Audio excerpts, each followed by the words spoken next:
Hello everyone and welcome back to the REM cycle. I'm your host, REM, as per usual, and here we are back in Professor Layton in the Diabolical Box, or Pandora's Box, depending on your region. What's super fun about this game is all the puzzles are kind of out of order. Our story so far: Luke and Layton visit the Hartschen Museum on the northern part of town to search about the Elysian Box. But upon their arrival, they find the gate is locked, with no way of entering. The pair puts off visiting the museum to ask around town about the box.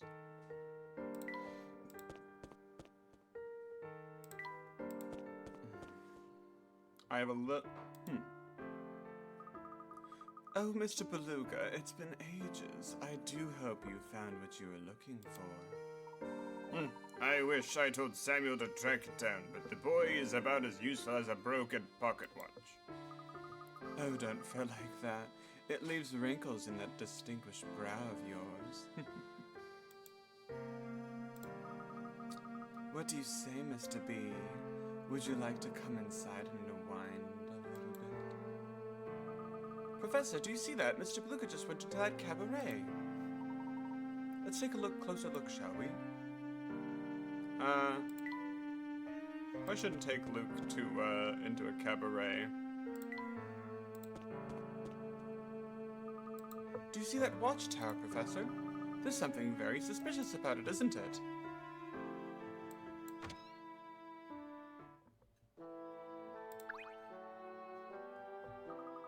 Whoa, this whole place is covered in garlic. It definitely smells like it. Blech. It's very pungent. It's a good thing I brought my handkerchief. My eyes are watering. My nose hurts just being in here.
Darn, vampires, get off my property.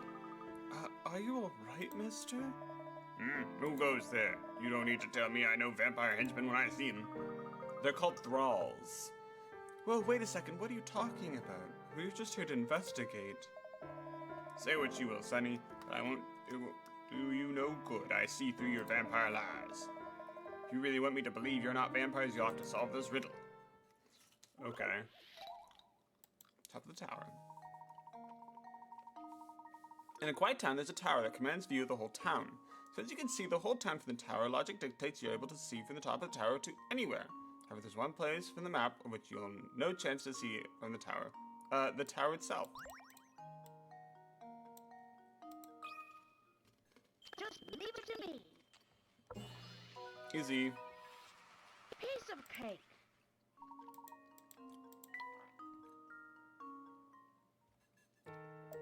Pretty good for a vampire, unless you're not one of those bloodsucker underlings after all. If that's how it is, then listen. Keep your eye on that castle. Oh my. It's a nest of one of those fearsome undead creatures. A real live vampire, you say? Don't make me say it again, buddy. Vampire?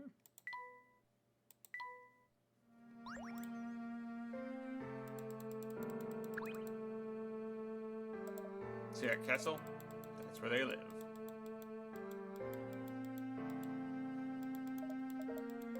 It's got a big flowy keep.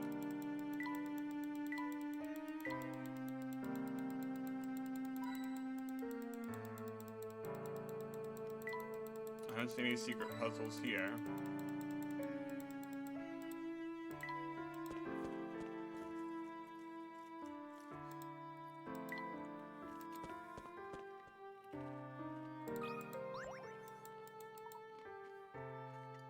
It's not every day you get to see a new face. Me. Sorry, let me get into a new voice. Me.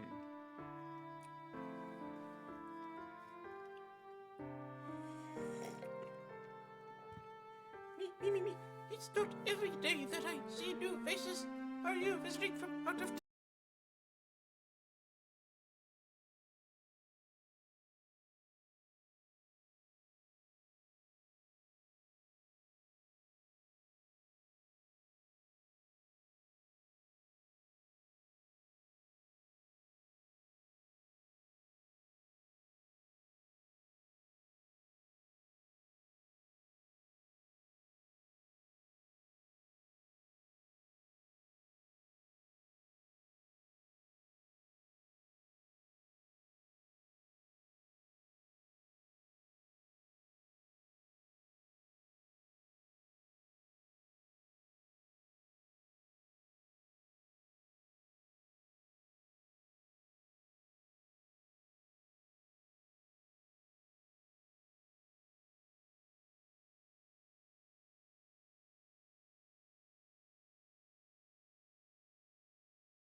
Oh, I can't help her, probably. Oh, did you see that? The ghost! Must have missed it. That's the 12th time today he's flown by. I've been here for hours. I'm totally captivated. I'm sure it's very exciting. Would you like a cup of tea? Sounds great.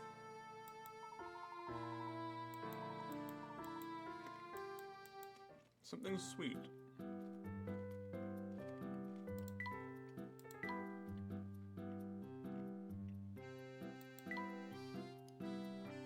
Sweet and spicy.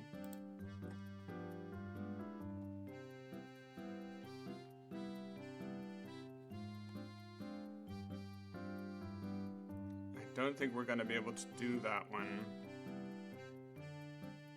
Because we don't have anything spicy. I'm sorry. Oh, sorry.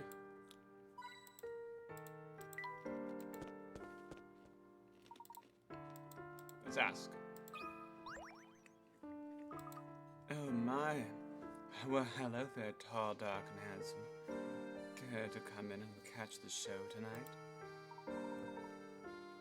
I apologize, madam, but we're in the middle of...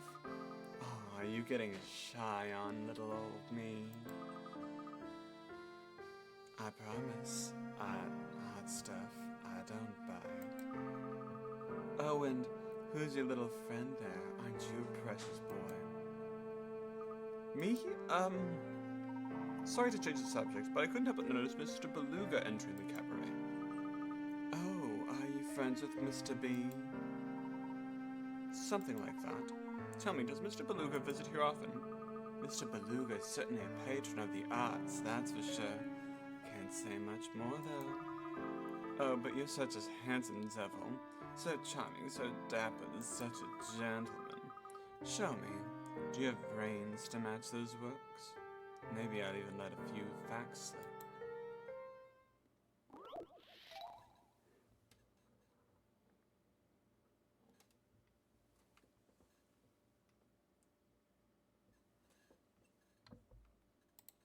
Jeweled necklace.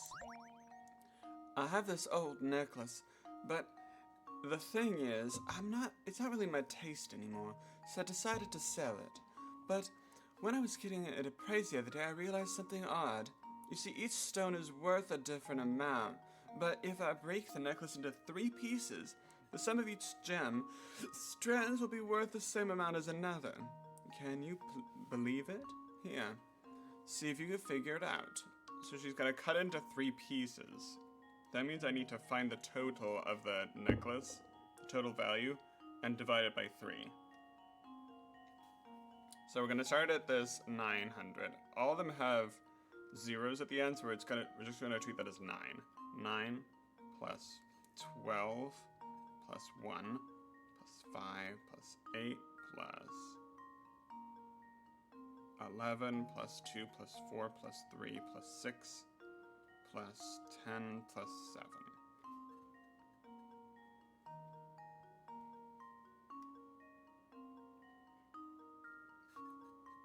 9, 1, 2, 3, 4, 5, 6, 7, 8, 9, 10, 11, 12. 1, 2, 3, 4, 5, 6, 7, 8, 9, 10, 11, 12. Okay.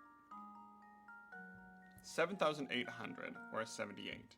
Divide by 3 is 26. So, 26 plus 26 plus 26 is 78. Okay, so we're gonna try to make pieces that sum up to 2,600. We got this 12 here, that's really nice.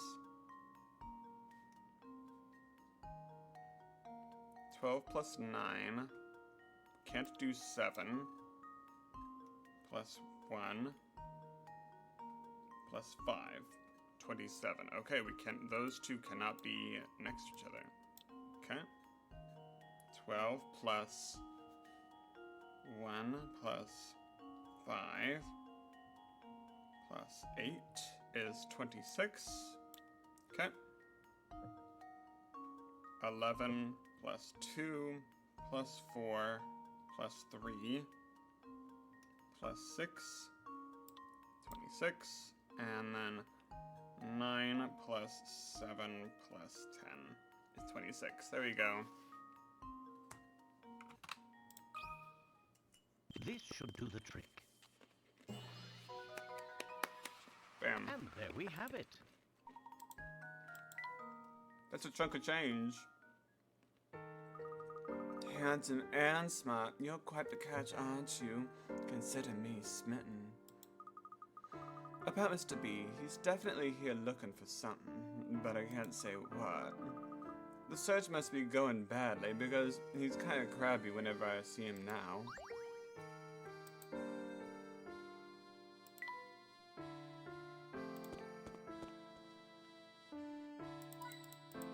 Okay, we got Granny Riddleton's shack.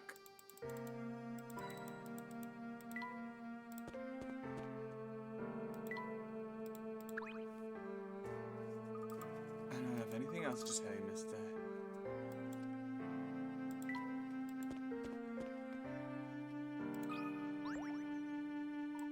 Golly, you two are running around. It makes me tired just watching. Why don't you rest here with a riddle?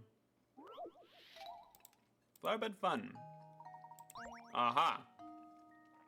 Here are 4 circular flower beds, each with a radius of 10. The way they're arranged forms a space between them. Can you find the area of the square? Ignore the width of the border around the flower beds. So, if we take this, it makes a perfect arc to go to square off an edge. Do you see that? So we're actually looking for the area of a square, radius of 10, which means it's 20.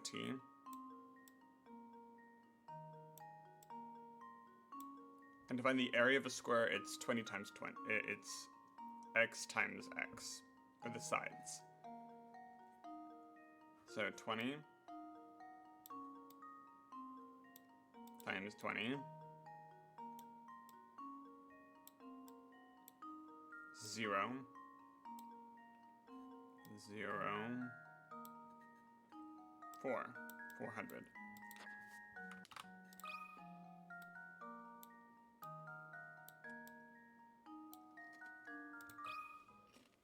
This should do the trick. A true gentleman leaves no puzzle unsolved. Yep, exactly as I described. Instead of it squares them off. This is math. These are puzzles, not math class. Golly, you ran down that puzzle so fast it made my head spin. Now you're one of those people who loves everything all slick-like, huh? I get tired just thinking about it. We just got a new ingredient.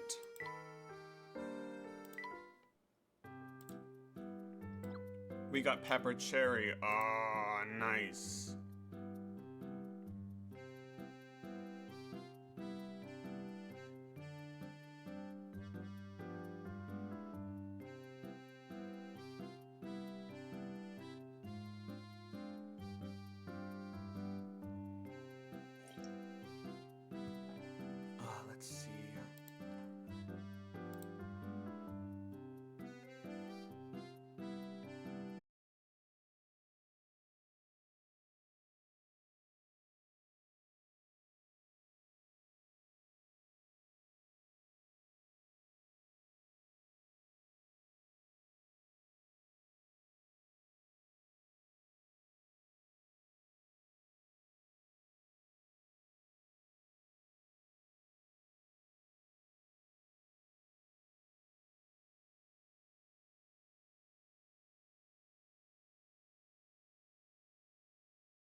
This is quite tricky.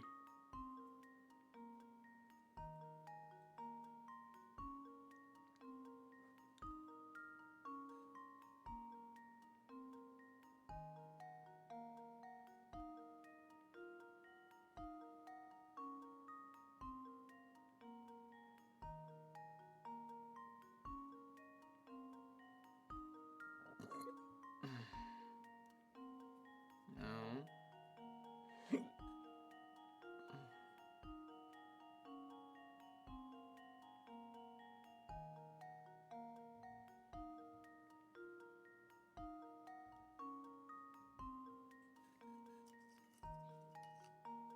Mm.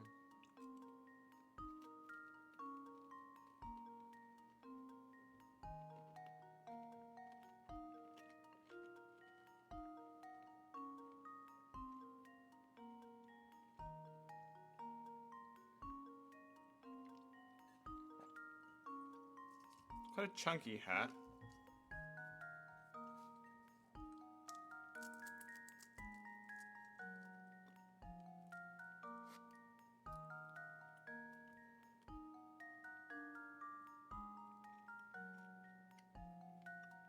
I don't think it's near the border. Ah, I think I found it.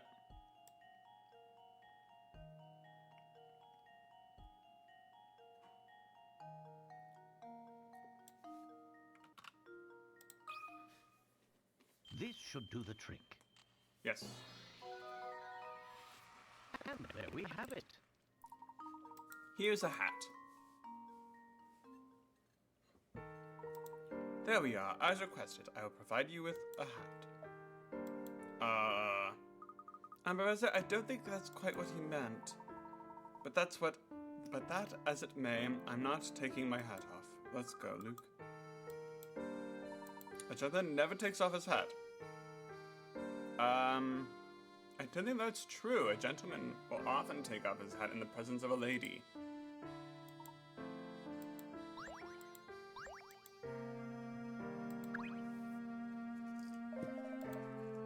You know about the strangest two customers I've ever met.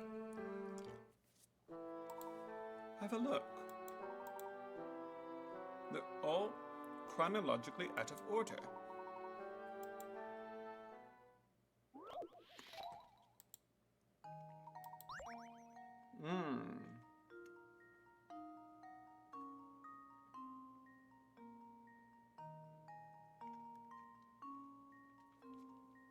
Four photographs decorate the walls.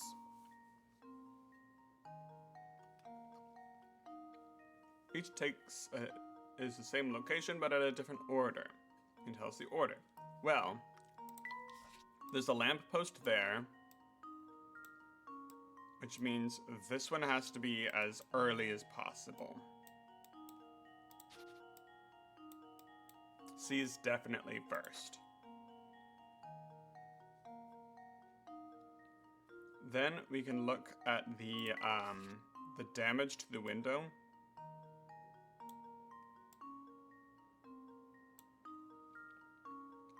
It is broken in B and repaired in A.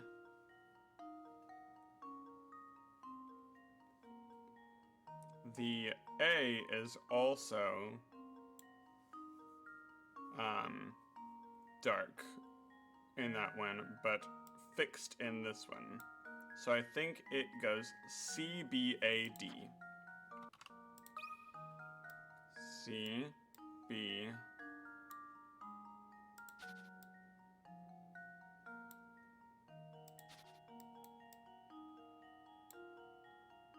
Come on.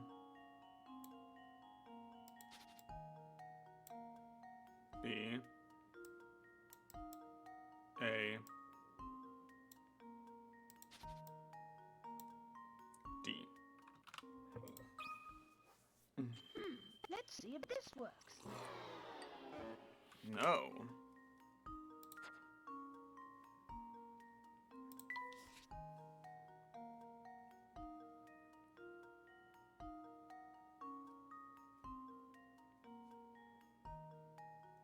It could be CDBA.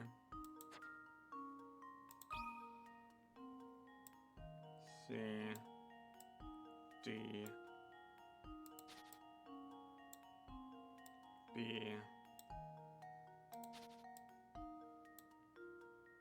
A. Let's see if this works. That last one could have Maybe it's been a printed at source anywhere. game. Oh, a door. The door also changed. I missed that one.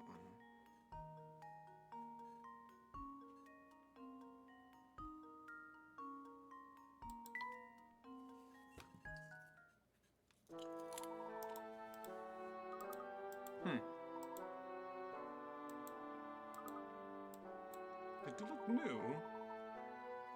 Normally when shots this old, the image would be deteriorated. I wonder what method the studio used to keep them immaculate.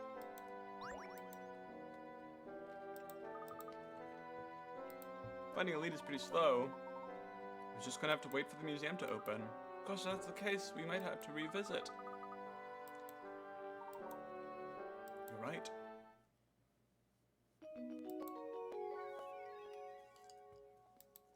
Back to the museum. Hi. Whoops.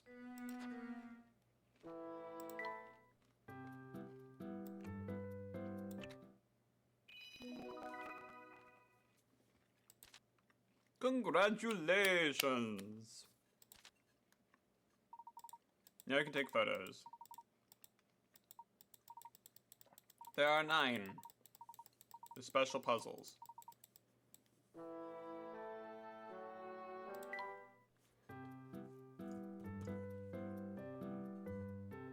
I see.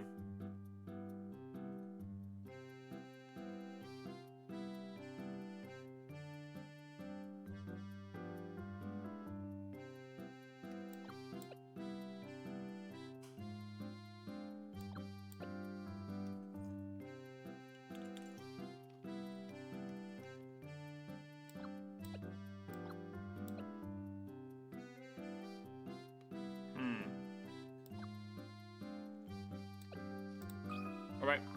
Got any snacks around here? Don't go out on me.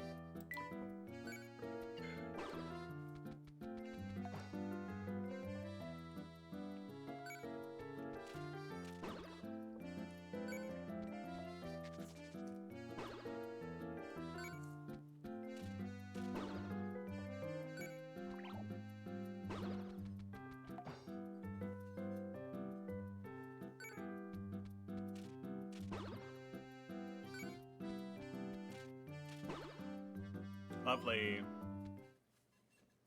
I'm feeling mighty fine. He's in shape. Yeah! Get in shape, buddy! He's now a jock.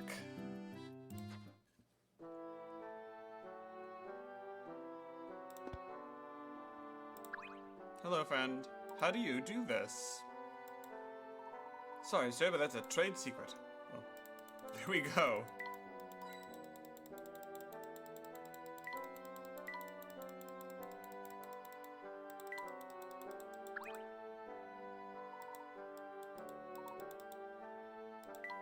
It's 'cause we're drugged up.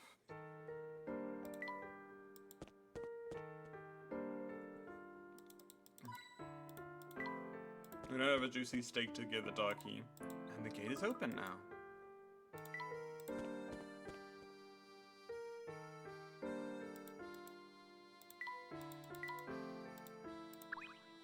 Alright.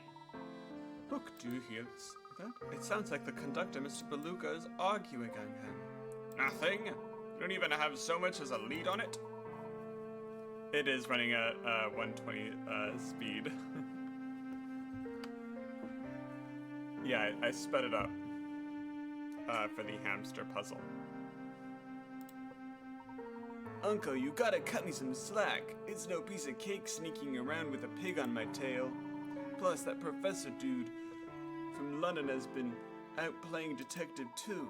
Keeping a low profile takes it out of a guy. You know what I'm saying? If you're killing me from all this running around, you gotta let me take a break. Besides, if I get caught sneaking around like this... You always were a layabout, Samuel. Keep your whining and get back to the task at hand. Until you find that box, I better not hear that word break coming out of your mouth. Gosh, Mr. Beluga readily let him have it. Do you think he opened the gate too? I'm not sure, though it appears that while the gate is open, the museum itself is still closed. But let's put this discussion aside for the moment. Tell me, Luke, do you recognize the symbol at our feet? It looks to be a REM. The stone has been worn down over the years, but the design is something you've seen before. It looks like the symbol on the book. That it does, but I'm certain I've seen something like this in another location. Ah, yes, now I've got it. What is it, Professor? I must locate Inspector Chelmy at once. I need to see the photo he acquired from the crime scene. But this town is so big. How are you going to track him down? Well, it's quite late now. He might have returned to the hotel for the night. You're probably right. Let's go back to the hotel.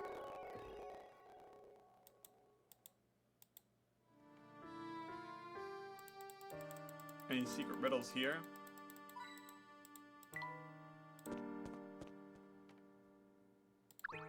Oh, I probably won't be able to help him. So very thirsty. Gregorio. See what I can make. Sweet and smoky, we do not have Cinder Horse.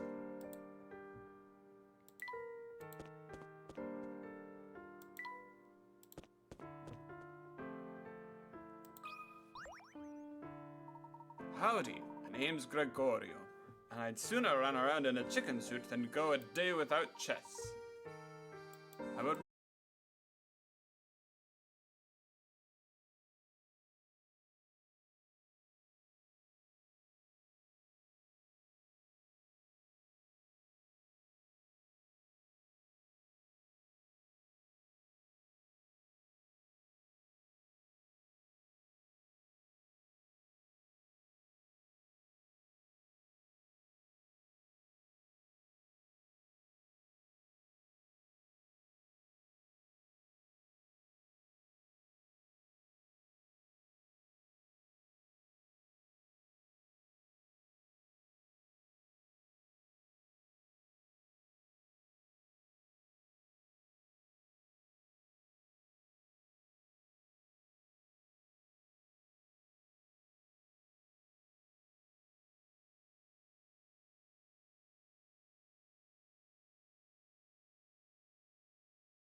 old sister's husband is the man without a mustache. Okay.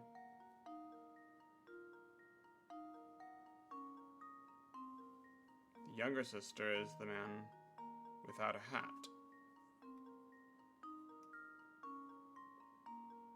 Ah. The woman unrelated to the two is sitting in front of the younger sister's husband. So it's gotta be F.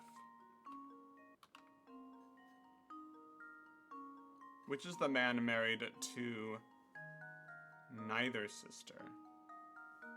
Oh, it has to be B. This should do the trick.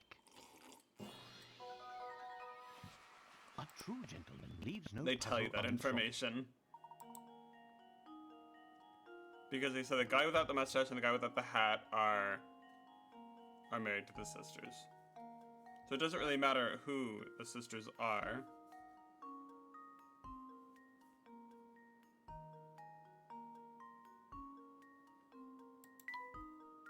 But with all that information, you can logic everything out.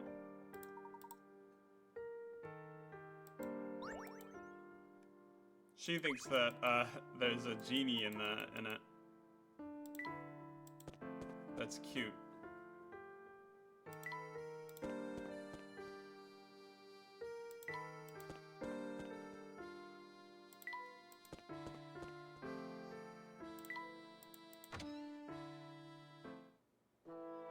Inspector Chelmy. Inspector, there's something I need to ask you. Can you spare me a moment? Layton, I see you've been busy.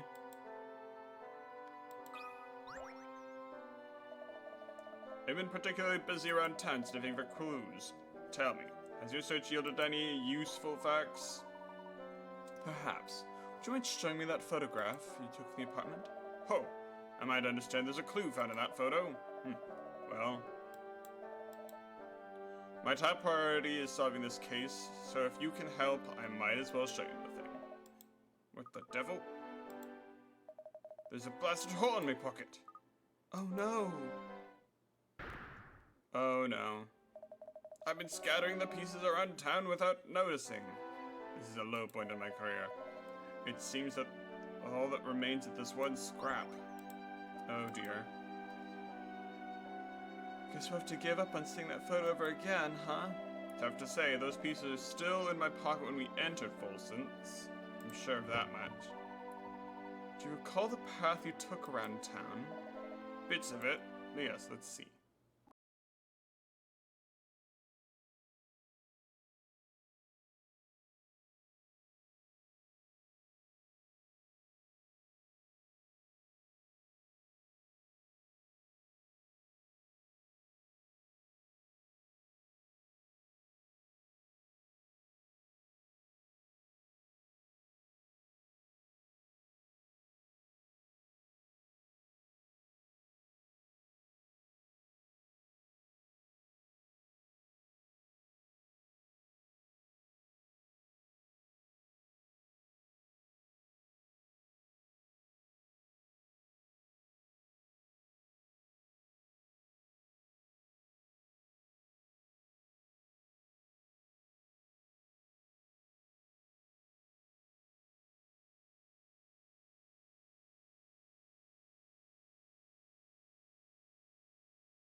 town, I came straight back to the hotel.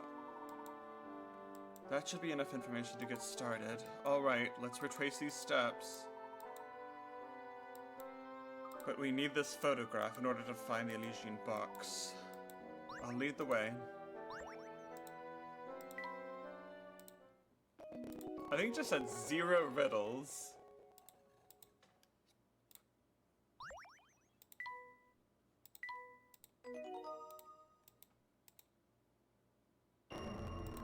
Shadows on street corner.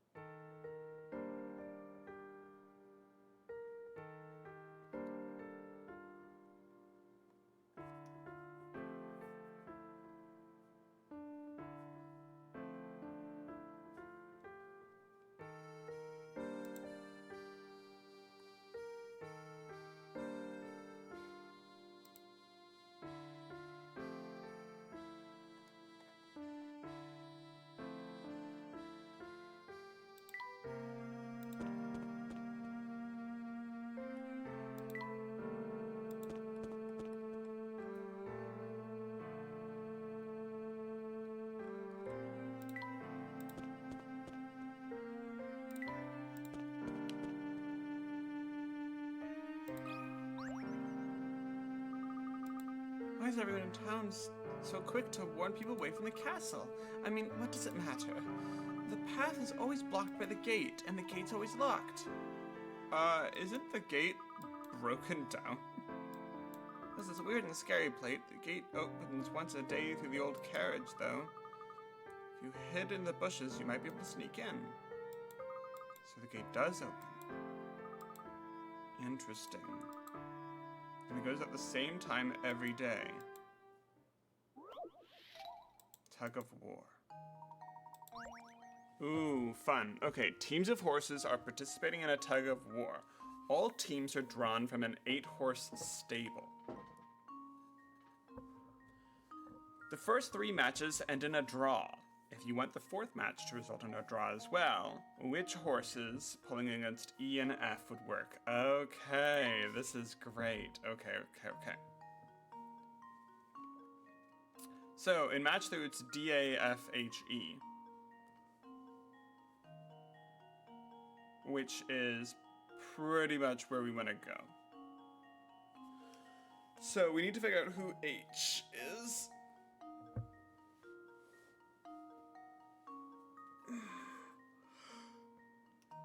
Okay, we need to cancel out that H. E, F, H equals DA, or with that information we know that B, C, and D, okay, E, F, H, so G equals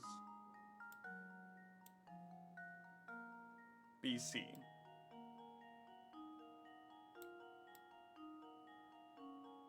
Because E, F, and H equals A and D.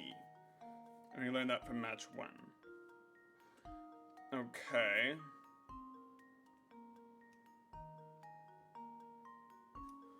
Match 2, HCB equals GA. We know that G is as strong as B and C, so A is as strong as H.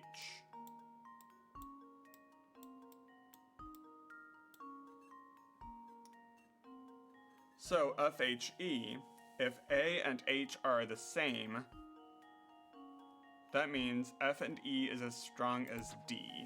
So we just need to put D on there. Just leave it to me. Bam. That's just some algebra. Algebra logic. Yep. Wow, I went through that exact logic pattern. I love riddles like that. Oh, now I get it. Thanks a bunch. Like I was saying, you can get through by sneaking past with the carriage. It's dangerous stuff.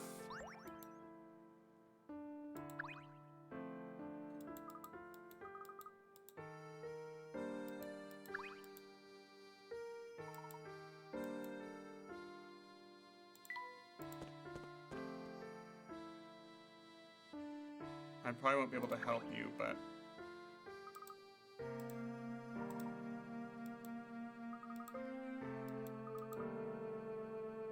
You need clover. We don't have clover. Sorry.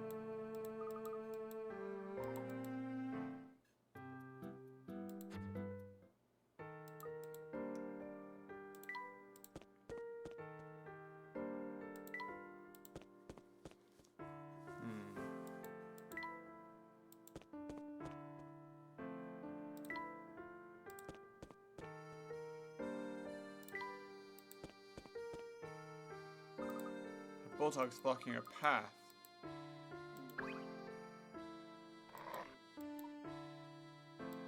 Same bad temperament. Ah, let's go to the grocery store. It'll ring a mistake. What's amusing is that Doggy is wearing a diaper.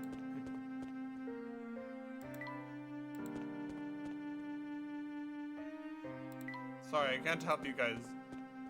I don't have all the tea ingredients yet.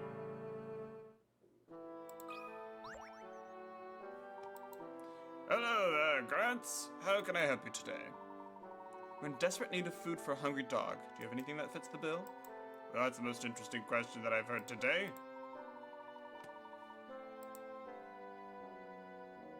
I don't have any kibble, but perhaps some beef could work.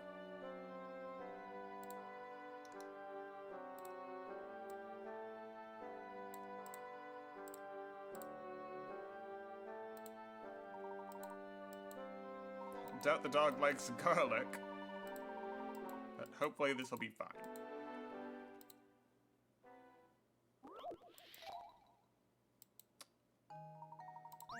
Garlic is a wonderful seasoning when used in moderation. Garlic is also, so the reason why there's like a whole vampires are gotten rid of by garlic is because vampirism is a disease. Think about it. A vampire bites another person to turn that person into a vampire. So, vampire is a disease. Garlic is known to have antimicrobial properties. So, vampires are, the disease of vampirism is staved off with garlic. It's the same reason why vampires do not show up in mirrors or are harmed by silver metal. Like werewolves as well, they're harmed by silver. Because silver is, like werewolfism is also a disease. You become a werewolf by being scratched by one. So silver harms werewolves because it's a disease. Garlic harms vampires because vampirism is a disease. And vampires do not show up in mirrors because mirrors back in the day were made of silver. However, nowadays, because mirrors are no longer made of silver, they're made with aluminum, vampires nowadays will still show up in mirrors, just not old mirrors. So, it's something that could be used in like television shows or books is vampires will still show up in mirrors, just not old mirrors that are made with actual silver. Okay, so I'm gonna put garlic cloves in this intricate container, and they're really stinking up the room. Use 2 corks to help the friends seal off the smell. Okay.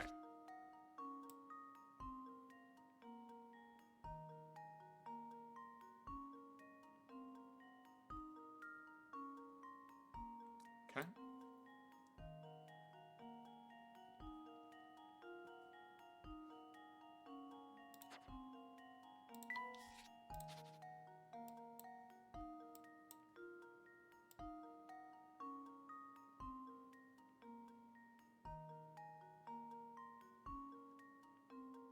Oh my.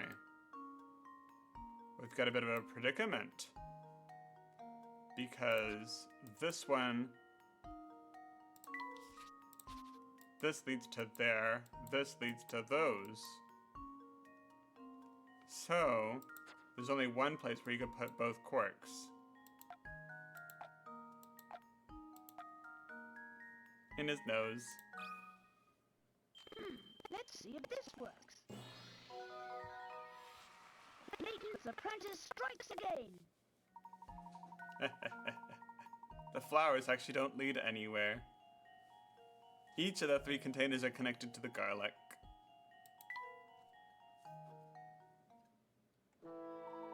You gotta be a real garlic lover to like me to solve that one. Here, you work for this beef shank. And we got clover.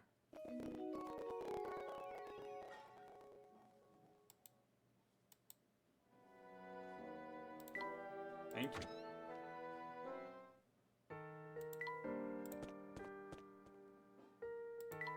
Oops, wrong way.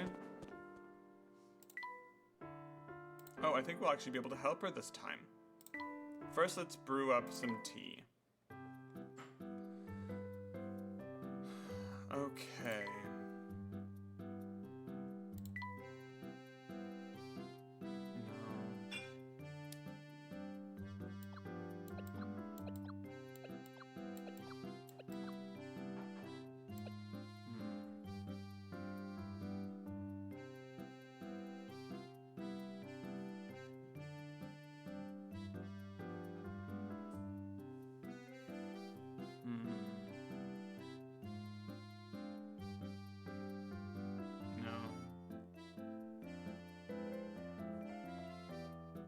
Okay.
That looks like a secret puzzle.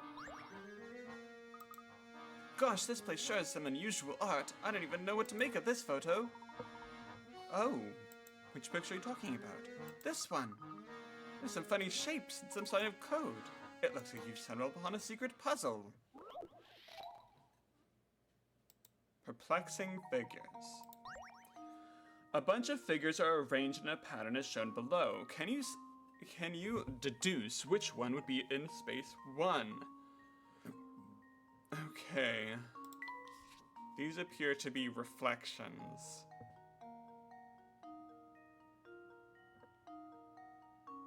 Got a 3. Oh, wait. They're letters, not numbers. B, C, D, E, F.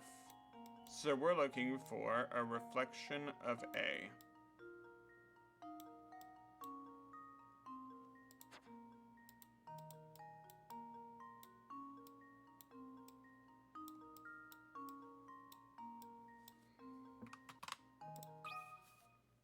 Just leave it to me. Lovely. Layton's apprentice strikes again. A, B, C, D, E, F, yep. Oh, now I see it. And we've got tonic flower.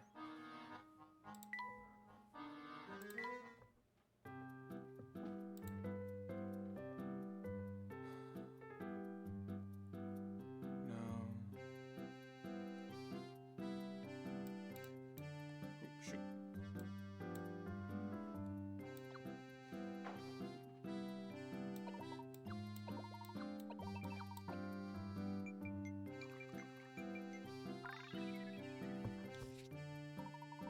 This team seems like it's just the thing for driving away chills when feeling a cold coming on. Maybe so, Professor, but it's a little bitter for my taste. That's just how you know it works, my boy. The Japanese do say that good medicine is bitter to the taste. Oh, I think you might be right onto something, Professor. I actually feel all warm inside now. Lovely.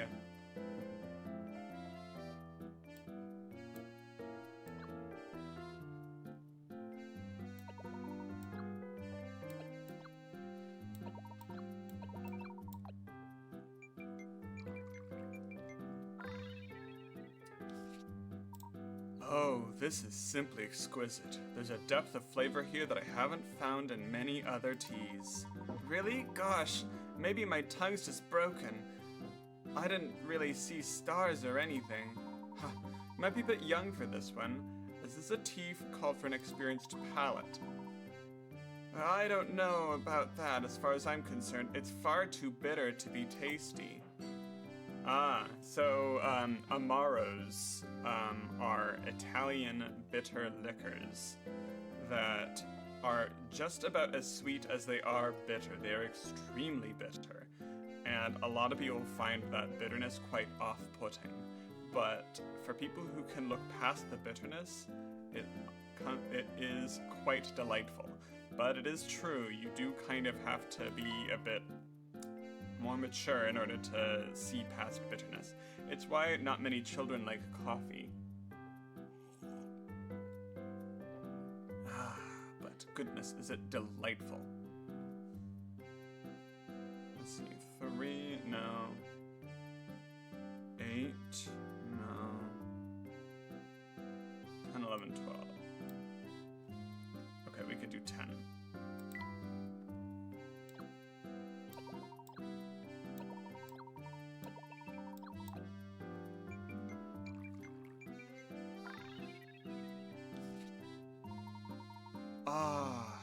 Just take in that aroma. It is incredibly relaxing. It just kind of makes you forget about all your troubles for a minute, eh, Professor? I must confess, this is rather nice. I like this tea. It's like this tea drove all the weariness from me. Wow, all that with just a couple of sips. The good cup of herb tea can never fail to amaze. Alright, our last ones require Cinder Horse, which we can't get until the next chapter. After that, then we'll be able to start doing all of the rest of the riddles. So let's get to, let's collect the next set of photographs. And we're just gonna chat to everybody we see. The Gilded Town, yep. That's why they used to call this place back then. I used to work in the town in the mines. That's what gives this town a nickname. But they did say, this guy looks kind of like a post box. Did say it closed a few years ago. Even now, sometimes they catch punks sneaking in down into the mine to see if anything's down there. They always come back empty-handed though. Bet your hat on that. You've certainly heard rumors of the great fortune Duke Urchin left behind. So you're another one of them treasure hunters, eh? In that case, take it from me. The real money's not in the mine, it's in the castle. Of course, you may have trouble getting in considering there's a vampire living up in there. Alright, enough small talk. Gotta get back to figuring out what this scrap is I picked up. Oh, it's a photograph. Oh, it's yours? Well, I got no use to it. Go ahead and take it.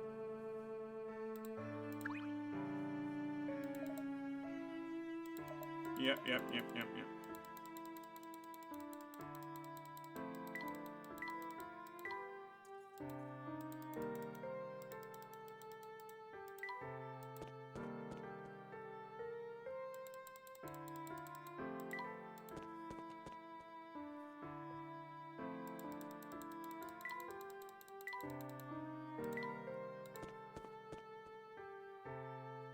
Whoa.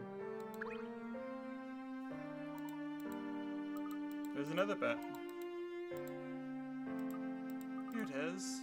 If you're right, he was rooting around the trash in the first place. Hard to say. He could have just been pawing through for clues or the like.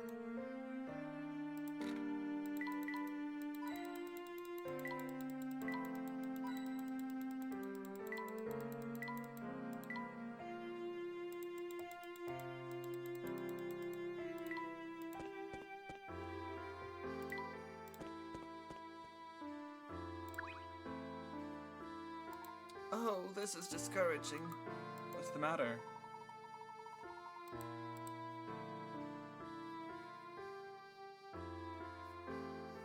Well, the pancakes are good for the soul. All the syrup just wreaks havoc on my complexion.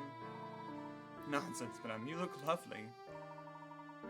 But just look at this skin. It's dull. Well, it's troubling you. I might offer you some radiance-boosting tea.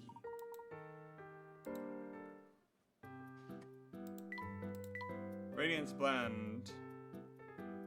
Lots of vitamins, soothing to the scent, mildly fruity. Vitamin-packed tea addresses all kinds of beauty woes. Ah, lovely. A rosy glow returns to Gertie's face. Oh, lovely. A rosy glow returns to Gertie's face. She seems restored and cheerful. Ah, now that's just wonderful. Does my skin look better? How much? 2 times? 5? For what it's worth, I think the best thing you could do for your skin is stop fretting. I'm sorry, it's just that these past few years I feel like I've suddenly aged a great deal. I mean, I'm still a knockout, but somehow I just feel older, you know? I don't like to brag, but I make the best pancakes you've ever tasted. Guarantee it. Thing is, while the flavor is out of this world, I have trouble getting the size consistent. Serving them can be such a pain, because you need to stack them just so. Here, I'll show you. Pancake stacks. Ah, classic.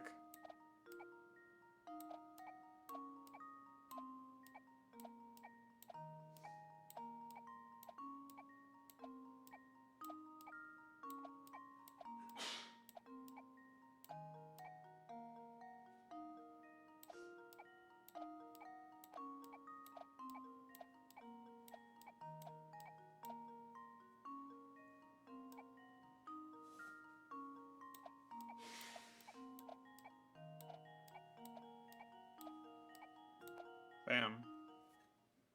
This should do the trick. A true gentleman leaves no puzzle unsolved.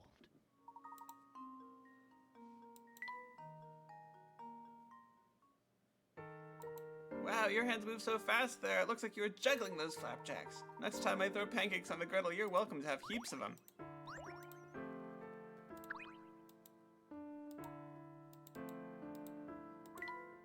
I love good pancakes. More work ahead of us.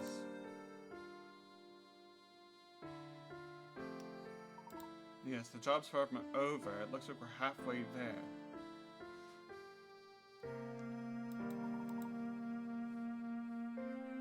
Well, we won't find anything in there. Search the town. Yo. Taking in the sights, eh? Have you heard of the Artsy Museum? Took all sorts of antiques from Folson's most important family. Don't plan on visiting though. The courier Grinko's almost never there. If you ever find the place open, consider yourself lucky. Yes, we've noticed. We're hoping to visit, but the museum is closed when we passed. Whereas the museum's owner ordered Grinko to lock the place up and run around town to find something. The owner, you say? Do you know who this person is? Of course, everybody does. It's the same fellow who knows. It's the same fellow who owns the Momentary Express. If you can believe it. Maybe building museums is some weird hobby for the rich, but it seems like a waste to me. You see, Mr. Beluga owns not only the Momentary Express, but also the Herzen Museum as well. Weird. That would... What use would Mr. Beluga have with a little museum like that? Who could say? From now, what's clear is that Mr. Beluga might have ties to the Hertzens he's kept quiet about. Done jawing with each other, you two? Good. And look at this trash. Look at that bit of trash that I picked up off the ground. Oh, it's another scrap of the photo. You're looking for this thing, right? Take it back. Here, it's all yours.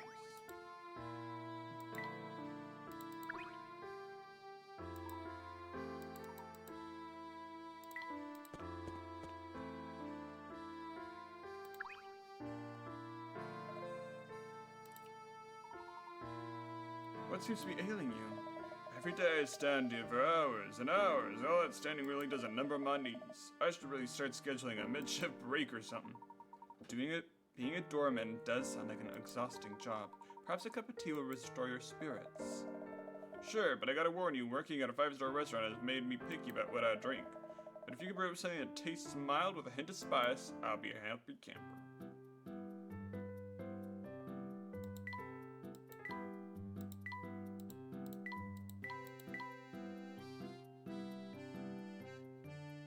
Sweet and spicy.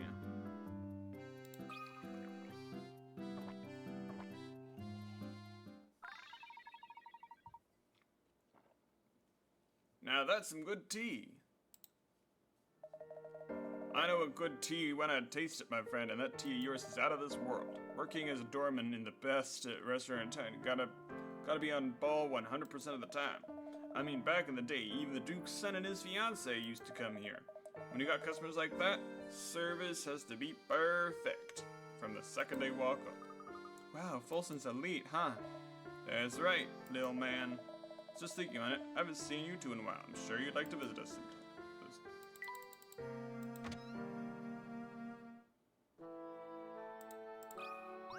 Ooh. Tell me, have you ever worked up the nerve to wander out past the edge of town? The tales I've heard are from what people are saying that make people's blood run cold. I like to go there to take pictures with my best camera. What developed was, well, see it for yourself.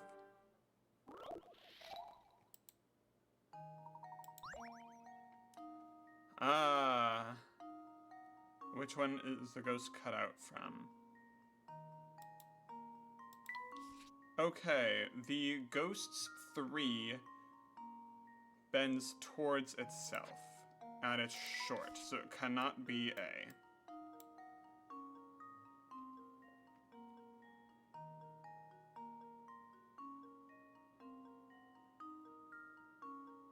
The ghost shoulders go up and down, not down and up, so it's not C.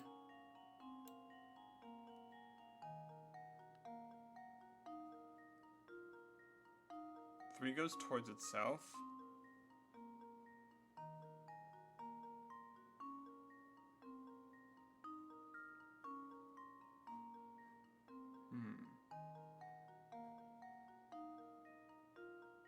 bends this way.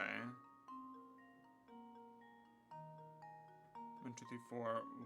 This one only has 1, 2, 3, 4. 4 fingers. So it's gotta be 1, 2, 3, 4. It's gotta be B. Consider this puzzle solved. A true gentleman leaves no puzzle unsolved.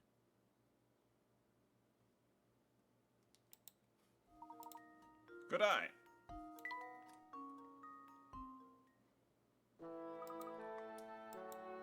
How's you gonna show us a real ghost? Sorry to get your hopes up. No one dares enter the forest lately, so the whole place is overgrown and perilous.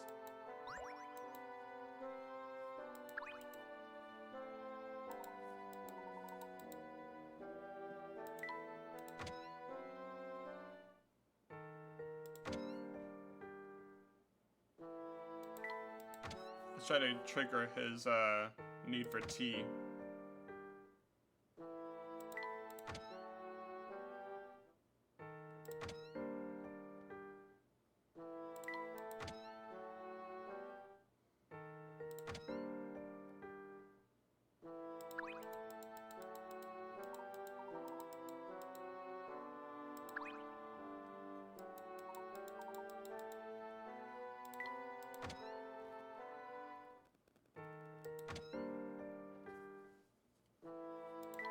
Come on, guy.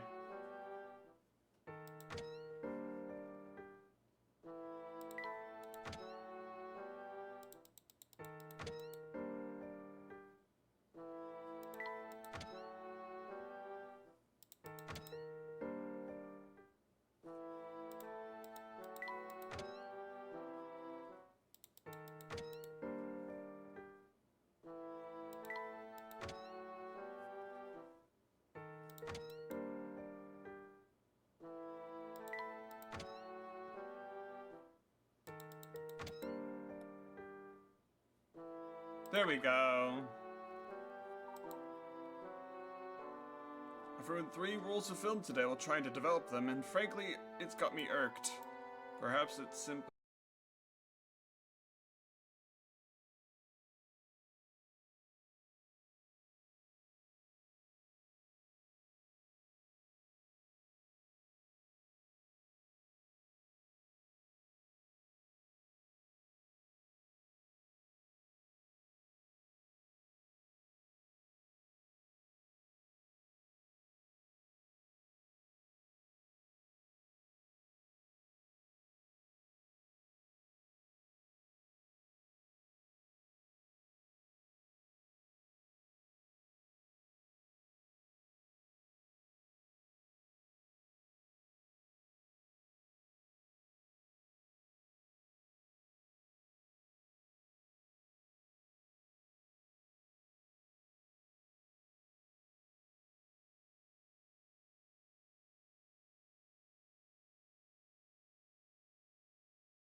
back.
Whoa! My spare tire's gone!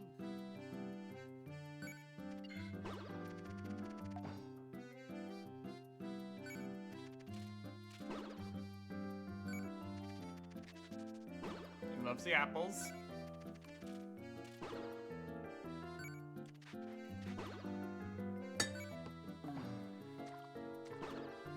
Nice. Little playhouse. Little playhouse. Scary.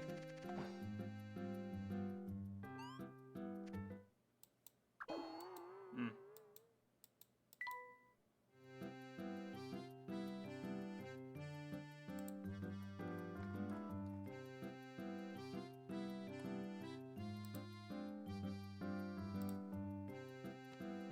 Let me think.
see what this does. My spare eye is gone.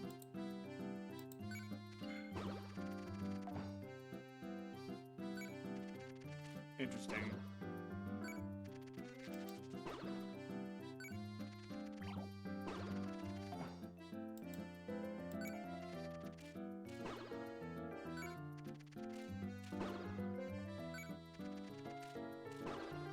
Ah!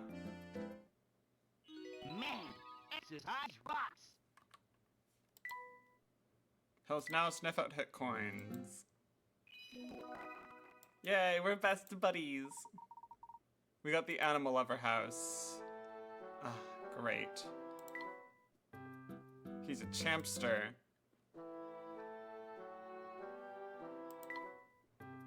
We found 2 of the 9 photographs.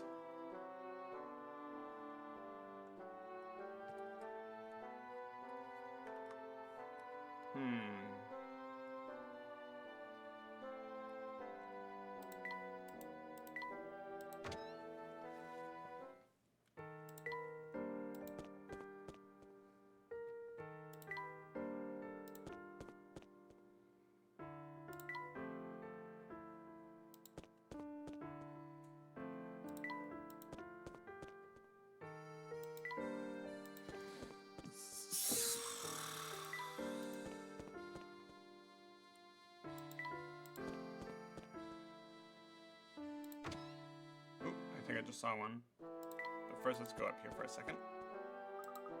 Where's Flora? Oh, you startled me. Where'd you get off to, Flora? Me?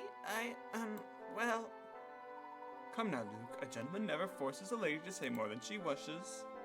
Oops, of course. Where are my manners? Sorry, Flora. Don't get a second thought.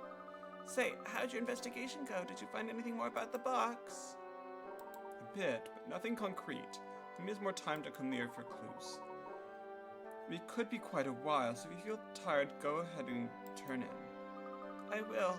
I sure hope you two find a good solid lead soon.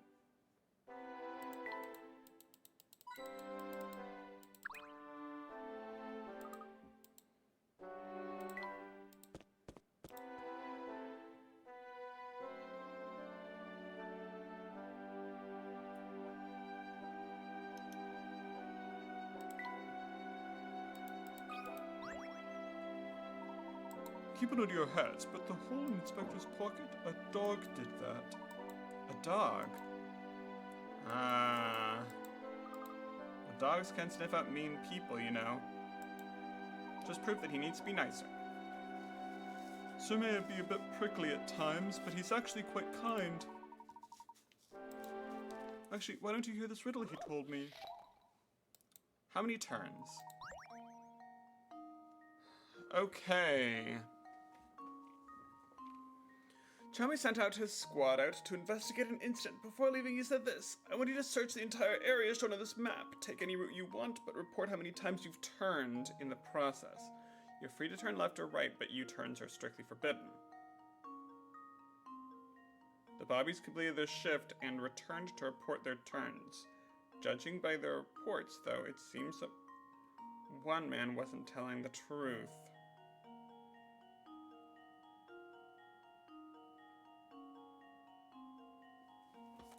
Interesting. At least one man wasn't telling the truth.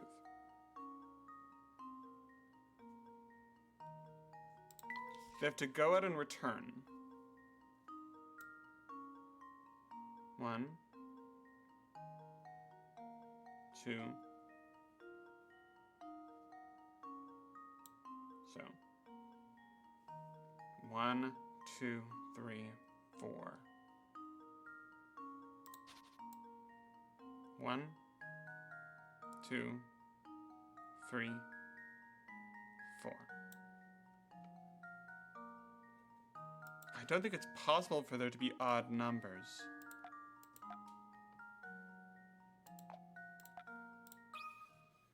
Consider this puzzle solved. A true gentleman leaves no puzzle unsolved. Sharp thinking. Two men who made 105 and 113 turns must have been goofing off. Since the men started out on a horizontal path, you can infer that they turned an odd number of that if they turned on an odd number of times, they'd end up on a vertical path. Conversely, if they made an even number of turns, they'd end up on a horizontal path. Any Bobby who did his job properly would have to turn an even number of times in order to get back to the station. Yep. Yeah, that's what I was thinking. Well done, sir. I must be off now, though. The inspector and I need to sweep the area for more clues. Do watch yourselves, though. Likewise.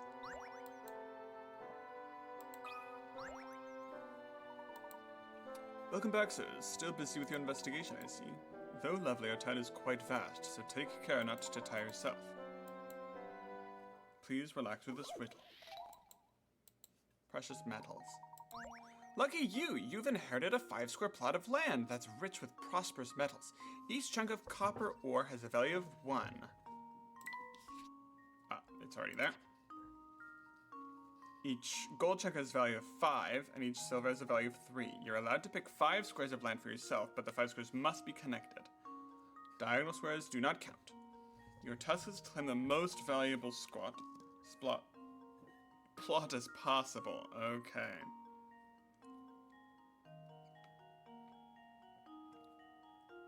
Three, 4, 5, 6, 7.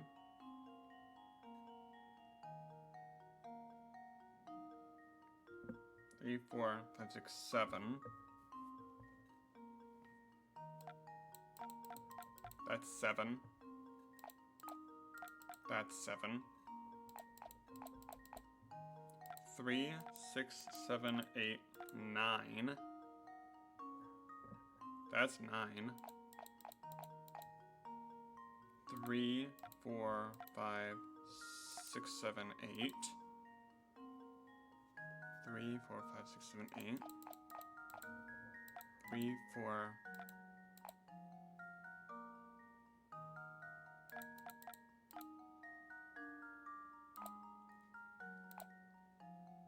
3, 4. I think it's this one. 3, 4, 6.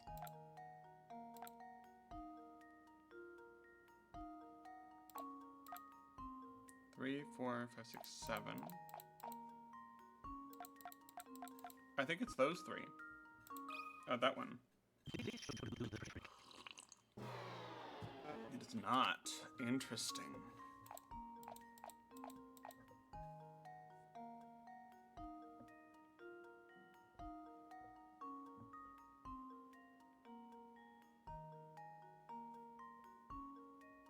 Hmm. 5, 6, 7, 8, 9, 10, 5, 6, 7, 8, 9. Oh, I've been miscounting. This should do the trick. Ah, wonderful. Yeah.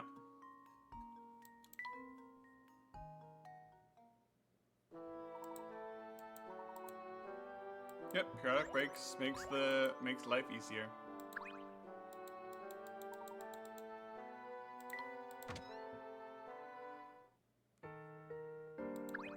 There we are.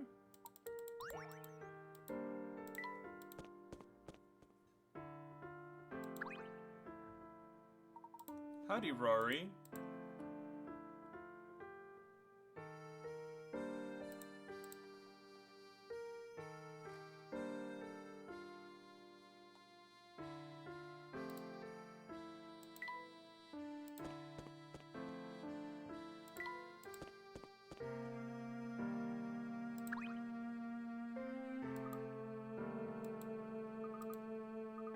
It's what I heard from Don't Go to the Edge of Town. There's a dusty old castle with a vampire. With a vampire. I should make her a little bit. Well, boss, gosh, if you knew what I was talking about, you'd be making me explain it. Anyway, the whole bang thing about sounds is creepy. That old vampire ain't nothing to be scared of. As long as you've got a cross with some garlic, you're good to go. Actually, I bet even a hunk of garlic bread would do the trick. Really? Oh yeah, everybody knows that. Hey, do you know what this is? A piece of wind blew it over. I was just about to throw it away.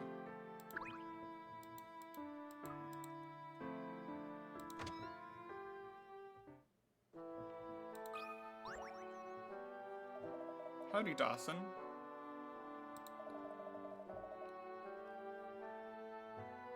I've got a vintage puzzle I'd love to share with you. Sure, I'm honored to hear it.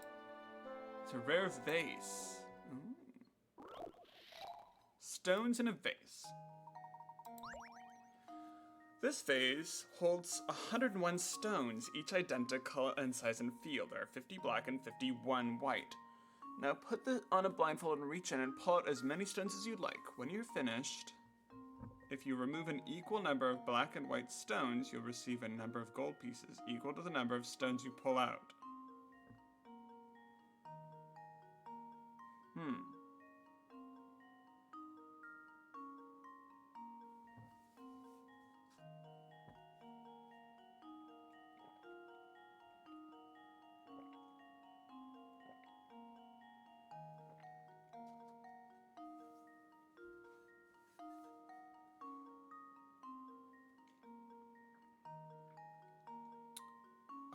Well, sounds like you should remove 101 stones.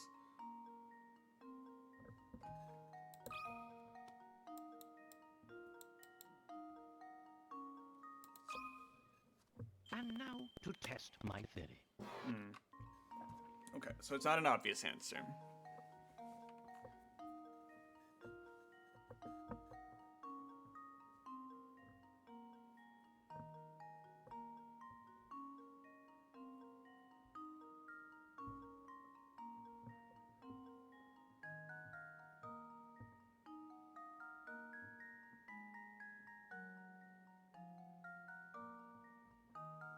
I guess 100?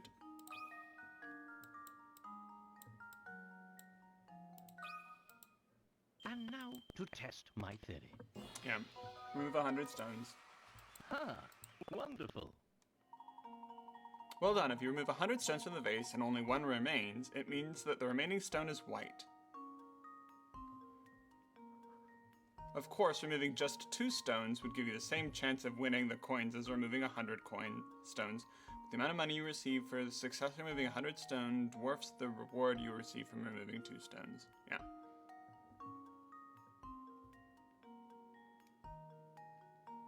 Also, if the one that's in there is black, you still get 49 coins.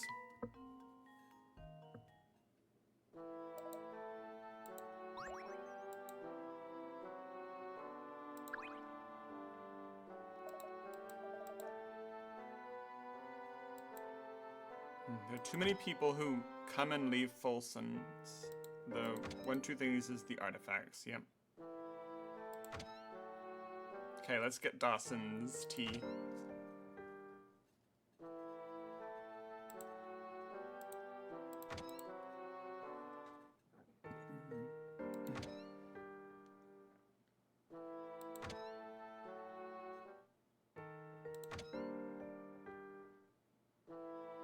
Maybe we need to talk to him more. No, we've already finished his loop.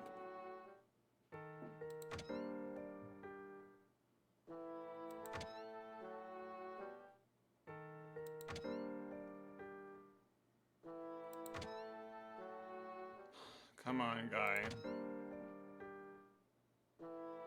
There we go, Dawson. Find the best teas for an unwinding. Have a hint of spice to them. Or up to the task. Relaxing tea with gentle scent and spicy taste. Perfect for unwinding.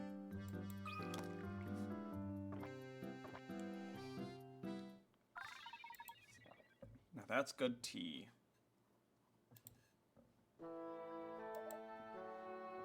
This is outstanding. Whether it's herbs or antiques, an item of great quality never fail to inspire the human heart. Actually, I have this piece of text that is just like this. have a look.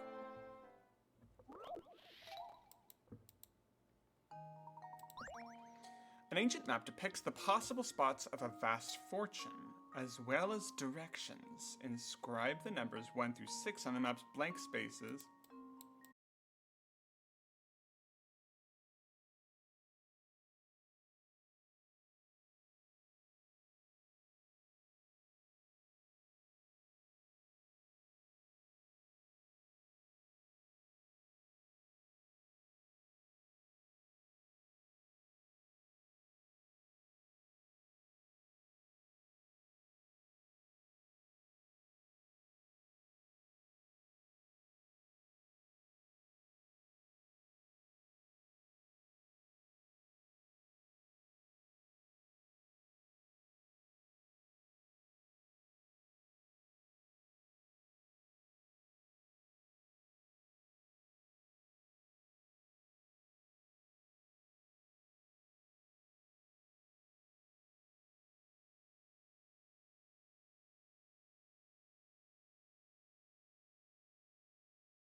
Eventually, the train still stopped in the station, but there's not a soul in sight.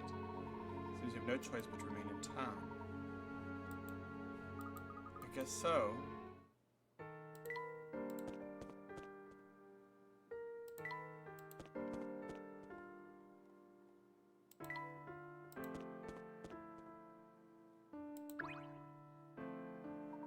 Derby.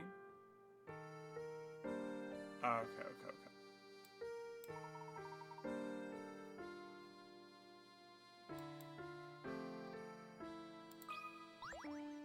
Small child. Niles. Hey guys, what you doing there? Hello, little boy. We're looking for bits of torn photograph. Have you seen any? Yeah, the wind blew this thing right by me. Is it what you guys are looking for? I'm normally all about finders keepers, but I'll give to you for solving this puzzle.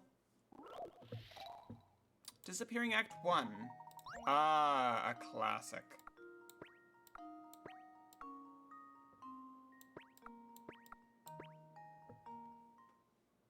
This should do the trick.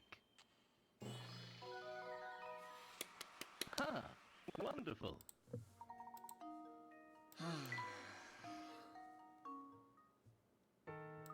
Oh, I get it now. Thanks for your help, guys. Here's that thing you wanted. You know, there used to be lots more people in Volson's back in the day, but then everyone left. Okay, both of those characters need tea.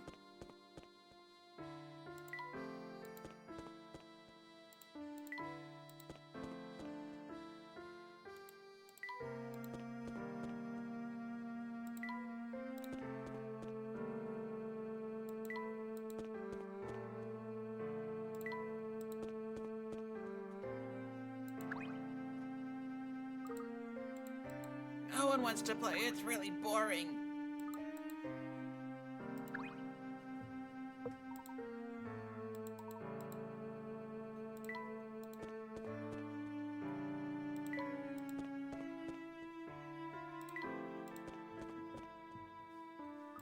Oh, looks like the inspector's found a new victim to grill. So, the only way into Volson's is through that narrow mountain path on the Voluntary Express. In other words, no one gets in or out without riding the train. Oh, I see you've been doing your homework. I think you've got your facts straight. Aging takes its toll on memory, you know. You can't tell by looking at me, but I'm no spring chicken. That's quite enough, ma'am. If you're in search about the route into town, then we're finished here. Barton, let's go. Yes, sir. All right, he dashed off. I was sure I could get him to come in and take in a show. Honestly, what's her name? It's Yana.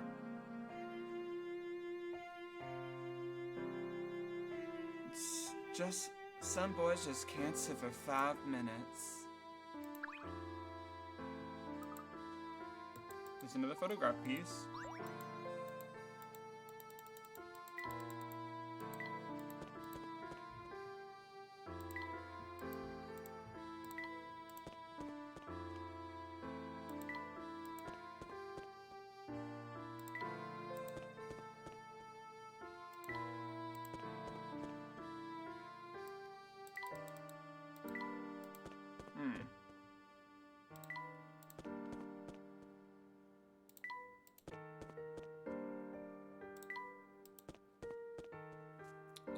Grinding for tea. Derby.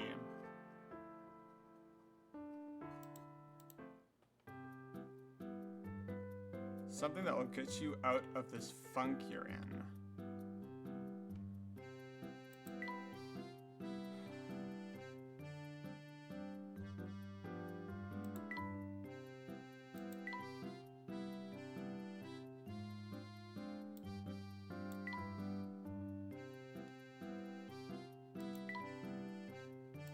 Give you a classic.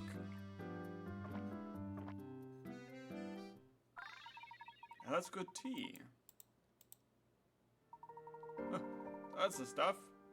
Classics really are the best. Spill the beans. Oh, that's easy.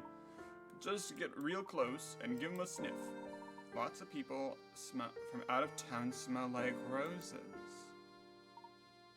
I see. Interesting. I mean, we were poisoned on our way into town with roses. Not quite poisoned, I'd say, but intoxicated.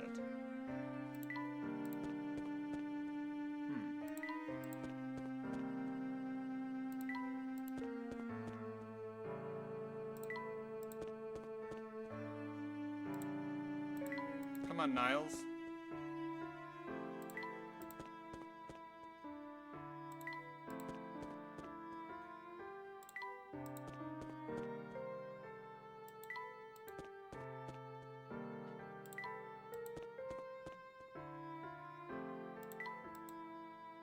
Jackpot!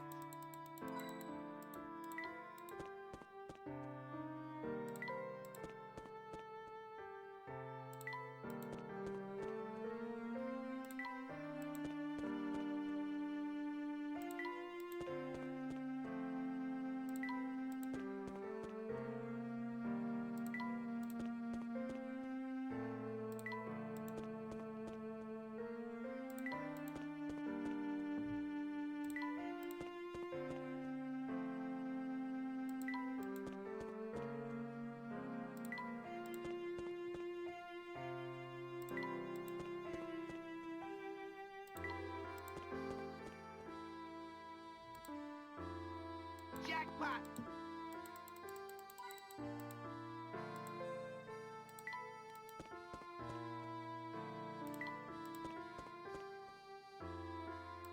Let's do a loop.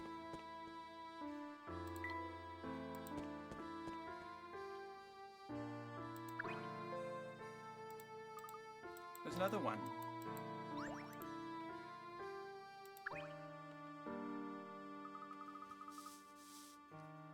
I don't think we've helped Leela.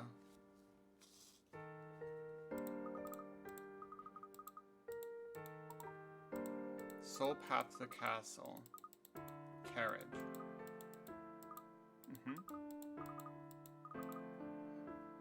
Brings in the vampire whatever he needs to eat.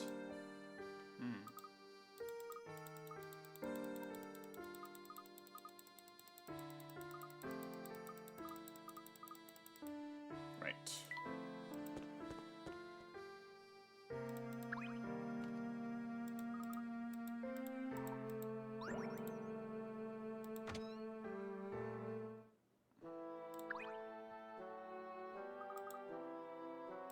So, garlic in here. Garland. We cannot give him tea.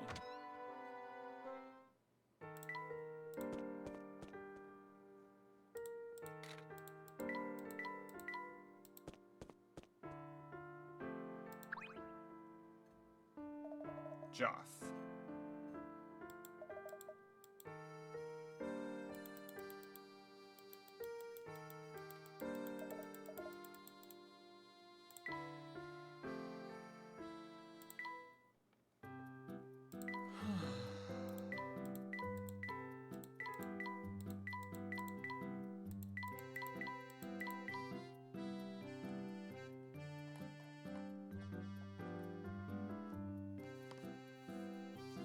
We'll be right back after just a moment.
improve circulation.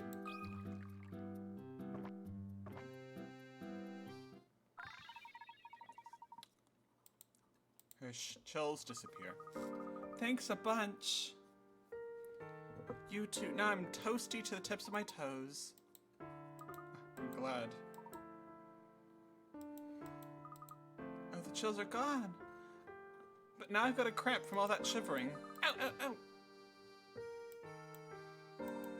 Oh, I didn't see anything back there. That's probably just a trick of the light.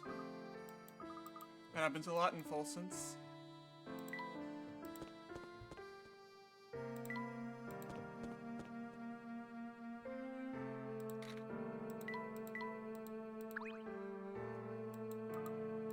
It's that shack again, Granny Riddleton's.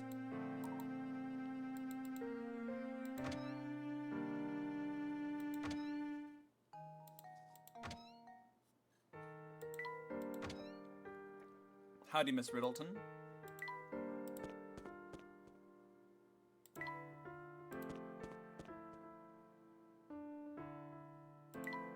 Niles is still not thirsty yet.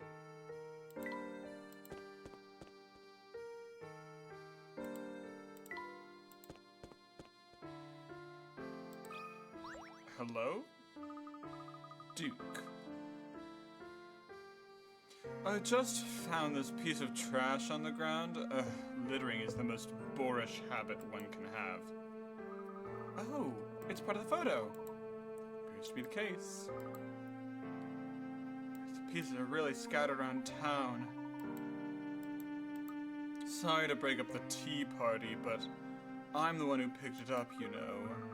If you want it so badly, why don't you help me with this puzzle? Turn on the light. Ah, the board shown on the left is wired on the underside, so the holding contact points A and B turns the light on. Now look at the picture on the right. No matter whether you hold the contact pins A and B, B and C, or A and C together, the light stays on. In that case, how must the wires be connected?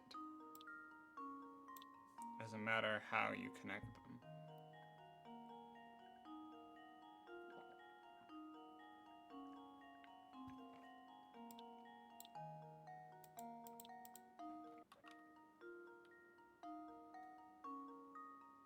The dotted line indicates an own wire.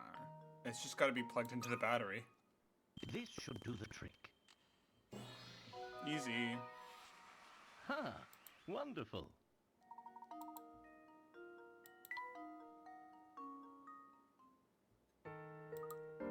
You're sharper than I thought. Here, I don't need this silly thing anyway.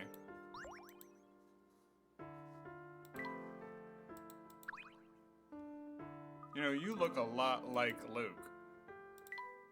But I totally agree. Littering is the worst thing that somebody can do. Duke, perfect. What seems to be the matter, young man?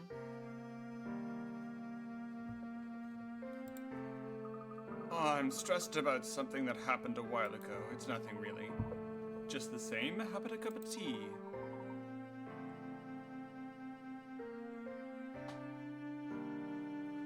You might feel a little less glum when you're done. Well, I guess it can't hurt, but you should know I don't drink any old swill. I might look young, but I've got a palate as refined as an adult. Ah, so you might like bitter fruit then. I'm actually drinking some bitter tea myself, actually. I love bitterness. Oh, it's so good. However, I like my tea iced. It's quite rare when I want a hot drink. Even though you've seen me drinking all sorts of teas and mugs and things at my desk, almost 90% of the time, it's iced. Even in my mugs, it has ice cubes in it. This is a bitter red tea made from a rooibos, which is caffeine-free. I'm sure we can whip something up that will please your sophisticated palate. I'd like a tea that's sweet, sour, and a little bitter, you know. A tea that's sophisticated for adults. Bitter fruit. Sweet and sour with a... There we go. I love sweet, sour, and bitter. Those are my favorite flavors. Got to give it to you. You know how to brew them, mister. As thanks, let me drop a little tip on you. Stay away from talking about paranormal stuff in town. Ever since that rumor started about Folsom's being cursed, everyone's been freaked out.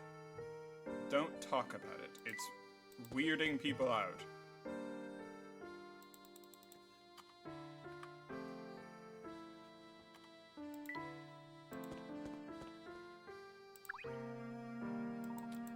I'm keeping things a little faster because it helps with the weird lag, sound lag that's there.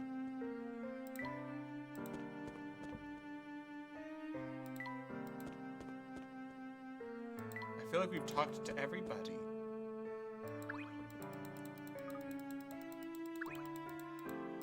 I don't know who to talk to.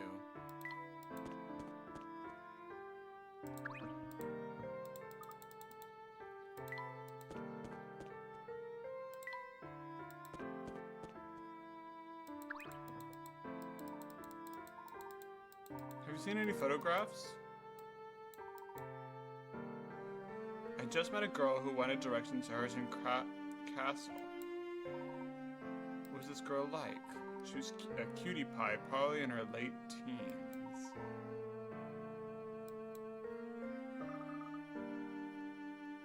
No. Late teens? That could refer to Katya or to Flora.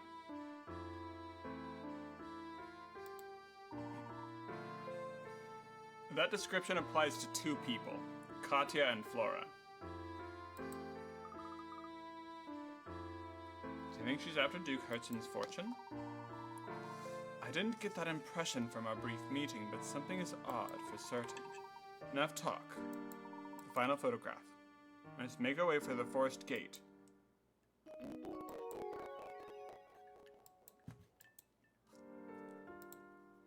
Jackpot!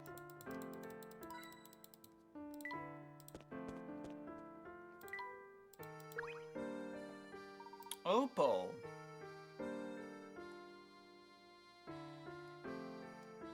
We cannot help her. The Duke Hertzon discovered a vast gold deposit on the outskirts of town that changed everything. Folsom developed rapidly, but the word of gold brought in all sorts of unsavory types. Such a shame, it used to be such an enchanting town. Oh!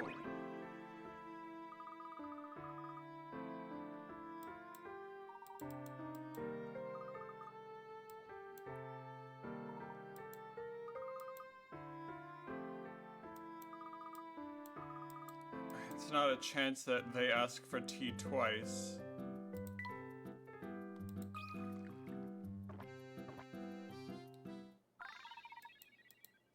Tea can be extremely yummy. I love good tea. Tea is very yummy.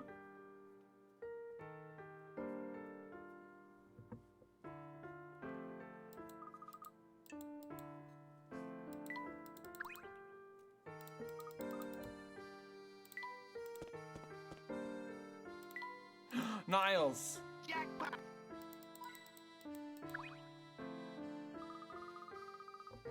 I love bell tart fruit, and I put it in everything. Smoothies, pie, pancakes, cake, even spaghetti. Wow, you love bell tart's fruit. But I've run out of ways to eat it, and that bums me out. Have you ever tried their seeds in a tea before? Oh, that's a great idea. But I heard that too much tea makes it hard to sleep. Don't worry, I'll put something in it that'll make it so you don't have trouble sleeping. Thanks, mister. Since I don't have to worry about falling asleep, I'm gonna drink a bunch. Oh, that has the the bell tart seed.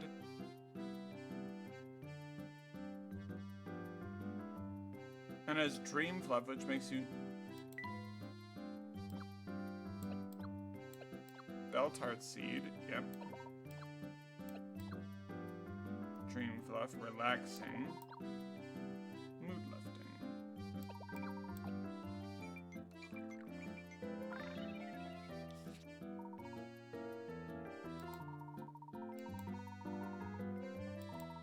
Makes you really sleepy.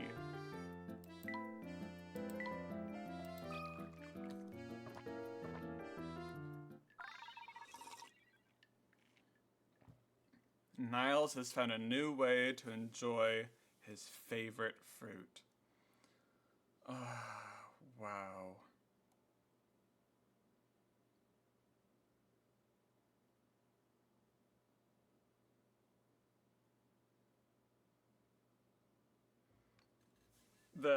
We're not lagging, by the way. I'm just taking a moment of silence.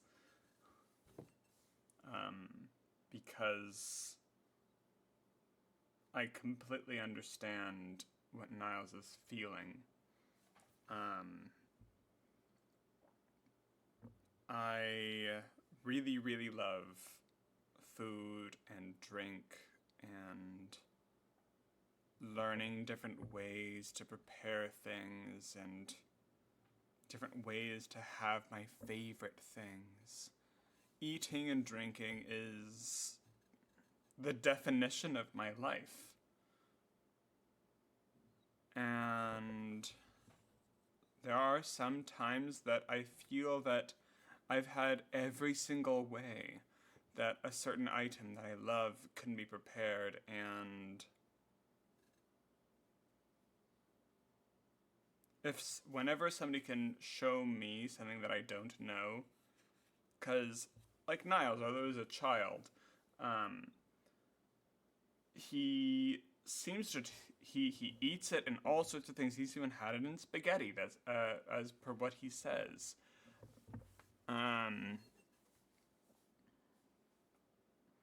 He really likes things. He likes food. Gosh, if he was my son, he would be the perfect child. I would love a child who likes food at least as half as much as I do.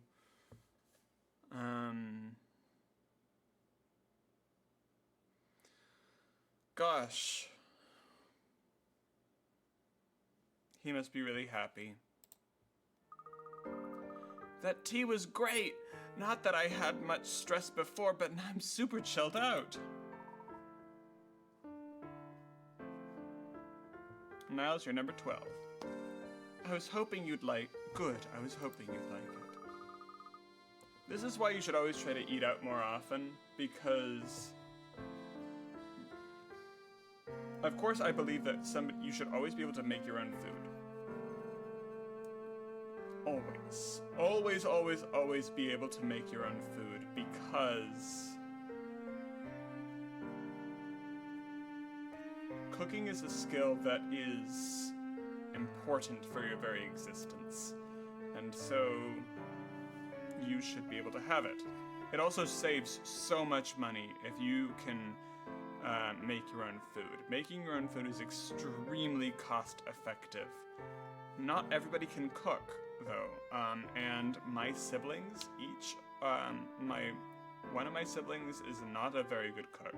My other sibling is very good, although they are not as great a cook as I am.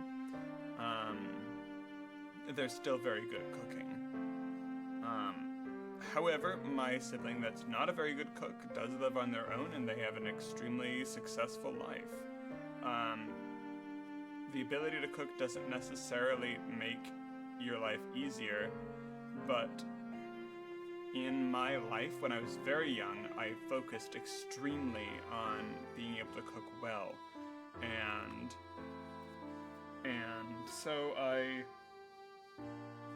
in my adult life, I have found that my skill at being able to cook has made my life much, much easier.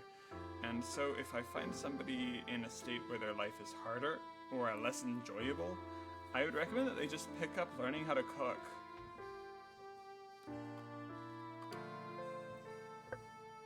And it seems that Niles is on his way to having a very happy life, because he knows what he likes, and he knows what he's looking for, and he's studying every single way that it could be used perfectly. The problem that I have is I like everything. And so, figuring out the perfect way to do everything is really hard, because I live a very, fulfilled life.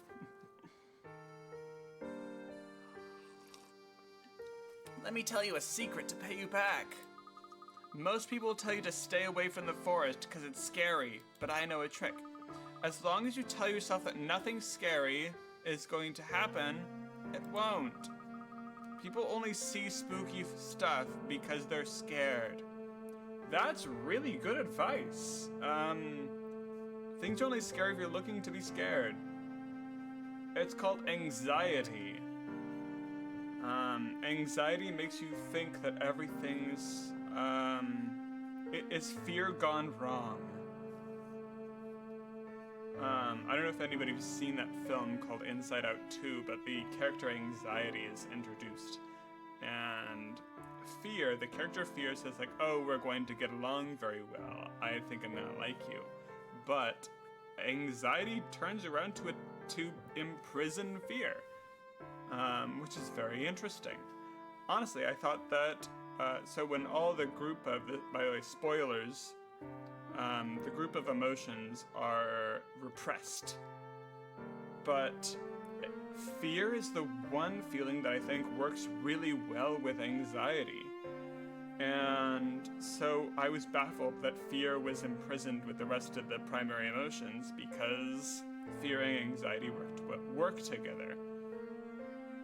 But the reason why anxiety represses fear, and this is true in psychology, anxiety represses your fear because anxiety keeps making you think about how to be afraid of potential futures. And if you're always thinking about potential futures that could happen, you are blind to what's actually going on where you are. Like, if you are anxious so there's a fire, let's say, there's fire. If you're anxious about, oh my gosh, this fire is gonna burn down this house, it's gonna burn down all these things, you're ignoring the fear of, there's a fire, it could hurt me. It could hurt you. Anxiety is, what else can this fire do? Anxiety is a fear that it thinks ahead into possible futures. And it sometimes ignores more imminent threats that are much, much worse. So if you watch that film, it does make sense why anxiety makes you forget about direct fear. But I do think that they work hand in hand. Fear is healthy, whereas anxiety is not healthy. Anxiety is a feeling that everybody has, but it's not entirely healthy. Unless, actually my partner said, anxiety is not healthy at all. He said that, I argue that anxiety is very healthy because anxiety helps you plan ahead for potentials that could happen. But then my partner said, well, if there's a high likelihood that one of those events would happen, that's just regular fear. You're afraid of something that's going to happen. And I said, well, actually I haven't told him this, that we still need to continue finishing this argument. The argument went on pause, but I think that, so fear is being afraid of something that's going to happen. It's guaranteed it's going to happen. If you run over, if you see a branch and you're running, it's going to happen. You will trip. You will trip, it's going to happen. It's so active. It is fear. You actively feel fear. Anxiety is all about potential. Now, I'm not, like, not going hiking because there's a potential I could trip over a branch. No. But listening to certain anxieties can be really healthy because it can help you plan ahead for potentials. My brain works in a certain way where all of my anxieties and my dreams, I'm not saying that I have bad dreams. No, actually I do dream every single day. But my dreams are always predictions. And so I tend to live in a lot of deja vu. Where I'm like, I feel like I've been here before, or I feel like I've done this. It's because I've dreamt it. I dream in prediction because I'm always thinking about, okay, what could happen next? What could do this? I write stories, and so I always see my life in advance. I'm not a soothsayer. I can't tell the future. I don't really believe that exists, but if you dream something, it means your brain really, really believes that something could happen. Something is very likely, and so your dreams are preparing you for whatever could happen. I have a lot of lucid dreams, and whenever I realize that I'm lucid dreaming, I will always use it to hash out potential futures. I wish I could dream more, lucid dream much more, but whenever I'm lucid dreaming without realizing I'm lucid dreaming, is my brain is trying to find solutions to likely situations.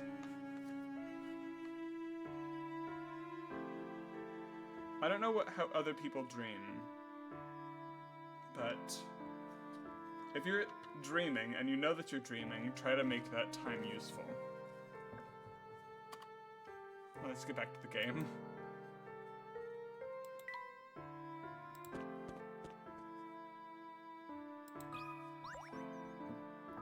Oh, so I take it you do want to come inside and, look around. Good for you, Oyama. No, look at those red cheeks. You must be shy. Here, how about I find a way to relax you? Oh, Ilya, you and I think a lot the same. How old is she? A boy and a girl are chatting at a local cafe. Looking up from his coffee, the boy says, "You know, I'm 20, but back when I was as old as you are now, you were half my current age."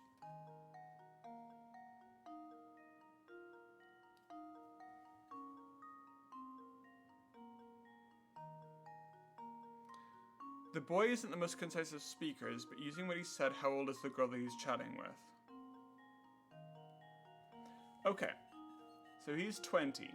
If he was 10, she would be 5, which is a 5-year gap, meaning that she can't possibly be half his age now.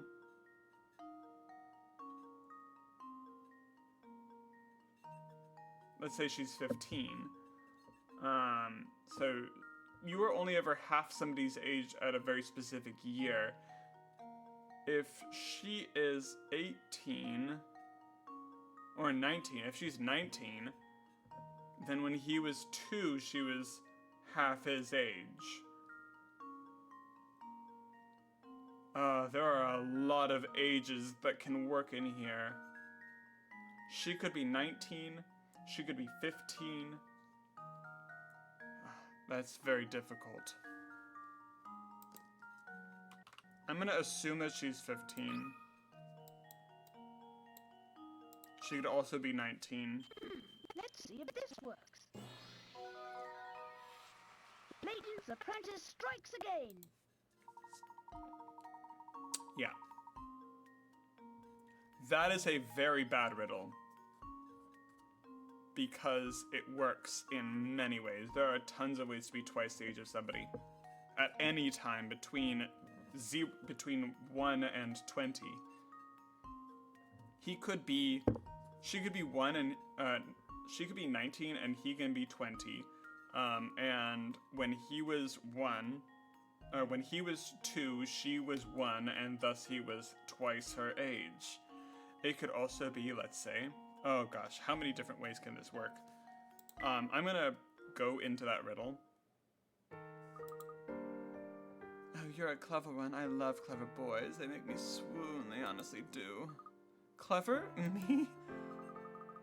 You're getting all red again. It's just adorable. Come back anytime. 71.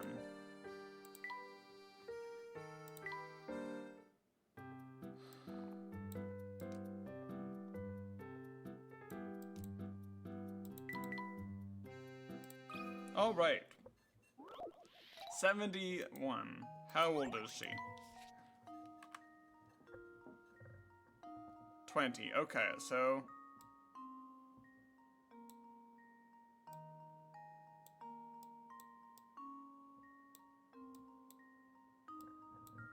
okay, that means 2 and 1. Twice the age. Okay, let's say let's just actually extrapolate on this. 2, 4. That's 20. Oh, back when I was your age, I was half. Ah. I'm 20 now.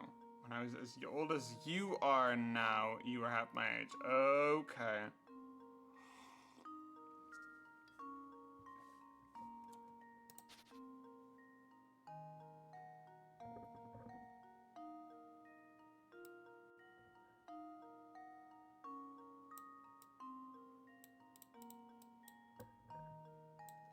That means 5 years ago, she would be 50.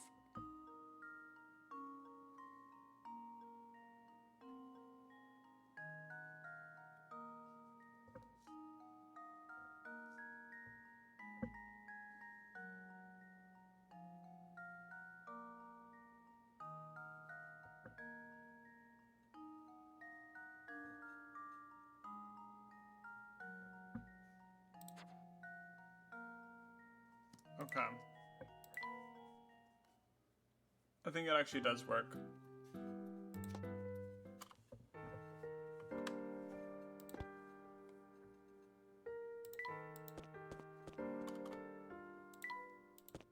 Okay, we've helped Niles.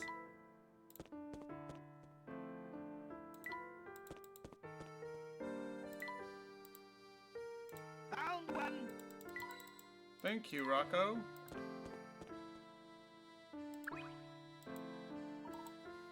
Nutties.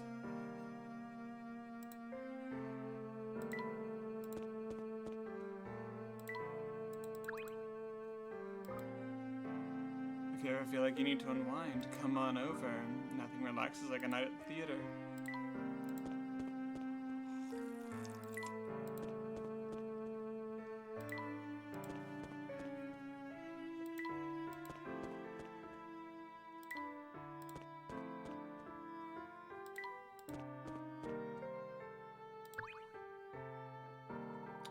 Are you quite right, madame? You look a bit fatigued.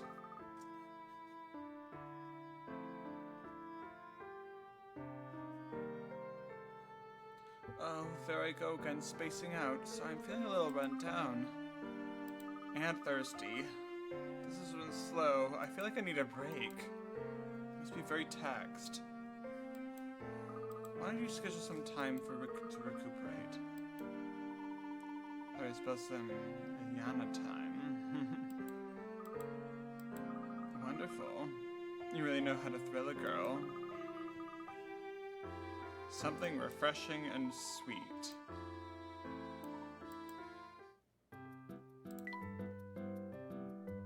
Loved by women and children.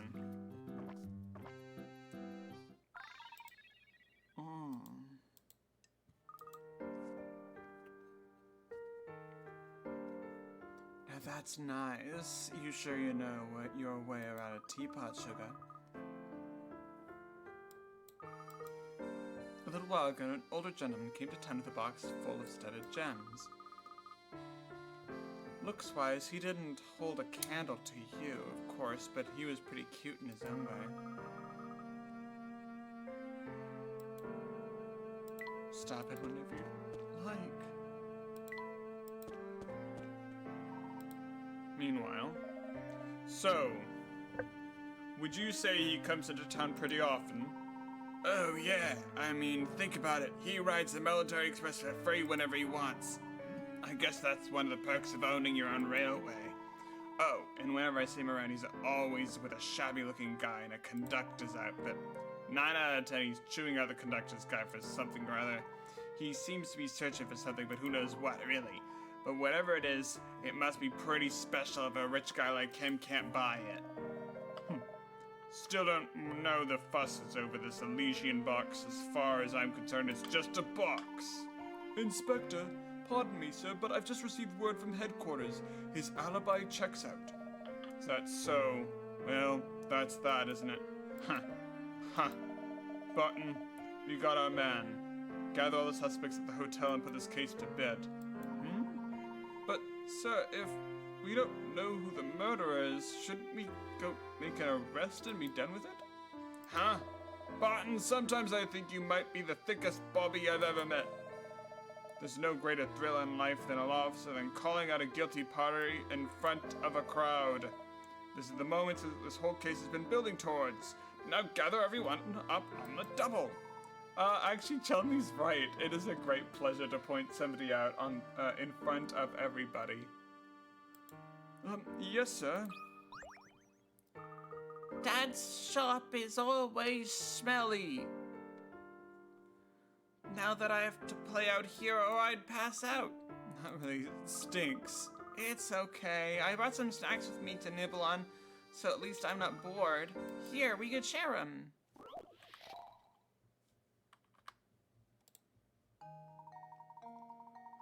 You have a box full of 4 different kinds of delectable candies. Ooh.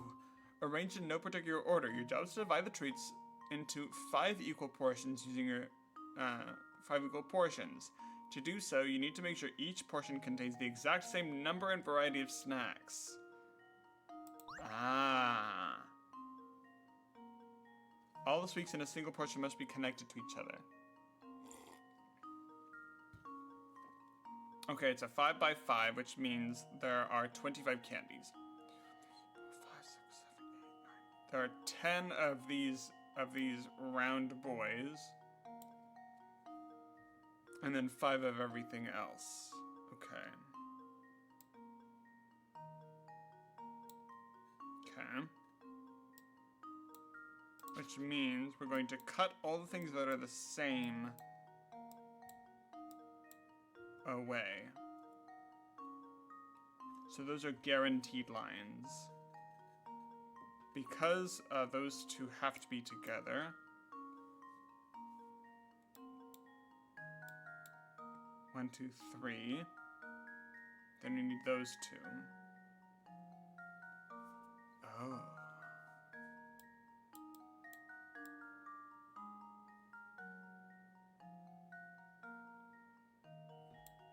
Okay, we've got 2 sections that are forced together because of the logic.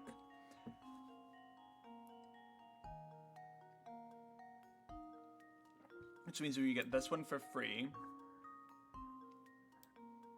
That has to be separated.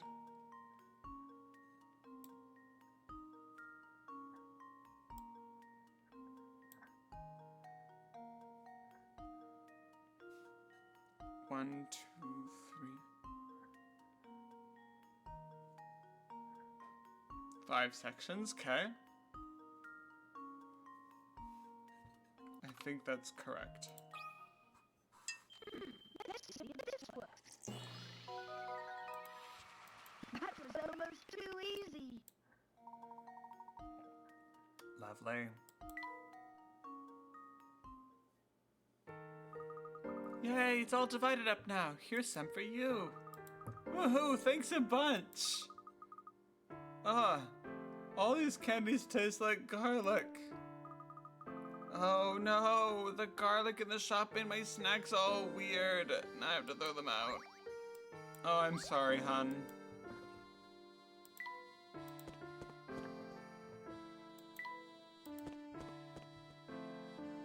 That is actually extremely rough.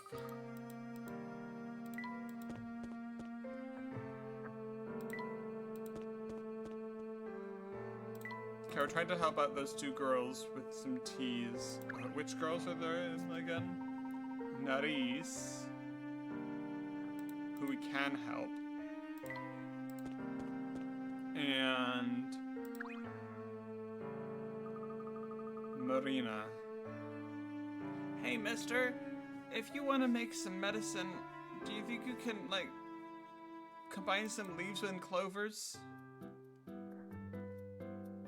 Marina, she needs some medicine.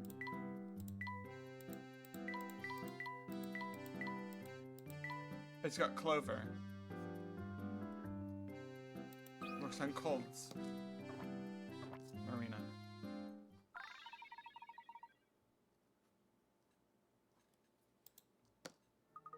Thank you, mister. This tea is great. I feel a little warm inside. I'm gonna try making this for my dad. Sometimes when I look at him, he seems old and tired. Maybe the garlic fumes from this shop are playing funny tricks on his eyes. Or there's something going on in the air.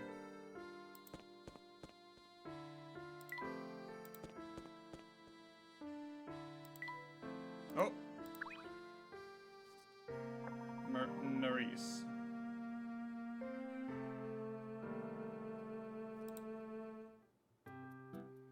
Something mysterious would be just wonderful, and mysterious I mean sweet, mild, and spicy. Oh.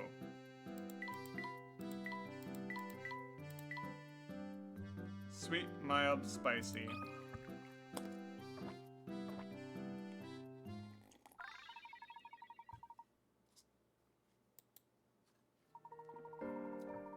That means we've got 11 left. There's something really mysterious about the way this tea tastes. Good job.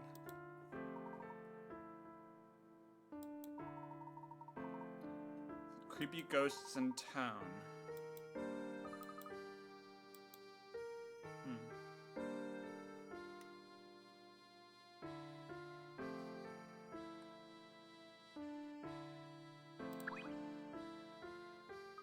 Leela. I've already got her.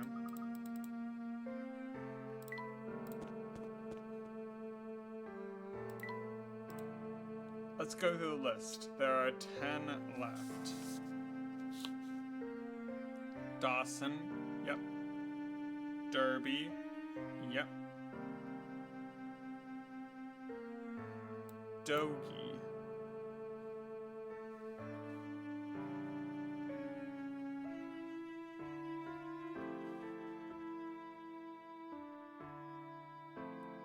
Duke, yep. Felix, yep. Garland, no.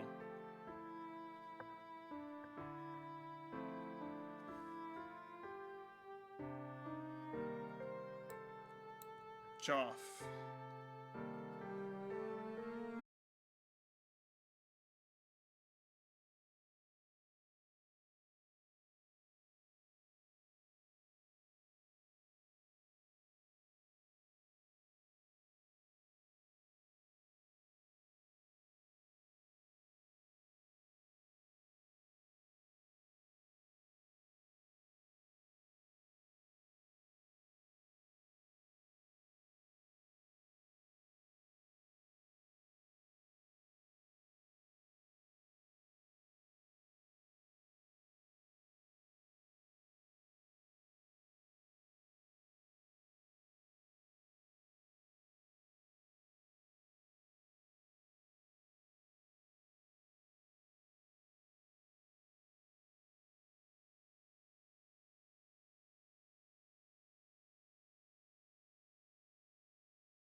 And we're back.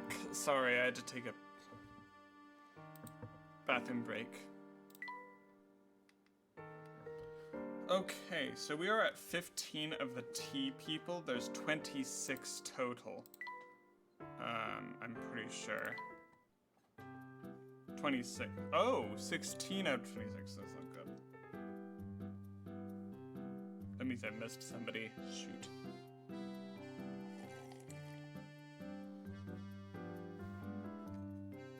I mean, missed somebody in my count.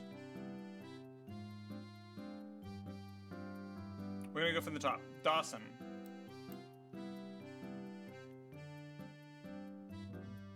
Yep, we did Dawson. Derby. Yep, we did Derby. Dogie. No. Duke. Yes. Felix. I'm sure we did him. We did him today. Felix, yep. Garland. No, we couldn't do him. Joff. No, we can't do Joff. Gertie. Yes, we definitely did her. We did her today. Gregorio. We can't do him. Grinko. No, there. Hopper. There you go. Iana. We did her. Janine. We've done her twice. Yosef. Positive we done him. I think we grinded for him. Yep. Krantz, we've definitely did him.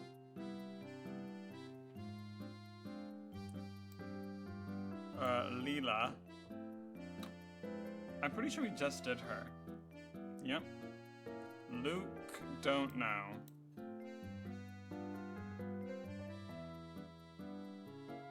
Luke and Duke, Narina. Yep, we did her. Naris. Yep, we did her. This is the last one. Niles. We definitely did Niles. Opal. Is impossible. Yet. Leighton. Maybe. Ray. I don't even think we've met a Ray. Rory. We can't do Rory.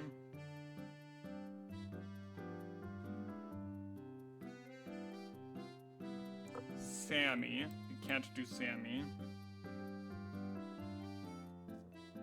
And Stas and Farshan.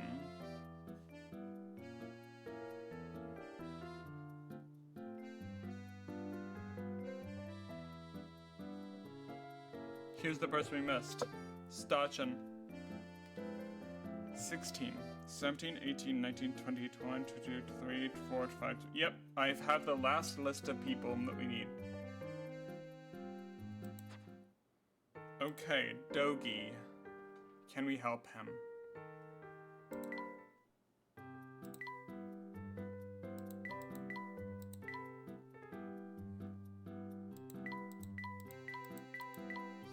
Yes.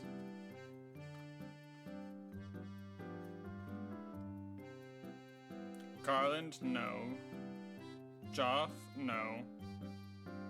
Gregorino, no. Grinko, no. Hopper, no. Opal, no. Ray, yes. Rory, no. Sammy, no. Okay. We can do Doki and Rory right now. So we're gonna go directly to them.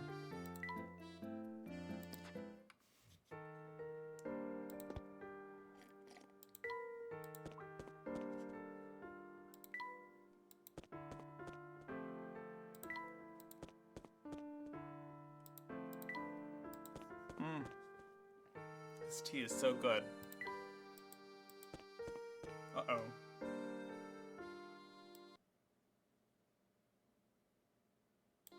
Jackpot! We're looking for Alley Dead End.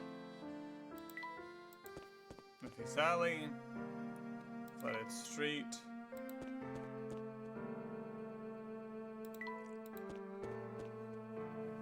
Garbage Heap. Seedy Alley. I thought Seedy is lovely. Alley Dead End. That's Rory. Or Doji. We need to go back and forth in order to grind for him. Come on. Until they close a few years. Okay.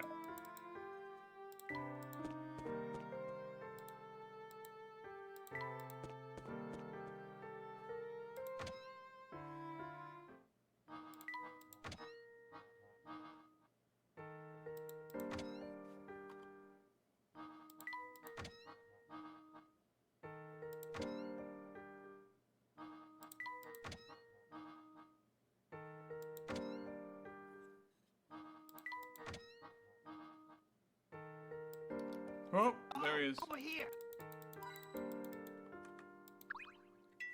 We got Dogi.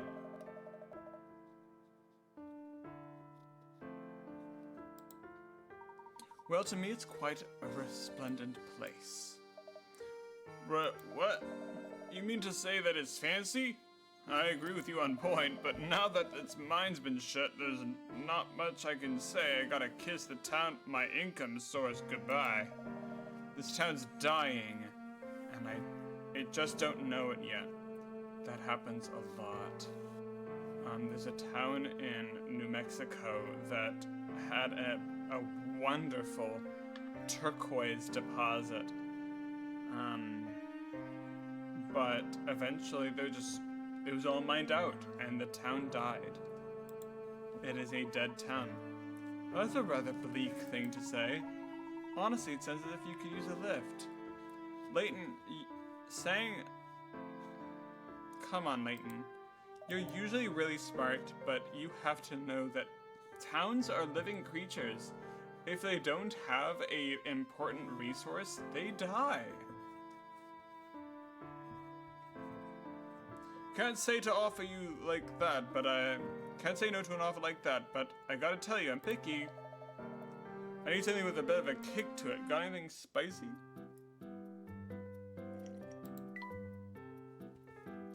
Spicy kick of pepper cherry makes an ideal pick-me-up if you're feeling down. It's gotta be fiery hot. That says 2 pepper cherries in it. How about this?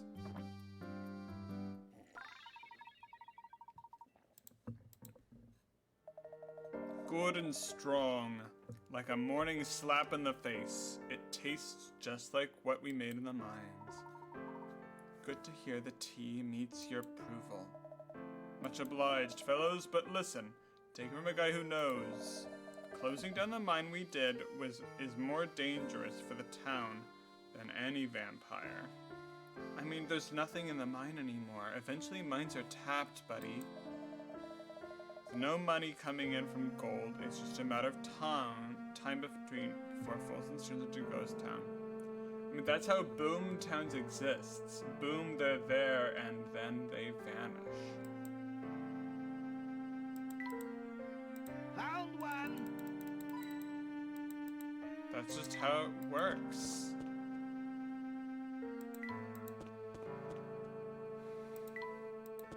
It's just the existence of towns.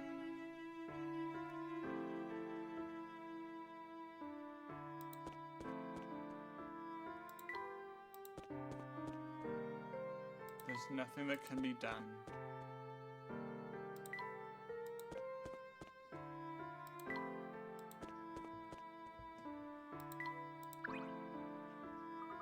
This place gives me a bad feeling. Who even knows what's down that path anyway? From what I can see, it's just an expansive wilderness.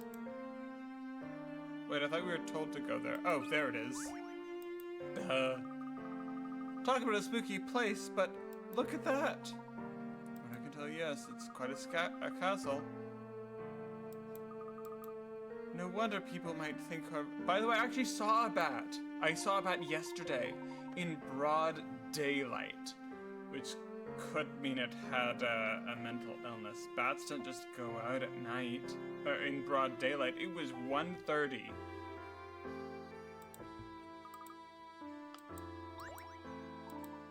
Now we have him. The torn photo.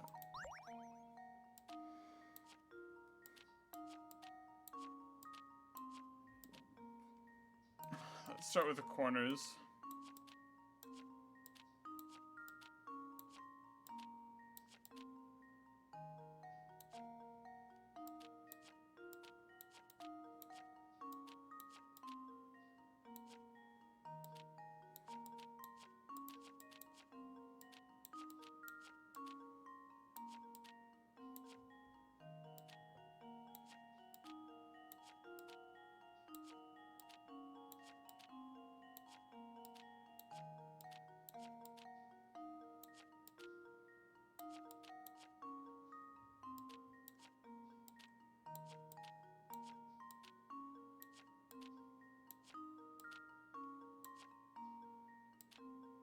It's a ram's head.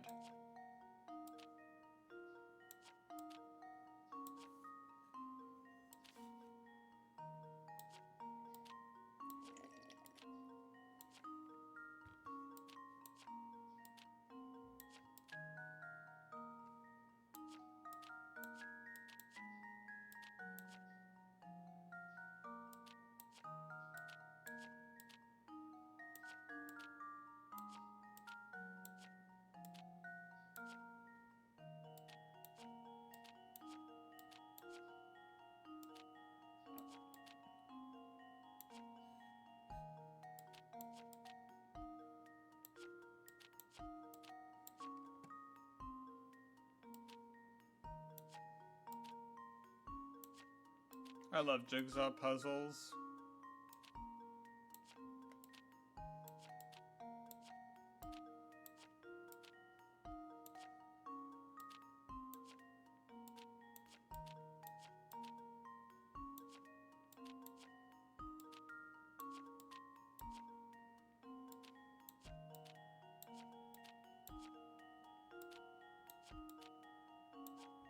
It could either look like a ram or a frog.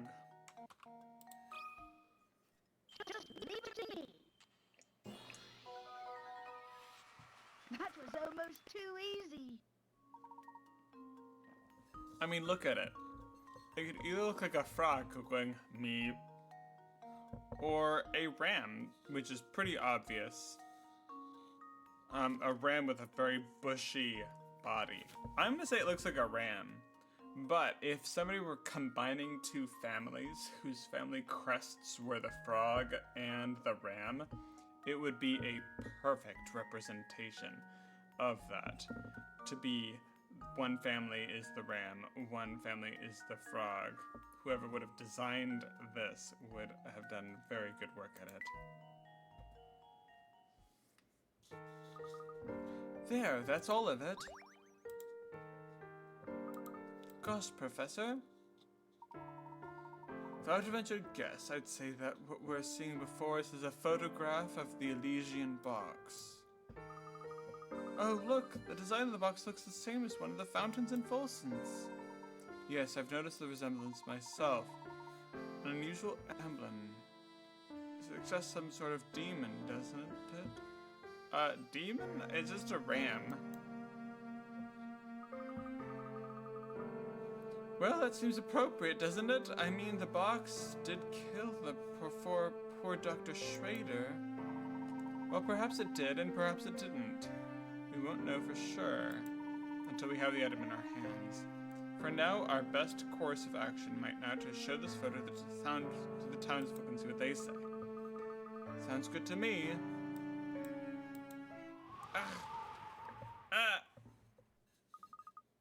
What are we going to do now? The wind blew away one of the photo pieces. This is quite unfortunate. With that piece missing, the emblem looks completely different. Less evil and more like a frog?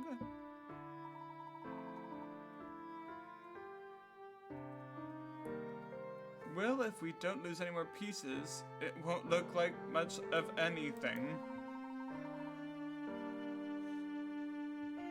Don't lose any more pieces to the wind.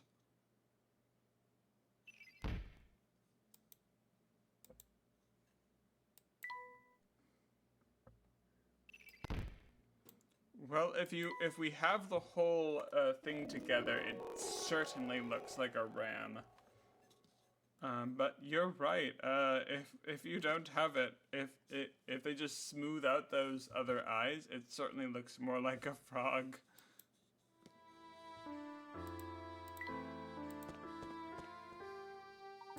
Professor Layton, sir. Barton, my good man, whatever is the matter?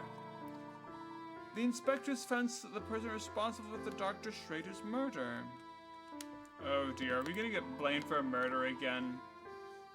I have strict orders to round everyone up at the hotel as soon as possible.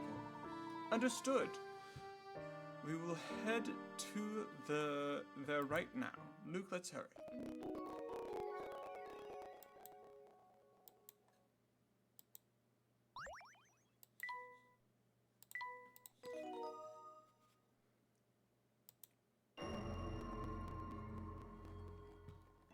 The road to Harchen Castle. That's great. Now we have access to the Cinder Horse.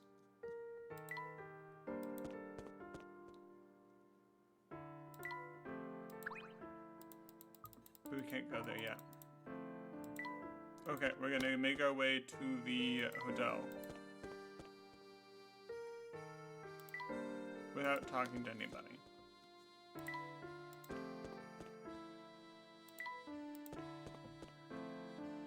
Whoops.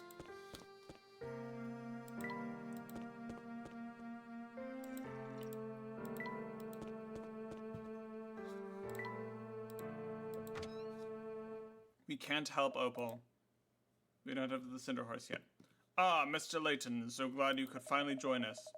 With you here, we now have every suspect in the murder of Dr. Schrader's gathered in this room.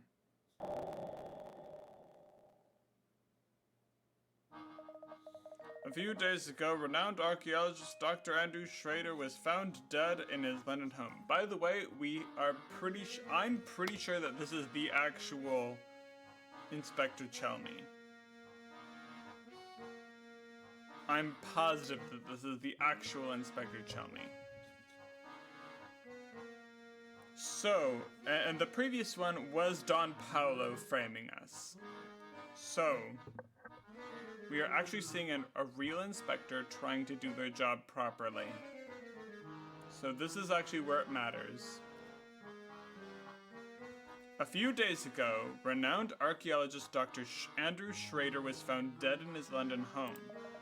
His murderer is still at large, but look around you. You could very well be sitting next to the culprit. Suspect? Me? Utter nonsense. What reason could I possibly have to kill a man? I don't even know. A bit slow on the uptake, eh? Woo. Mr. Beluga, every person in this room is after the Elysian box. That box ties each of you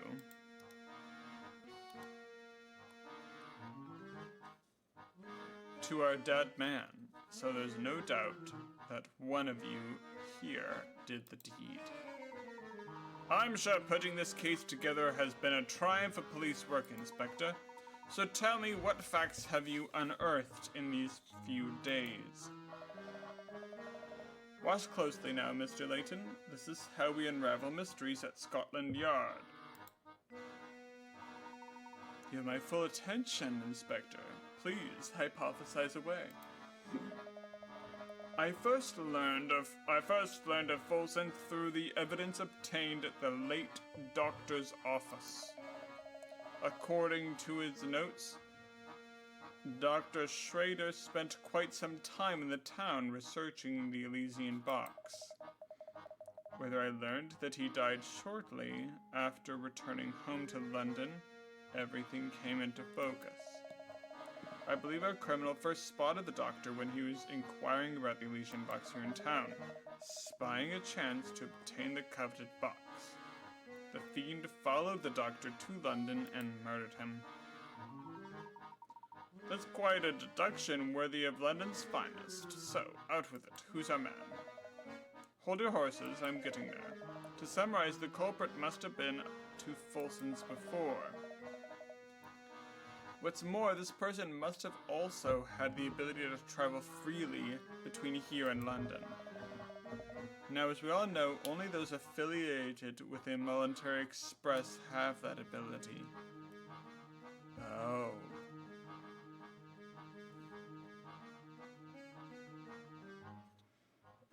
That's true. Folsom's is a secret town. And now all eyes turn to Mr. Beluga. Turn them back. Mr. Beluga stated he was in London conducting business that day and his alibi checked out. But it's not Mr. Beluga. That's right, a murder standard for us. Sammy Thunder. You've got to be kidding, man. I know Mr. Beluga has ordered you to turn over every stone to find the box. He would do like a dog. So you decided you'd beat him to the punch and make off with this precious box. And you came back at a good time. This is an outrage, Samuel. What do you have to say for yourself? I'm being framed. You're out of your gourd, man. Now I see that why the box has eluded me for so long. You've been holding it out on me, Samuel. No, I haven't. I swear on my favorite leather pants. Come on, Uncle. You know me. I'd never do anything that crazy. You have plenty of time to tell me of your story back in London from a cell. Now come along. So I have to get... Oh, I have to address my throat to do Flora's voice.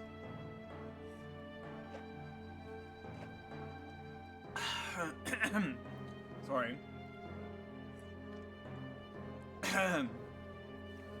So, was the conductor after all?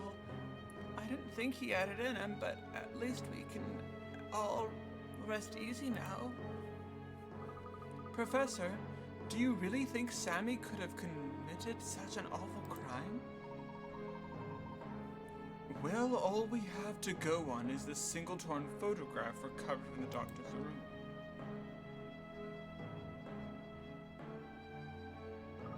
Oh, so that's the Elysian box? How very fancy. I like the cute goat design. I like the cute goat design on the top. I'm sorry?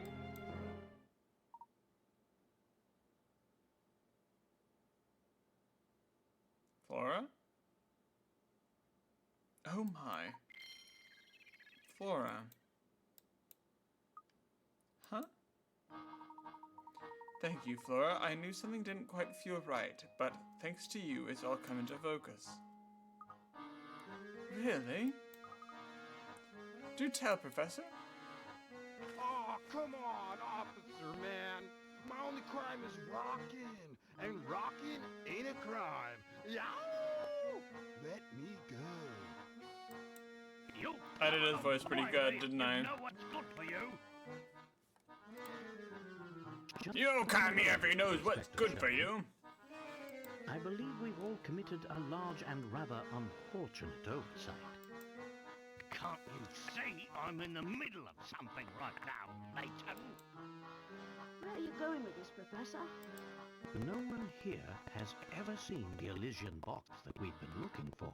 The one and only piece of visual evidence we possess is this torn photograph.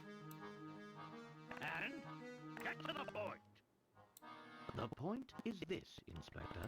The only person who could know what the Elysian box looks like is the suspect you're after. And it is this person who must have stolen the box in the first place.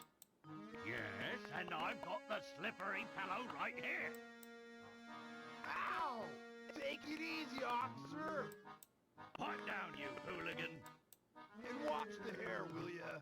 Wow! Wow! Sorry to disappoint, but he's not the culprit. What? Stop talking in circles and get to the point, Layton. Who should be wearing the handcuffs? Isn't it obvious? If the criminal does indeed reside in our midst, he or she would be the only one of us to see the Elysian box in person, which means the culprit.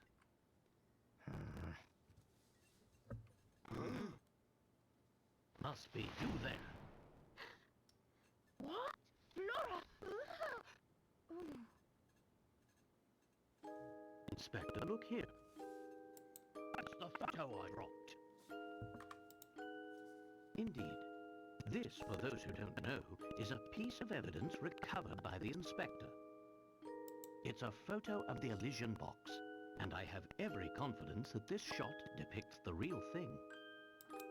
So, this little knick-knack here is what started the whole mess? Yep. To be honest, it's a bit outlandish for my taste. What with the bizarre frog head on it. Frog head, you say? It looks clearly like a ram to me. Aha! I see you put the pieces together too, Luke. Inspector, the emblem decorating the top of this box depicts not a frog, but a goat. A goat? Not by my eyes, it doesn't. That's just it. This photograph is missing the piece containing the goat's eyes. In its current form, the image looks like a frog to most people, as was the case with you, Inspector. Flora, dear, I believe you said the design looked like a cute goat, did you not? Well, that clears things up nicely. Oh If no. you say you saw a goat, that must Oh, mean you've seen no. the real Elysian box before. Oh no. Oh no. Oh no. It's Don Paolo. Well played, Layton. I'm sure you're very proud of yourself for seeing through my disguise again. How are you harmonizing with yourself?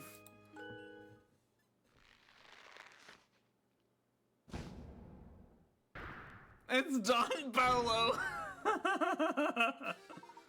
Oh my god. Yeah, the two voice lines playing at the same time doesn't work at all. How are you harmonizing with yourself? Curse you, Layton! Curse you in that foppish hat of yours! Don Paolo. By the way, he mentioned the hat because the hat is extremely important in our next game. Professor Layton in the Unwound Future. Or something future, depending on your resident country. I beat you to the box and I gave you more time. I would have beaten you cracking a secret. And of course the Herchen future would have been mine. But the ship has sailed now. So you're the one who had the Elysian box all along. Another brilliant deduction from Layton's apprentice. Clearly he learned from the best. But yes, you're right. The little man, I stole it off that old fool while he was snoozing on the floor. The geezer probably caught a cold sleeping on the ground like that. Not that I care one iota. Snoozing? But Dr. Schrader wouldn't have slept on the floor. Hey, wait a second. You've been posing as Flora. Why? Where's the real Flora? Oh, she's probably making hay angels in the with the cows in an old dropstone where I left her. Or maybe she's just sitting there fuming because you blumbers didn't even notice we switched places. But I guess I must thank you to Dolts for your help. You've given me more than enough information. Now the jig may be up, but the dance is far from over. I'm so close to unlocking the secret of the Elysian box, but I need merely take the box to the... Hold on there, right there, you scoundrel. Gah! I've got a lot of questions, and you will answer them once I've escorted you back to London. Where do you think you're going? Here, ha, got you, you slippery devil. You meddlesome oaf! You have no idea how slippery I can be! Ah, don't just stand there. The worm's getting away. Fool! Did you really think a soft-bodied flat-foot like yourself could catch me? So long, Leighton.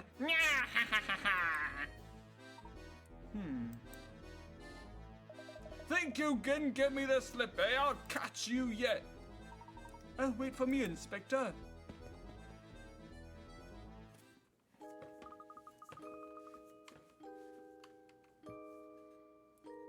Wow, look at the three of them shake a leg. I didn't think they had it in them. I must say, I've never once suspected Don Paolo had been posing as Flora, and for so long. I sure hope the real Flora's okay. We absolutely can't forget to pick her up. She's worth literally mountains of gold. By the way, I posed that Flora did actually cash out on some of her fortune, or had a separate fortune set aside. Because she did admit to buying a ticket to the Mullantary Express. That's how she got to Dropstone in the first place. Meaning that Flora had to have money. Meaning Flora has decided to let the village go. The village is a bunch of robots being repaired by one man, and I think that Flora did what we thought she should do. She let the village go. They will die, but they're not real. They would have died anyway, because the man who repairs him was old. The man who repaired the robots in the Curious Village was old. Saint Mystere had no future. So, in this game, at the very beginning, it was revealed that Flora took the money. Let Bruno go. Yeah. Like, Flora didn't have any money. If you go from directly for the previous game to this one. No. Flora had money in this game, meaning she came to grips with Saint Mystere had no future. Yeah, you're right, Tiltons. Flora has the fortune. It does not belong to Leighton, it does not belong to Luke, it belongs to Flora. Flora has the money. Which is very good. It's very good advancement for her character. She learned that fake people are not real. And no matter how real they seem, like, as a dungeon master in Dungeons & Dragons, I make my characters feel extremely real. There's a character known as the White Lady, or her name is Lilith. And whenever I become her with my crew, I become an entirely different person. She's immensely kind. She is the perfect mother. She is so loving and endearing and will do anything for her people. But she's not real. She's a character I've come up with in my stories. But when I play her, my crew says it's like I become an entirely different person. And it is because playing a true person who only has other people's best interest in their mind is something that I don't do. I have my own goals. But when I think of playing this other character, this Lilith character that I came up with for my D&D stories, my role-playing games, I think we're actually in Pathfinder, she's a different person than me. But she's not real, so if I made real money, I would treat her as not a real person. And nor would my players do as such. They're not real, they're robots.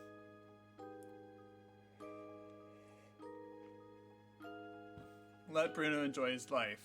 So yes, it was revealed in this game that Flora has money and that she can afford a fabulously wealthy room to herself. So the mysterious village doesn't exist anymore, and that's a good thing. That's a good thing. That's a good thing. I sure hope the real Flora's okay. We absolutely can't forget to pick her up on our way back to London. Of course we won't. Yeah, literally, Layton, you can't because you're her... She's your ward. If you forgot her, that would be a crime. But I'm sure Flora's having a grand old time playing with the cows. Another thing I can't get my head is what Don Paolo said about Dr. Schrader. The way he was talking, it didn't sound like he killed Dr. Schrader at all. But if he didn't, who did? I think you're spot on then, Luke. Something else is responsible for Dr. Schrader's death. Did anybody check his pulse? He could have been just asleep.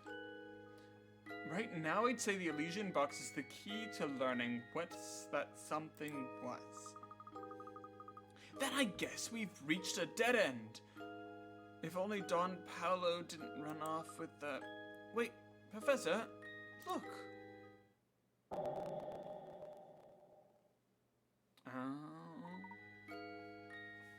Look at that.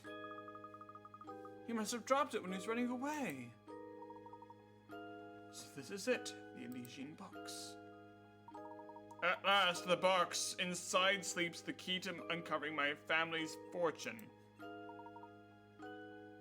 I beg your pardon, sir? Mr. Layton, I'm going to ask you to hand over that box now. As the son of the late Duke Harrison, I am the rightful owner of that box. This box belonged to the Hurchins. You hard of hearing boy. Inside that box is the key to cracking the secret to the Hurchin fortune. Seeing as how I shared the bloodline, that box should pass into my hands and no one else's. Oh my, that does change things. I suppose we have to. Mr. Beluga, listen to yourself. You're no more entitled to that box than I am, or any other person in this room for that matter. You listen here, Porter. This is none of your business, so I suggest you keep your opinions to yourself. No, I'm sorry, but I won't stand by and watch you claim the box as your own. If anyone has a rightful claim to that box, it's the current Duke of Folsom himself. Besides, I've heard about it. You turned your back on this town and left it of your own free will. In my book, your claim to the fortune was lost the day you walked out of Folsom's. Oh, is that so? You've got some nerve, buddy. If what Kron says is true, I'm afraid I can't hand over the box over to you in good conscience, sir. Hey, Uncle, what do you say we give up on chasing this box? Keeping stuff on the DL is exhausting. Don't you tell me how to run my affairs, Samuel. You've forgotten you signed your paychecks.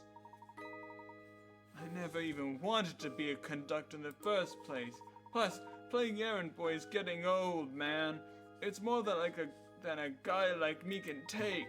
Sammy Thunder wasn't born to work a 9 to 5, Jig. Wow, I did the whole hand thing. Sammy Thunder was born to rock. Hey, word. I'm climbing back on that rock train and riding it to the top. Yo! Samuel, what are you blabbing on about? Come back here at once. I'm sorry, Mr. Beluga, but I think I have to hold on to this box for the moment. Fine. Do what you want. I hope that awful box curses you twice over. Alright, we've got the box.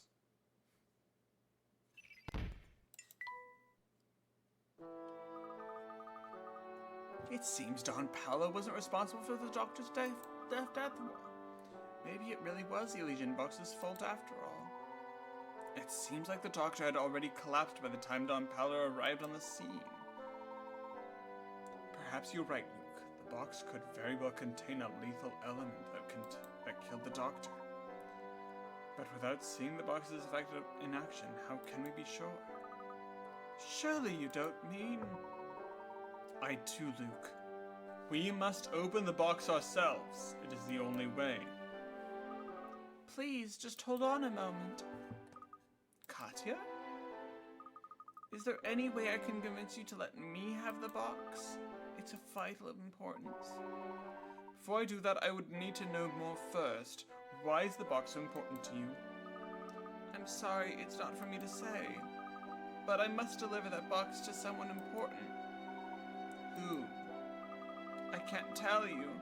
But once I'm done, I'm certain this awful curse will go away. Forever. The curse will end, and everything will be over. And done with. And he'll... What do you mean? Help! Somebody, anybody, come quickly! Someone else just got taken away to the castle! The vampire! They're gonna suck his blood and he's gonna steal his soul! Why did it have to be him? Why? He was such a stand-up guy, too! What? No, that's impossible. Wait, Katya, where are you running off to? Now she left in a hurry. If the vampire's talk did scare her. Do you know what she was talking about? I feel that I can only follow half of what she said. I'm confounded as you are, Luke, but after our discussion, I'm doubly sure, now that this box contains a greater secret. The path to understanding everything lies before us. While potentially perilous, opening this box seems to be the only course of action left to us. Understood, Professor? Good. Let's us take this to our rooms. We can open the box away from prying eyes. Oh. We'll be back in just a second.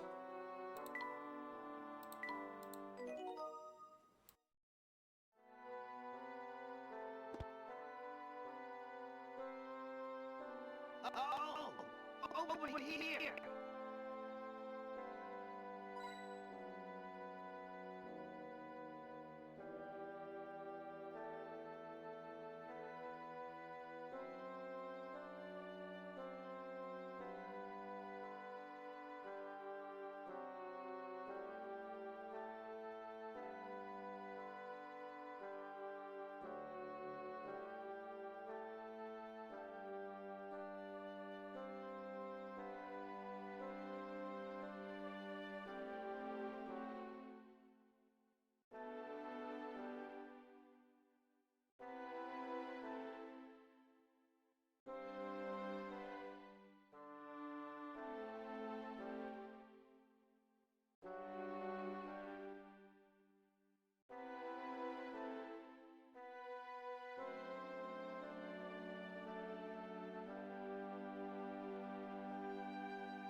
And we're back. Whew. I hope that you guys had a good break. By the way, my breaks are generally a couple minutes. Sorry, it's usually to use the restrooms and to grab a drink and maybe a small snack. My small snack is just a hot dog right now. Oh, it's so good. I love it. Simple eating is so good, and I made myself a cold brew.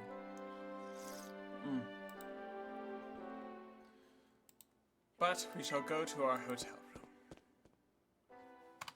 After Flora. The illusion box. Finally, the illusion box. Indeed, Luke.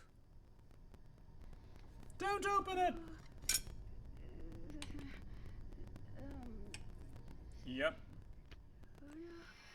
Oh my god, we're gonna die!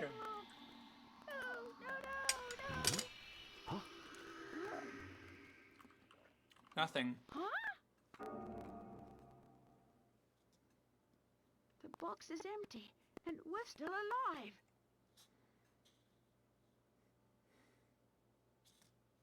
The box is empty and we're still alive. Maybe the box contains something else. Like a gas. Then it would seem my theory was correct. What do you mean, Professor?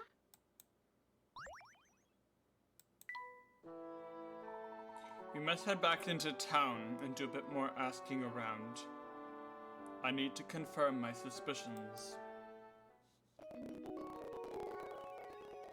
By the way, I like my hot dogs microwaved because the radioactive damage done to the hot dog gives it a certain caramelization and crystallization that I much prefer over a boiled hot dog.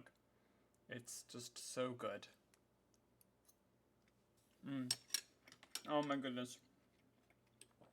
It's probably terrible for my body, but it's so good. Radioactive decay done to a hot dog. It's just so good. I know it's not healthy, but oh goodness, is it so wonderful.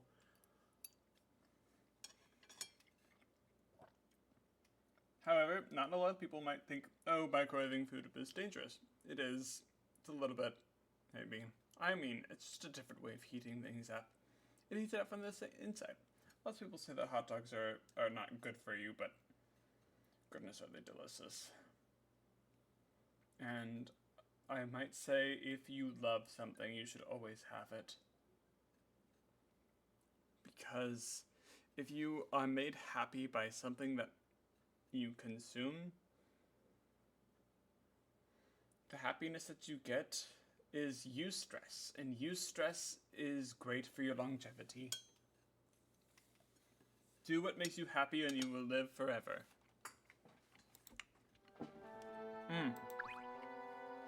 So good. Good evening, sirs. Please forgive my outburst earlier. It was not very professional of me. Not at all. Your testimony is testimony, and it was incredibly helpful. Listening to your talk, I got the impression that you are very versed in the Herschel family history. Well, I suppose you could say that. When he was still alive, Duke Herschel often favored our fine hotel with his personage. Why would the Duke stay here in a hotel if he lived here? I mean, the only reasons why somebody would stay in a hotel in their own town would be if they were staying for romantic trysts, or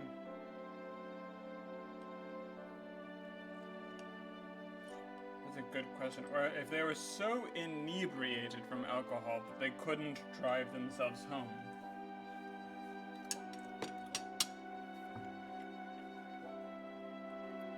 I have very warm memories of his kindness towards me, even when I was just a lily bellhop. Back when the Duke was still with us, the whole Folsons buzzed with energy and activity. But once the mining stopped and the Duke passed, our town turned into a gloomy place. After his passing, who stepped in to take care of his place? Did he have any children? As I recall, Mr. Beluga's brother stepped up to take the Duke's place. That's really all I know. Though I heard our current Duke is quite young. And all the vampire rumors, which I'm sure you've heard of, you know everything I do. I see. Sammy. Yow! It was my main dues. You're the only reason I didn't catch that bogus charge, man.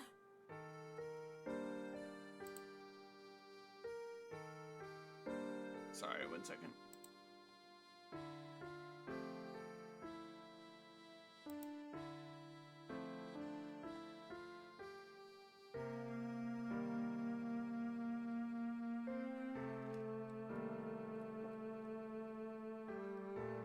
Say thanks, I pulled some strings with the museum curator and got y'all to open the place up for you.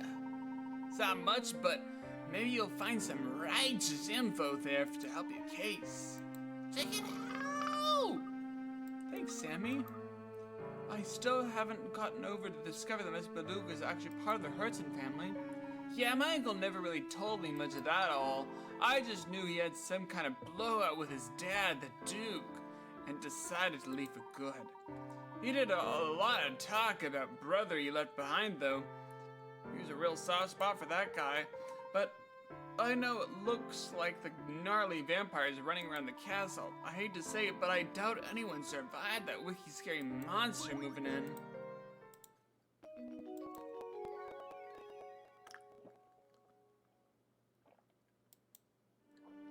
We can now enter the museum.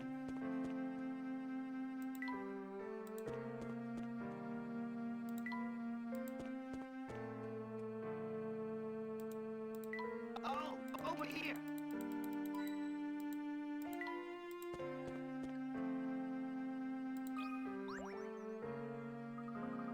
Look at you two running around town like a dog chasing his own tail.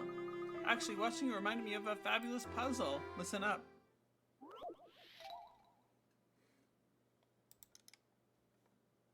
Walking the dog. A girl takes her dog out. Sorry, 1 second. I'm starving. I wish I got myself some more franks, but I only have the 2. So good.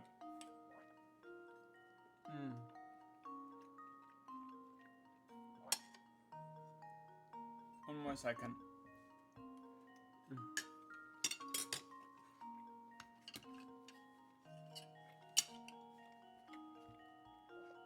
Oh my. Unfortunately, I'm unable to consume any more delicious franks. So you've got me for at least the next 2 hours until I become so hungry that I must produce a dinner. A girl takes her dogs out. Oh, I need to clear my mouth.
over and over and over and over again before the dad reaches the girl, which is an as X approaches Y.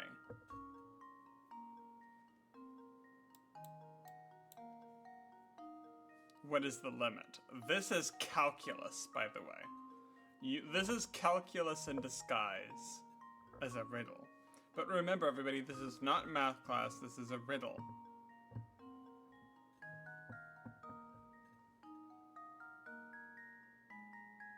Meaning that every second the dog turns around. So this is going to be in terms of seconds. We're not doing decimals. This is a riddle, not math class. The girl walks at 1 foot per second. The dad walks at 2 feet per second. Meaning the dad will catch up in half the time. So 10 and then 5. So, if the dog has doubled this 10 and 5, that's 25. The distance between. Provided we added it, so 10 and 5, 150. Because it's going there and back over and over and over again. The dog has traveled 50 feet. Let's say first. I'm pretty sure it's 50 feet. Huh. Wonderful. Yep. The dog will have run 50 feet in total. According to the puzzle, the dog runs for the entire time it takes for the father to catch up with his daughter. Since the daughter is a 10-foot lead, and her dad gains at her at the rate of 1 foot per second, he'll catch up in 10 seconds, which is 50 feet. Yeah.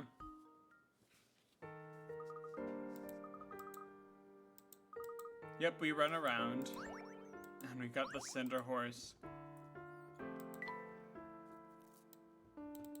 Alright.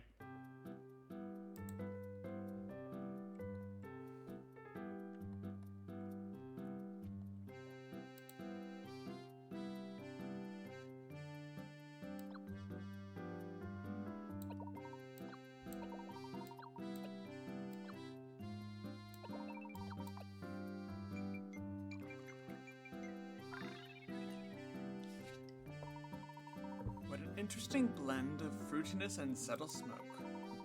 I've heard you use this tea leaves from this blend to predict your love life. I'm impressed, Luke. Wow. The professor is into predicting his love life? Interesting. That's the first I've heard on that subject. Have you been studying up on tea? But of course, Professor, I couldn't rightly call myself your apprentice if I didn't. Interesting.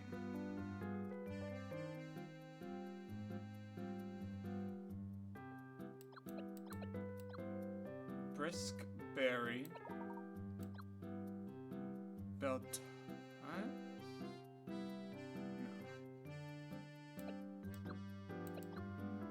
No. Belt tartan cinder horse?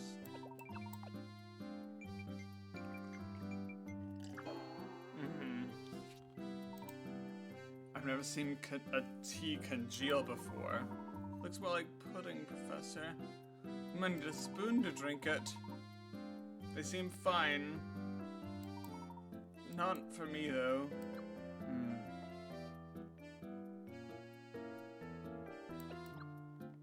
Brisk berry. Joy root. Cinder horse.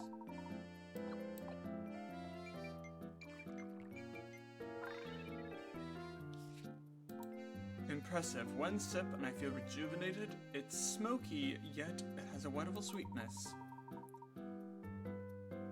This whole new flavor to me. I've never tried anything quite like it. It's interesting. I'm sure it's good for you if you've worked up a thirst, but it's not quite to my taste. Really? Well, I think it's rather tasty. Interesting. Good for children, but not quite for adults. Interesting.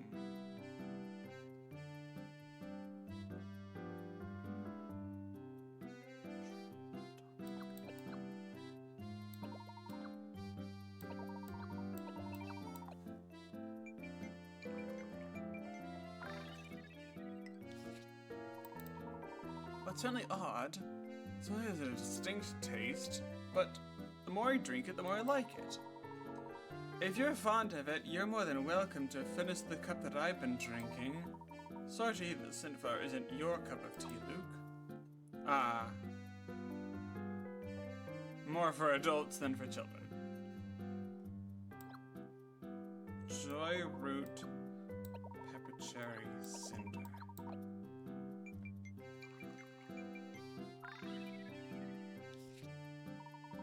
Wow, this tea is out of this world. I agree, but I do have to wonder how common ingredients can make something like this. Beats me, Professor. The world.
No. No. No. No. Whoa, this one's particularly difficult.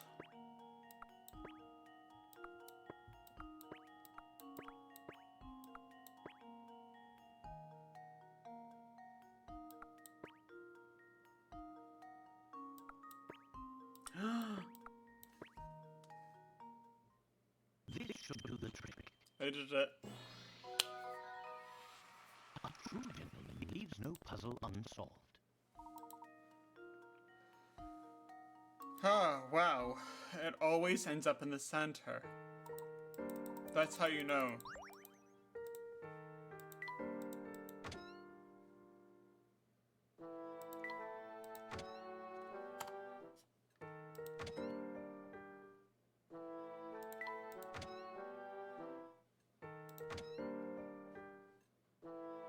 There we go. Garland. Sugar smoked tea. Yes, we do have that.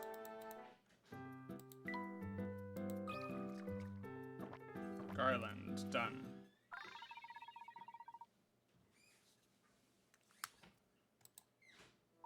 Ah, that's a nice tea, and drinking it is out of a nice porcelain cup like this makes it all the tastier.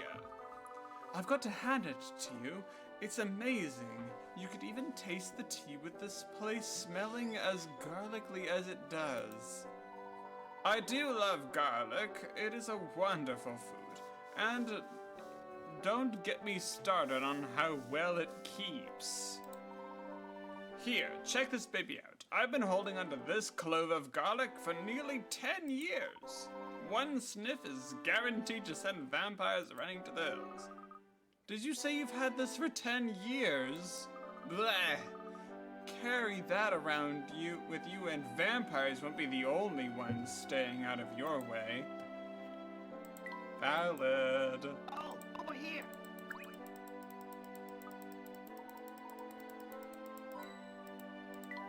Bye. Okay, let's check out on Joff.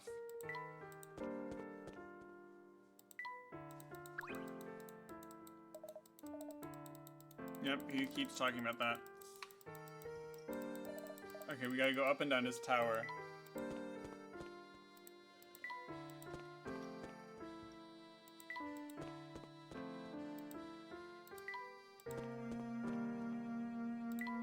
Oh, come on, Joff.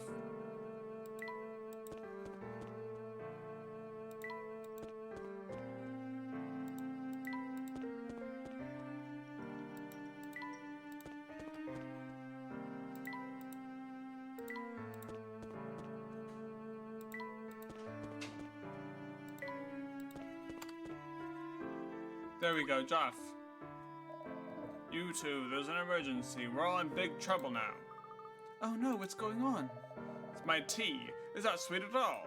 How's a man supposed to fight vampires without sweet tea? How? I was going to go home and brew a new batch, but I can't leave my post. We're trapped here like rats. Oh, is that all? What do you mean, is that all? What do we do if vampire busts in? How do I quench my thirst? In combat? Exactly what kind of tea would allow you to continue your fight, Mr. Joff? It's a secret monster fighting recipe, passed down from my great-great-granddaddy. It's a joy rocket root clover, and a little something else that makes it smoky and thirst obliterant. I see. I believe we might be able to make something that would approximate that tea, Mr. Joff. Oh, aren't you well prepared? All right then, if you can brew it, bring it on.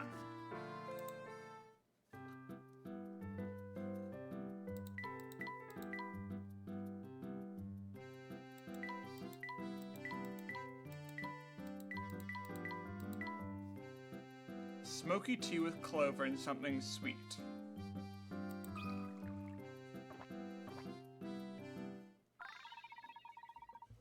Now that's some good tea. Ah, yes, that hits the spot. I've got to hand it to you, and you've really come through for me here. If you've got a great thing for the folks of this town who will remain safe, you've done a great thing for the people of this town who will remain safe thanks to my protection. Gee, you seem awfully worked out, mister. That can't be good for you.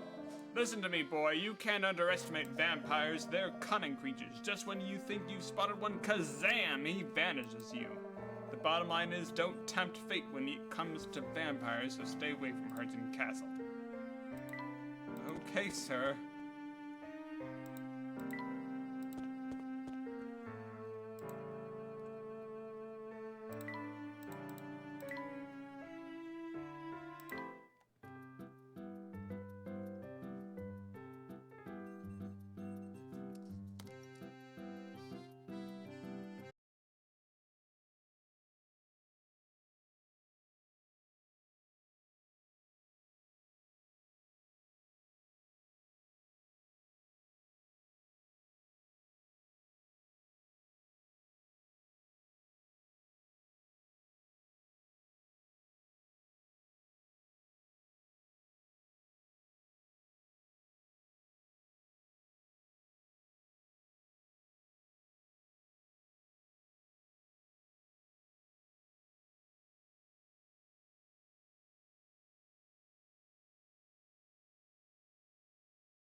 Bam.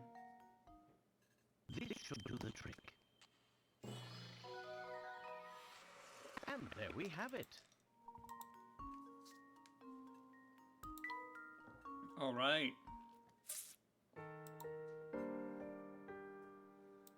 Yeah, it took us a couple tries, but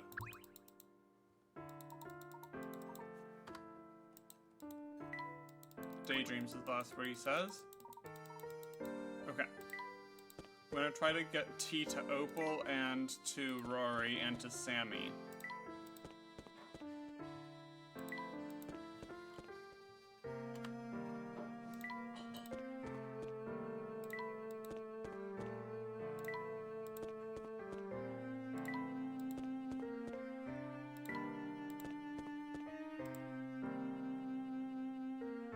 Oh, there you go. Oh, what to do? You seem troubled, madame. May I assist you? I'm quite troubled. As a matter of fact, what's worse is I have no one to turn to. Well, would you like a hot cup of tea?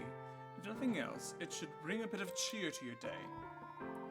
Well, I'm tired of mulling over this issue, but so I suppose I might as well take a break. I don't mean to sound so picky, but please keep in mind I have certain preferences. On a day like today, I do believe a nice strong tea with a pinch of dream fluff is in order. Well, then you might like this one.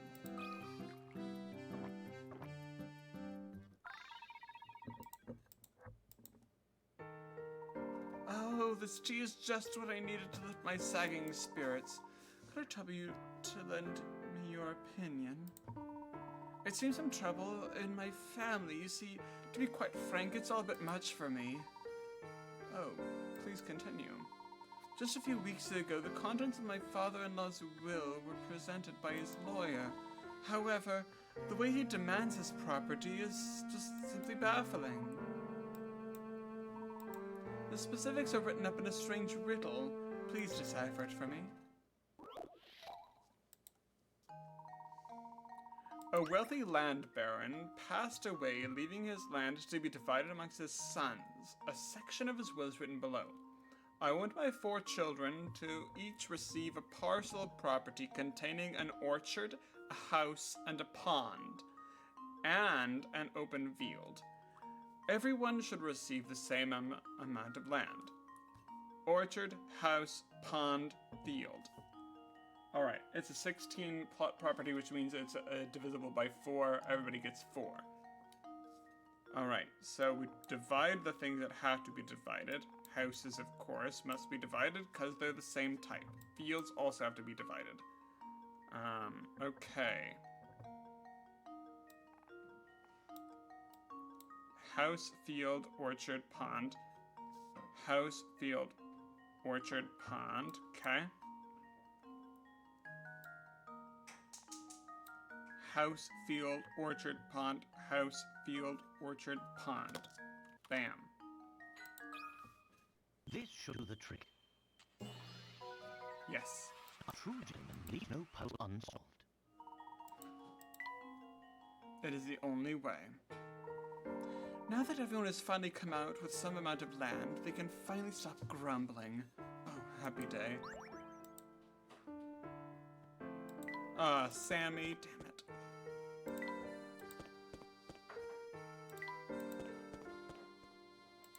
Oh, Rory, we've got Opal and Rory done.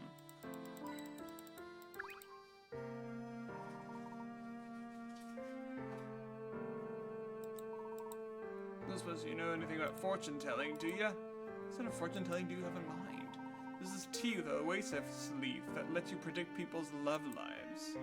Oh, I know that one. Or Luke does. It's the sugar smoke.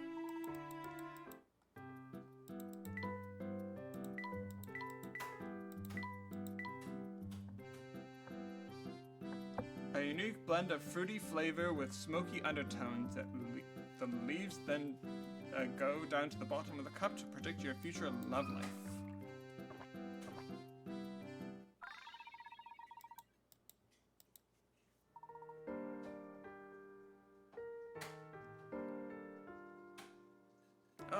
Yeah, this'll do lovely. See how the tea leaves are so positioned just so? They're trying to tell you something. Neat. So what do you see? Doesn't look good for this guy. What guy? Whose love life do you just picking to? The vampire, who lives on the edge of town. Seems he's in love with some girl. I decided to see how that relationship would work out. And it's bad news? I mean, it's only a matter of time before he breaks down and drinks her blood. Tell me about it. And it's just as I thought, this is gonna end in tears. I don't know if you really need tea leaves to see that. Okay, now we need to get Sammy.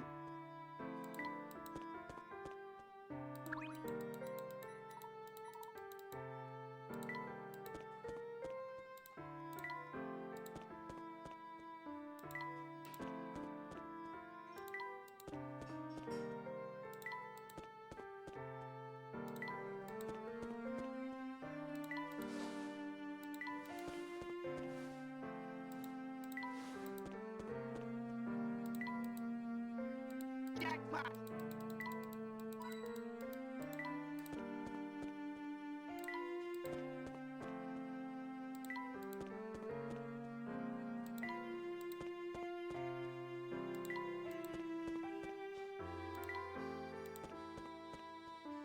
Come on, Sammy.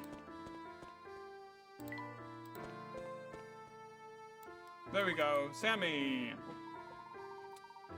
Ugh, I'm just not cut out for all this running around, man.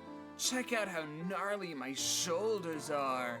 This is my strumming arm, man. How am I supposed to hold my axe when I'm all tense like this? I don't know how. I didn't know you played guitar. Never mind that. I hear there's a tea that fixes, like, everything. Messed up shoulders, paper cuts, split ends, whatever you name it, that tea'll do it. That's certainly the first time I've heard of such a tea. Yeah, man, I'm a little foggy on the specifics, but I hear it's all sorts of stuff, good and bad, in this blend. One sip of this energy and it mellows you out at the same time. So far out, right? I mean, it's just a saying, but if the tea is out there, it's gotta be out of this world, dude. You've intrigued me, Sammy. Let's see if we can discover this composition of this mysterious miracle blend. You gonna make a cup of this magic juice? For real, man. Let's do it. Cinderflower, this blend works wonders against sicknesses of all kinds, although its taste can be off-puttingly strong.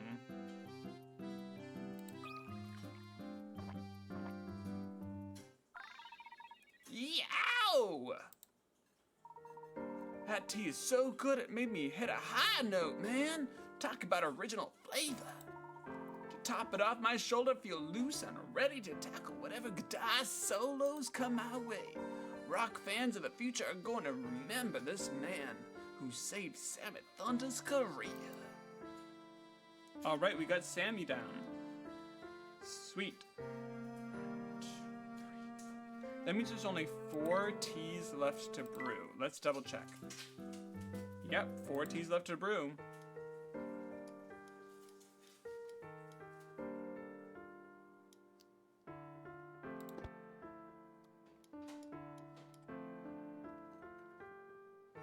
We gotta do Ray, Hopper, Grinko, and Gregorio. I know what Gregorio is.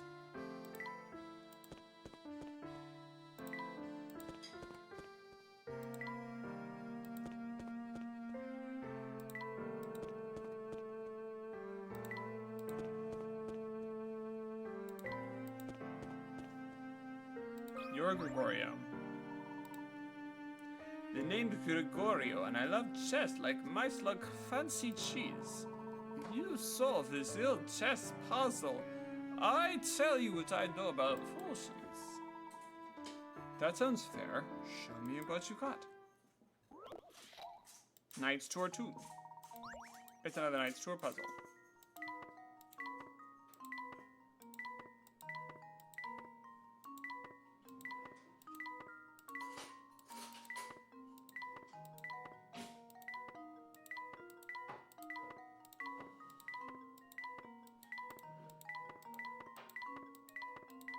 Oh.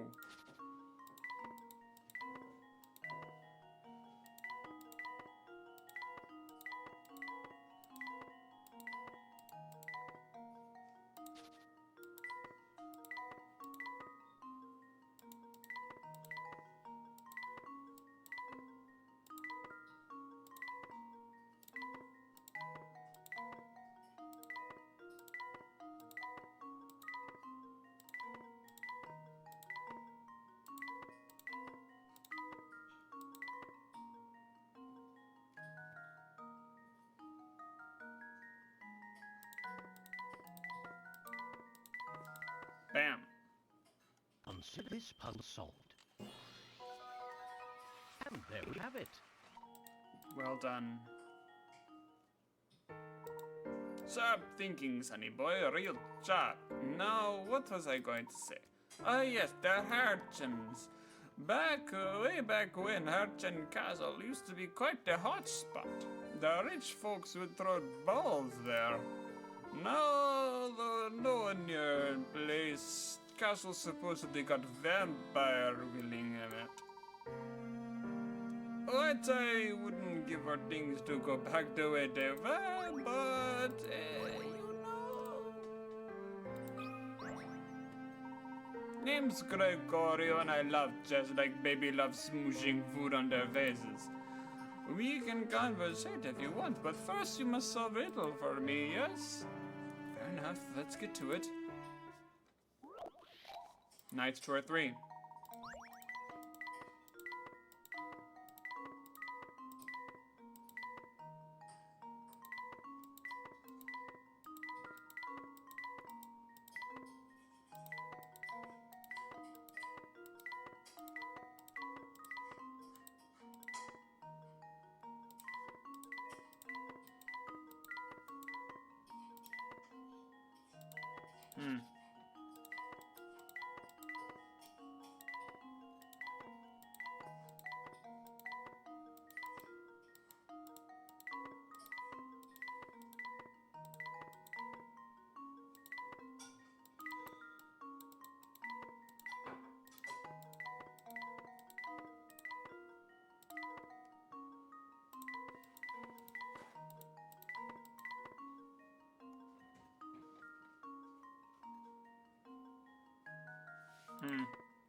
Nope.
Dang it.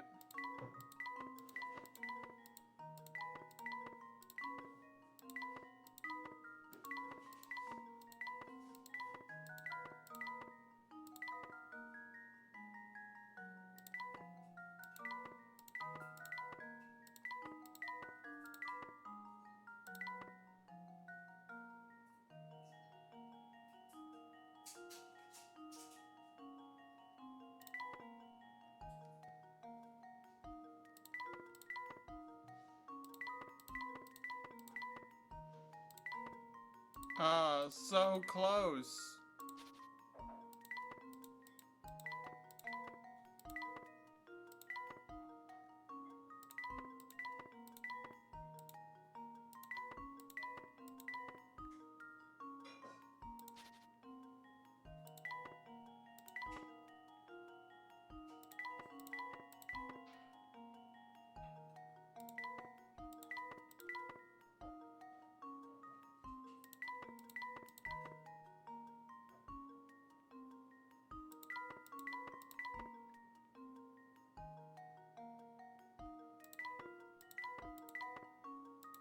Hmm.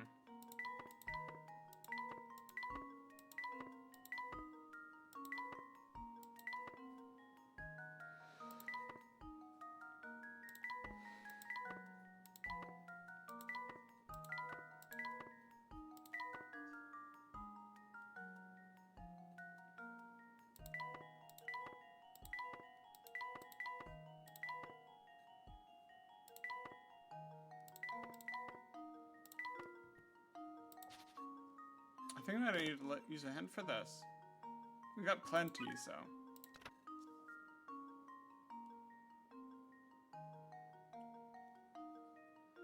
Yep. Solve this for fun. That's what I thought.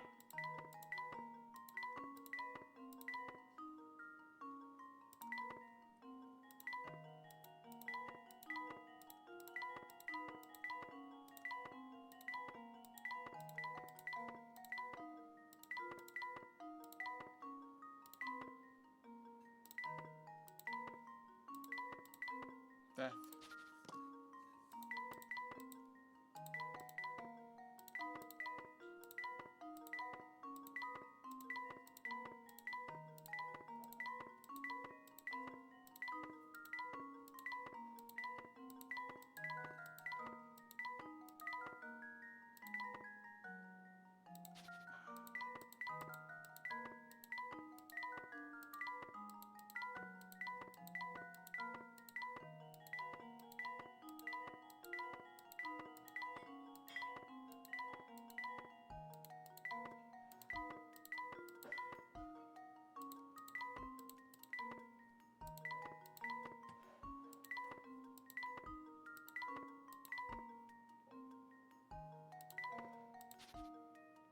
Maybe there's a pattern I'm missing.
Interesting.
That felt close.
Hmm.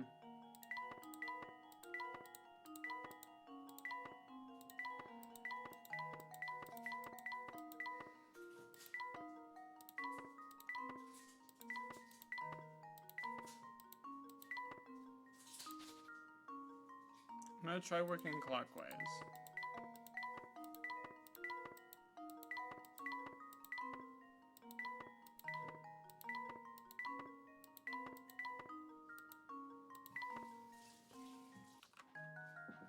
Okay, we're gonna start with this.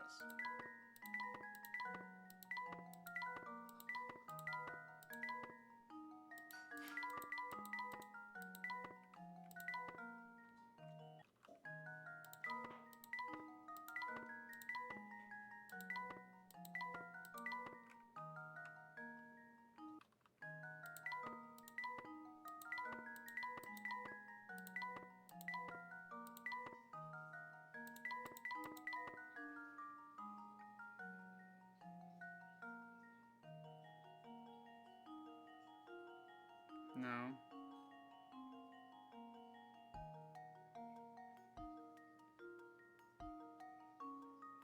No.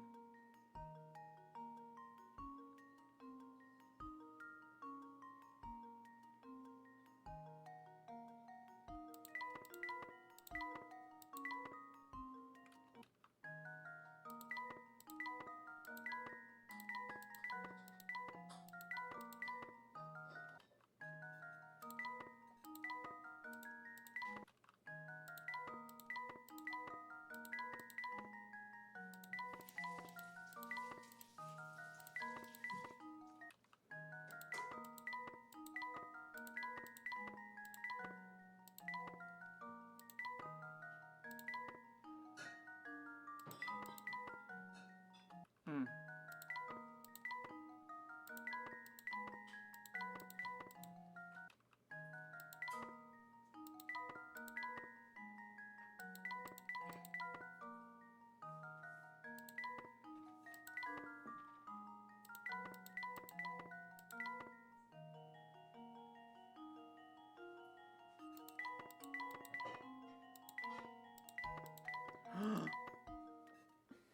This should do the trick.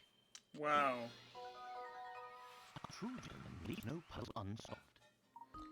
That one was really hard. I don't think I could give it to my D&D crew. I'm so impressed I'm going to let you in on a little secret no unknown town spilled in 100 years. A few years back, an awful thing happened here in town. People at Volson's just started dropping left and right, as if under some terrible spell. Did anyone discover the source of this strange malady? I wish I could say yes, but it's still mystery to us, yes? Yes, what I do recall is mainly fled town. People mainly fled town. Once word illness got round, but that's as much as I care to speak on the topic. You solved all my puzzles and I'm done, yes.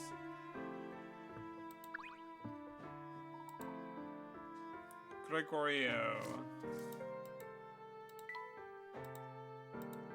Jackpot!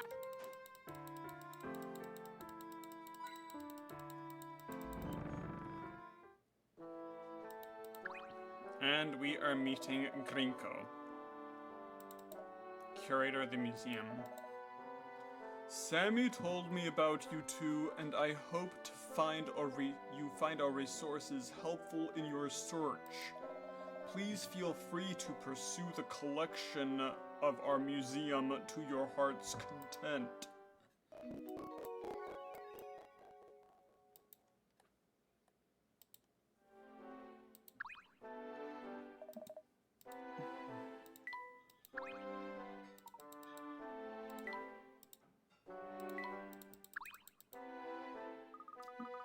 That's an impressive statue. I guess that must be Duke Hudson himself, huh? The entire museum appears to be dedicated to celebrating his achievements, so I must agree. But wait a second. I thought Mr. Beluga owns this place. Yes, I believe that is the case. Isn't it funny that he built this whole place to honor his father?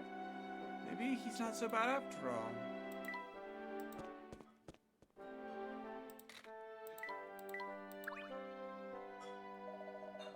I see you've taken quite the interest in this painting. Is that what I think it is? It is a photograph, actually, of the Hertzen family. Who were responsible for Folson's legendary wealth. The distinguished older gentleman on the left is Duke Hertzen. His youngest son, Frederick, is the middle, and his eldest son, Anton, is on the right. That Frederick, that's Mr. Beluga, the founder of and owner of the Military Express. Oh, you know him? In addition to owning a railway, Frederick is a friend of mine and owner of this museum. It is a sad story, really. He cut all ties to his father and left town 50 or so years ago. When he left, he took a small portion of the wealth and used it to start his railway. Frederick is quite a study in contradictions. He disliked his father enough to change his name, but he returned to Volson's to found this museum. Did the feud extend all the way to all members of the family? No, Frederick and Anton were quite close actually, but their relationship with their father was never the same after the son, the youngest, left. What day was that, sir? The day Duke Hertzen discovered the vein of gold that brought this town so much wealth. He was a different man after that. It changed him. Greed, perhaps? Well, yes, that, but there's something more than greed infesting his heart. What do you think it was? I don't think it's best if we chat about that here. It's not my place to speculate about what goes on in the hearts of others. Of course. Tell me this, though, if you can. Where's Anton now? That's a good question. I've heard rumors that he might still be living in the old castle. But I cannot imagine anyone would live in a place so run down that people call it a vampire den. Gracious, look at how long we've been chatting. I think it's time for me to get back to work. Please, look around for as long as you like. Even rich people have problems, I suppose. Jackpot!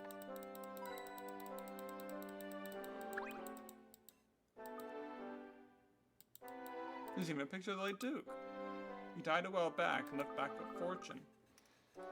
If he's gone, who's this vampire everyone's talking about? Maybe it's Mr. Beluga's older brother. Wouldn't he be old and feeble by now? Jackpot!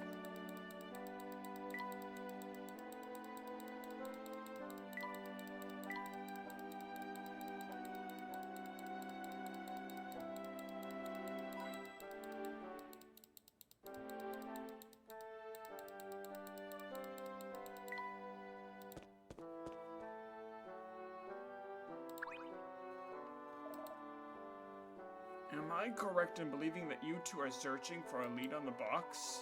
Yes, that's right. Would you happen to know anything about it?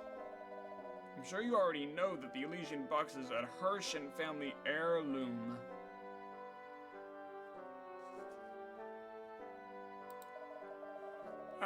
Mr. Beluga's request, I've been searching the history of Full Sense and the Herschend family. In doing so, I uncovered the secret of the town's history that reveals truths of the box. Intriguing, and what is the secret you speak of? It's easy to ask that question when you don't know what you're getting into, Mr. Layton. But if you thirst for the truth and are ready to face it, do well to visit the town mine. Many miners used to keep little journals down there to document their time below ground. If you can find one of those, you'll have a first-hand account on what transpired back then. Thank you for the advice. We'll have to good look for ourselves. Come on, Luke. We should head to the mine.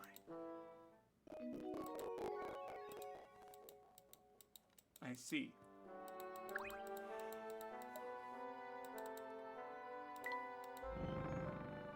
Okay, we're gonna go in and out of the, between these two to hopefully get their, teas.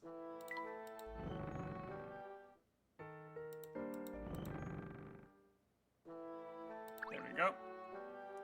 We got green codes. The Herschend Museum holds a most impressive collection of writings recovered from the family. The other day, while thumbing through an old account of the castle provisions, I discovered something. Interesting. Please do continue. I have a weak spot for matters of this sort. I read an account about a very specific tea. It was said to commemorate the extinguishing of a great fire and the spark of a new one. Sadly, it seems the ingredients for this wondrous tea have been lost to the sands of time, and what I wouldn't give for a chance to savor this historic blend. I suppose it's impossible now, though. Not necessary, good man. Perhaps you can use modern ingredients to recreate this tea. Your knowledge of tea is clearly expansive, Mr. Layton, but could it really be possible? I cannot guarantee it would be quite right, but I'll see what I can come up with.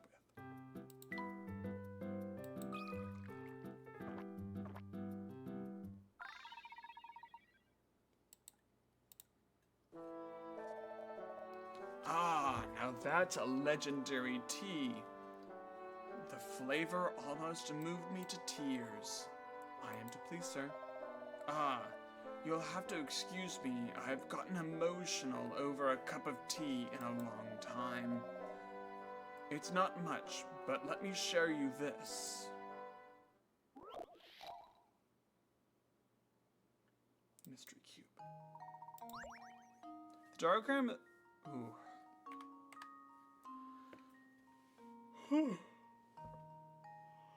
The diagram that this little guy is thinking about has been folded into 8 tiny cubes, which in turn have been combined to build a larger cube. One of the 8 small cubes has the letter of each of these faces erased. In 8 small cubes, the big cube is constructed in such a way that each small cube's face that isn't visible is pressed against the face of another cube containing the same letter. Ah, same letter are touching. Now guys, so it's got to be the opposite of this one that's from here to here.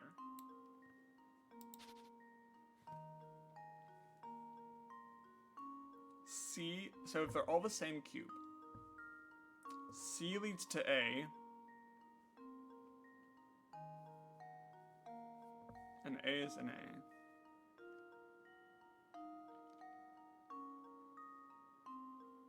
E touches B, C, A, and D.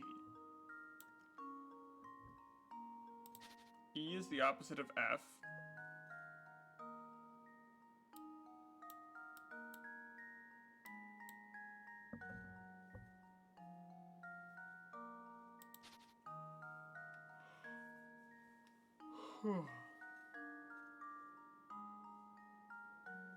The EC pair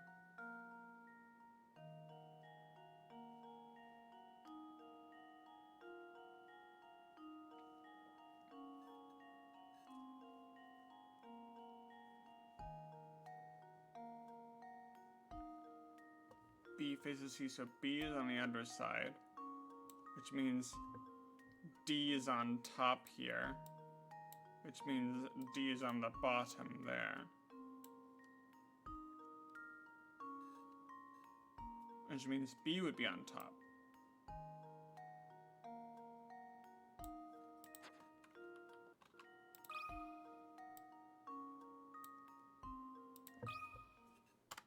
This should do the trick.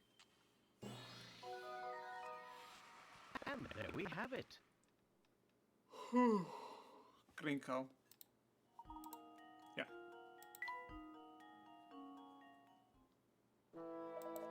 Well done. I think you might have what it takes to get to the bottom of what's going on in town.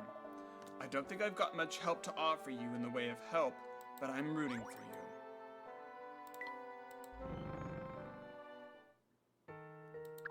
Okay, we just gotta grind Gregorio's tea. I've seen him thirsty before.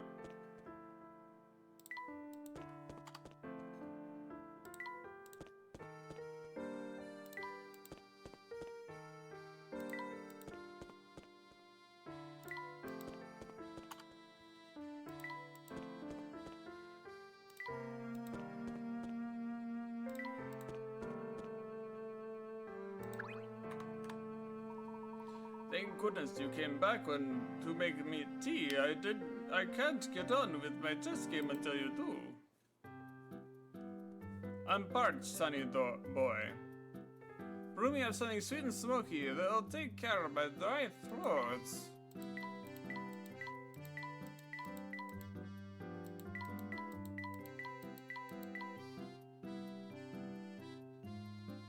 Smoky, dry.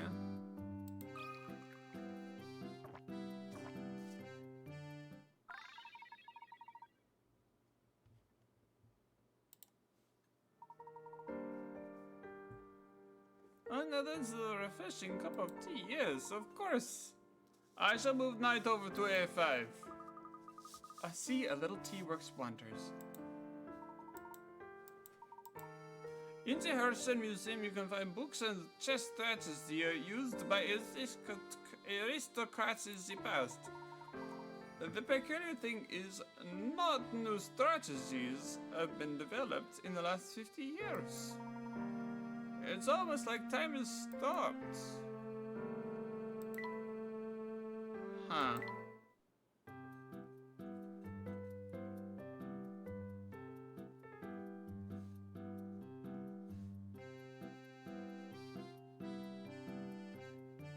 Hopper and Ray.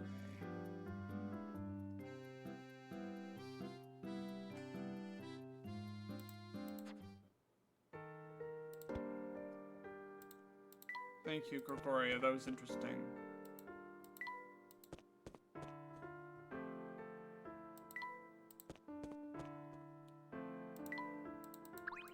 Hello? Ah, memories. I had it real good back then. Reminiscing, are we?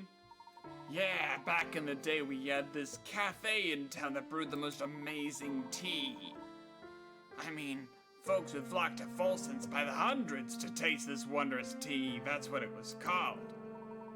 It sounds like that cafe was the spot to be. You're darn right it was. Say, you look like you know a thing or two about tea. Don't you suppose you would brew me a cup? It's certainly a challenge I'm willing to take up. See what I can do. Good luck to you. I remember that tea had something spicy going on. That's all the help I can give ya.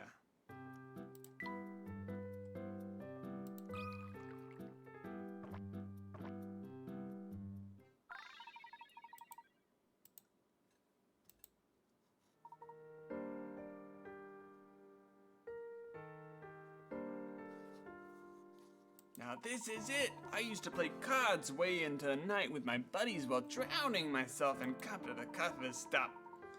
Wasn't sure you had it in you, but you really came through for me, buddy. Thanks!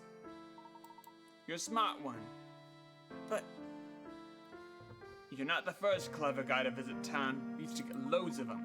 Just a little while back, an old man from London came through here, said he was an archaeologist. Played cards and shot the breeze. He was in town researching something or another. I wonder if he ever found what he was looking for. Interesting.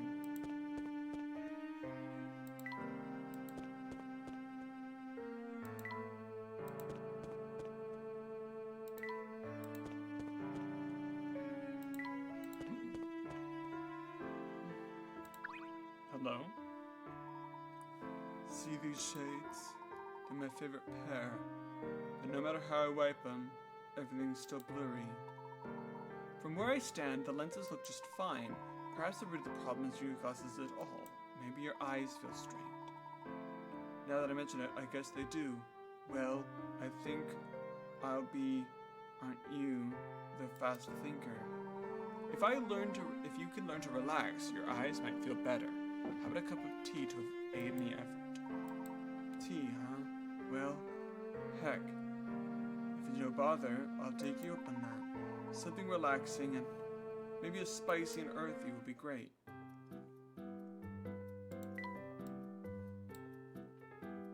Something spicy and greatly rewinding.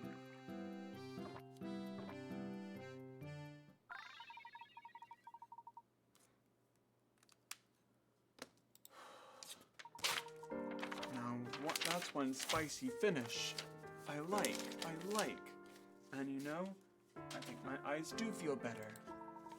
Thanks to the tea, it really helped. Not again. What's the matter now, sir? I can still see that fog. Maybe it's the air in Folsom's, just really polluted. I'm a tea master, yeah!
Oh, over here!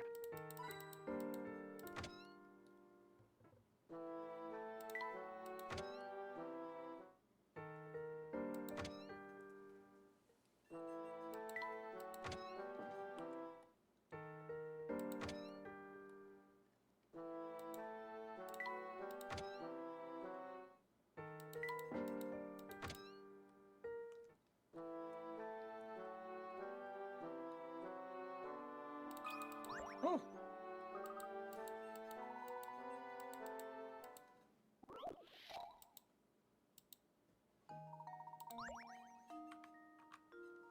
Look at that, another row of jars and cans are all mixed up.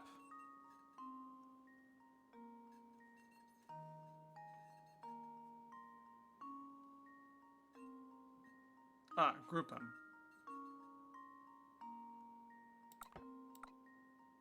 Ah.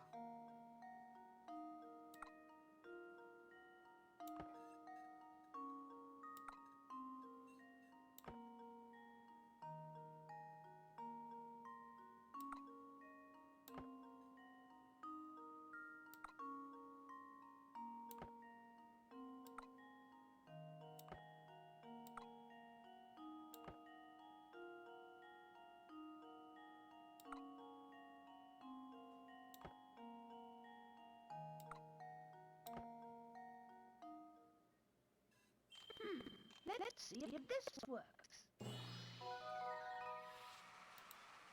Piece of cake.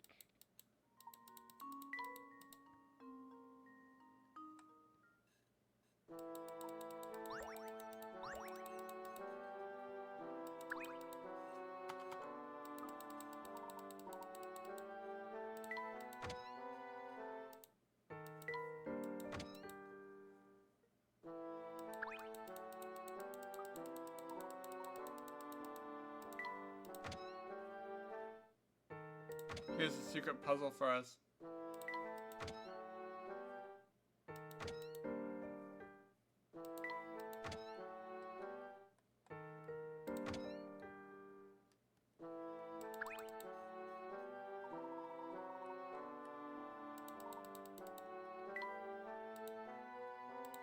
Or maybe we've done it. Ah.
Oh, over here.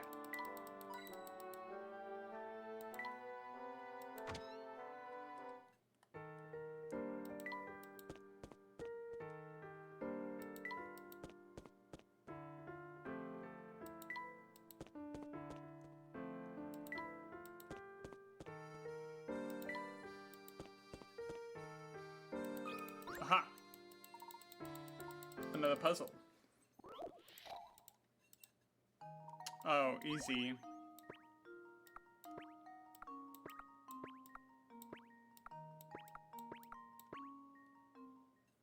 This should do the trick.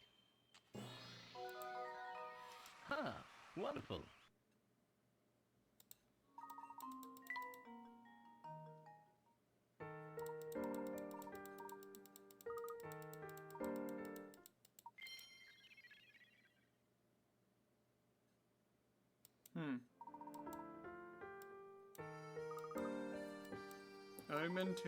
Nobody has been to the castle and back without being harmed.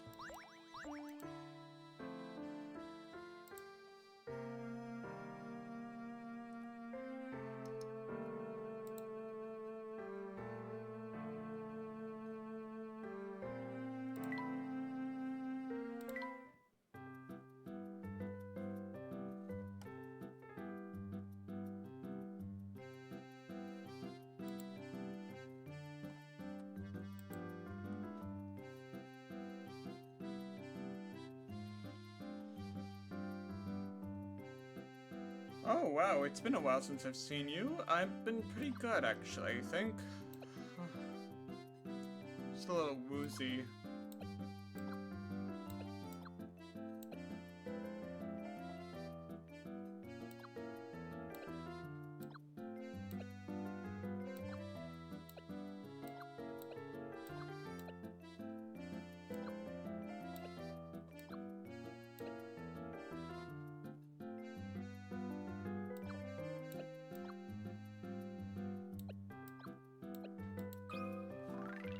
Any snacks around here?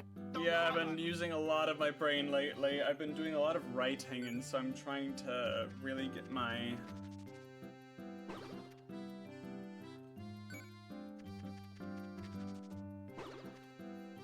I'm trying to get a lot of my brain working as much as possible.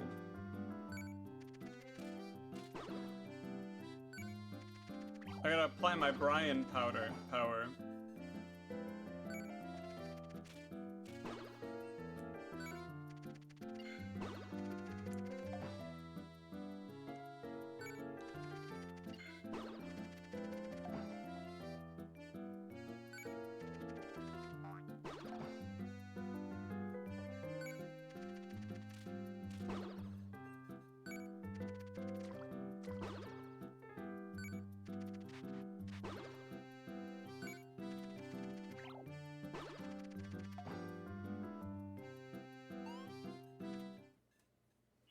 Man, exercise rocks.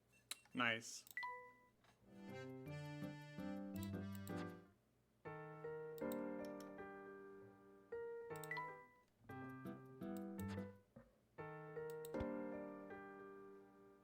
Found one. Thank you, buddy.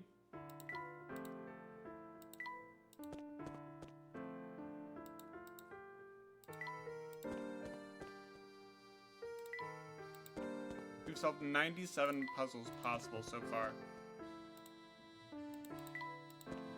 And we're in the main area. Unfortunately, it's a bit of a labyrinth.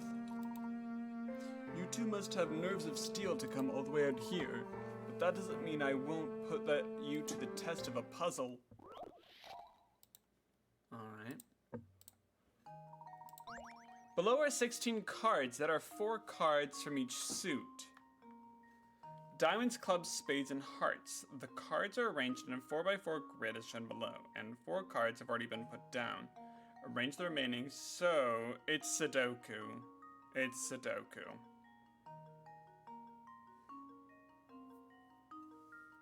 And diagonal, okay.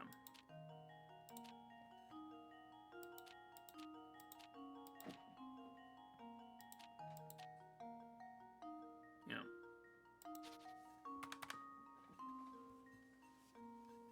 So, let's see, we've got... Yeah, hearts has to go there. So we've got heart, diamond, that means club or diamond. Diamond, heart, club, spade. Sorry. Diamond, heart, spade, club, okay.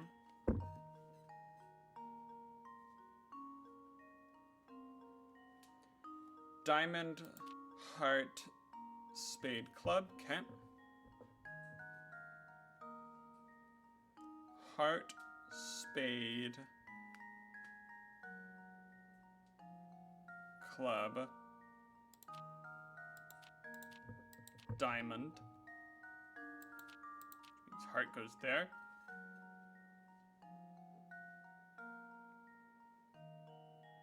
Heart, spade, diamond, club. Heart, spade, diamond, club. Heart, diamond, club, spade. Diamond. Diamond. Club. Heart. Consider this puzzle solved. A true gentleman leave no puzzle unsolved. Bam. Now that's what I'm talking about. Primo solving there. No one comes a mile within the castle without losing their bits. You have another one? Hey! What's the big idea? I'm not gonna let you pass just because you solved one of my puzzles. Okay, we've got the proper one. This is the proper...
Bam.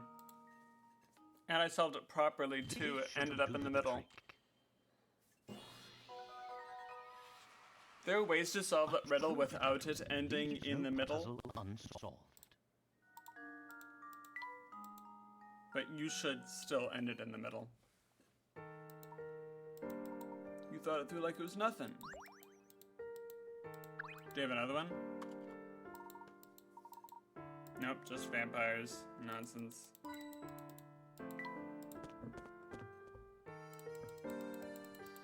We won't get through this without the carriage. This must be the mine we heard about, Professor. Yes, and it appears to be sealed off. Just imagine it, Luke. They used to dig for gold here. From what I heard about the gold changing the town, there must have been a ton of it down there. But if it did so much for the town's development, why would they seal off the place? Because it was out of gold and it was filled with poisonous gas. So they had to seal it off for safety. All mines should be sealed off because of poisonous gases. Even oil mines, where you just stick a pipe in the ground, you must cap them because they're filled with toxic gas. Like chlorinated sulfides. All mines must be capped if they're not in use because they're filled with gas. And no, you should not go in because, geez, Layton, aren't you an archaeologist?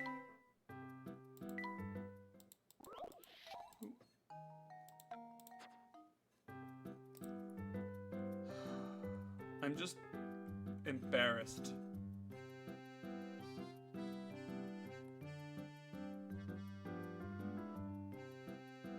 I'm embarrassed for Professor Layton. Jackpot! He should know how dangerous mines are.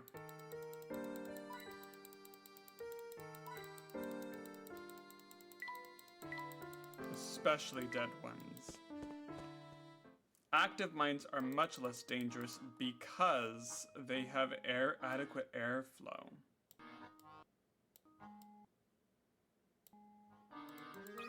Okay, we've got a puzzle door. This door isn't gonna open. It seems as if there's some sort of pipes leading to it. Ah.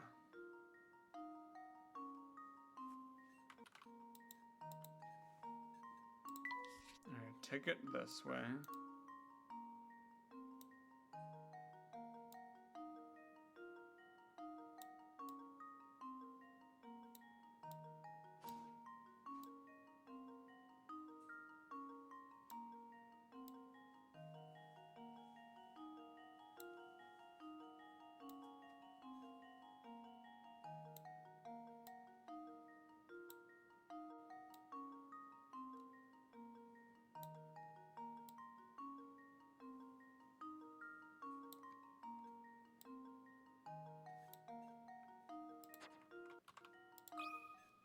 Consider this puzzle solved. And there we have it. Yep.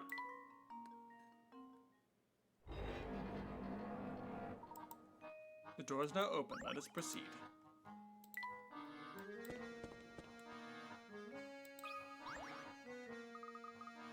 There's something on the wall here. It's certainly another map. A maze of doors. All the doors in this main only open in one direction. Each door can be opened by pushing from the direction shown below. But when approached from the opposite direction, no amount of pushing or pulling will open it. If you tried to go through the whole maze from start and pass through every room, you'd never make it to the exit. However, this piece could be possible if one of the doors could open from the opposite direction.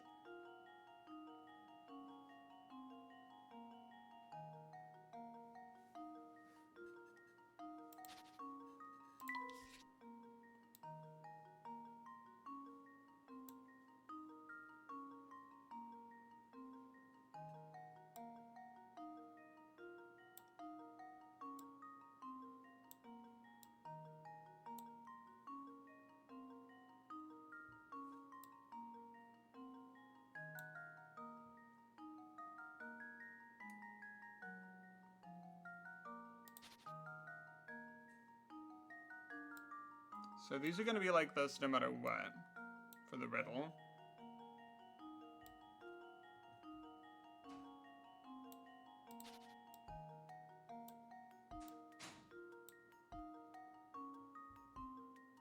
Or it could be something like this.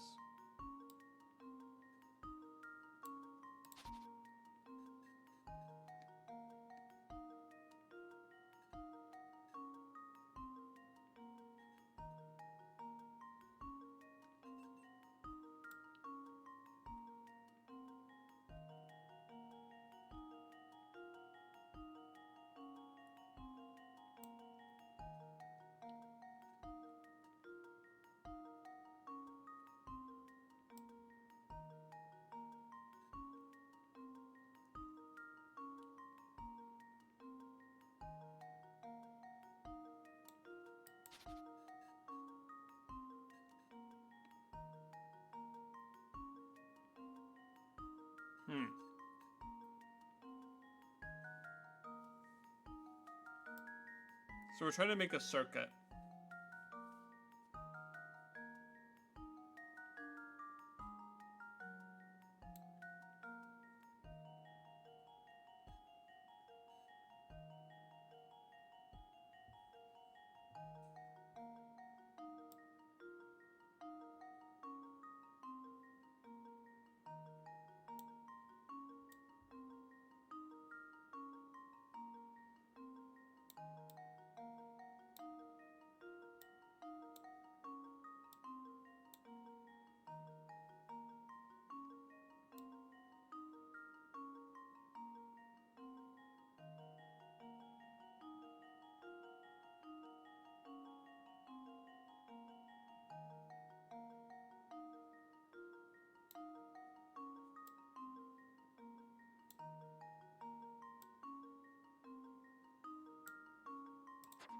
This one. Here goes. Bam. Radiant's apprentice strikes again. Yep.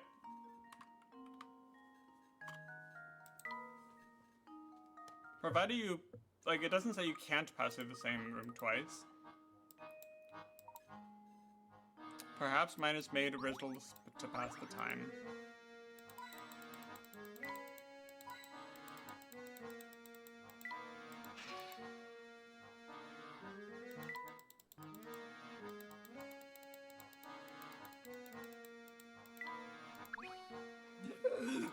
We need to get this lift running.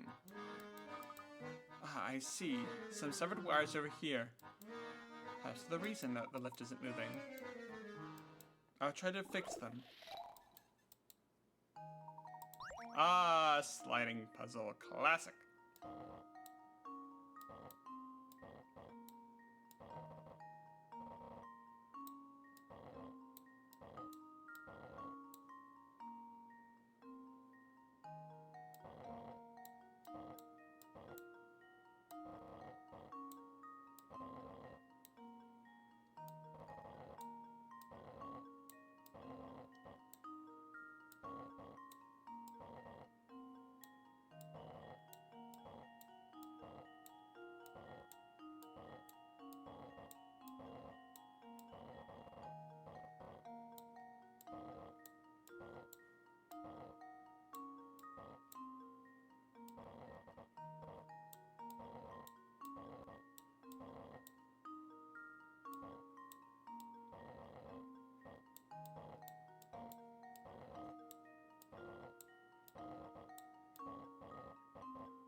fix them.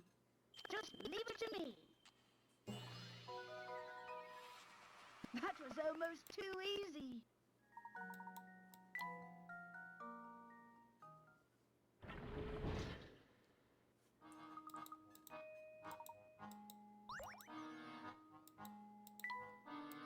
Now the elevator's fixed. A vault.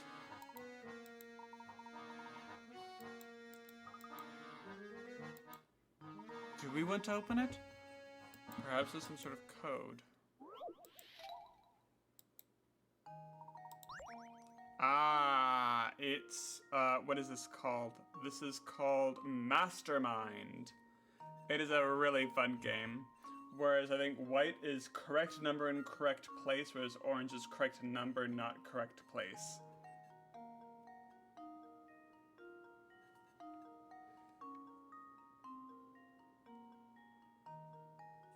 Oh, for this one, it's white light is correct.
I think that's the correct one. This should do the trick. There we go. And there we have it.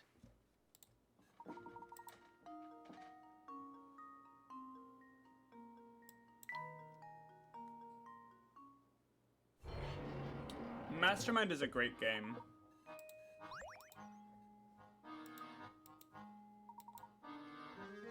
There's a journal inside.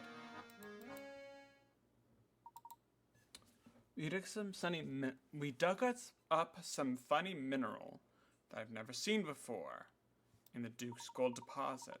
I'm sure the ore can be refined in some other kinds of precious metal. Personally, I feel that there's something sinister about the stuff, but not that the Duke cares at all. No, he'll have his way and we'll keep digging. I bet my life on that. Some other kind of precious metal. So the gold mine.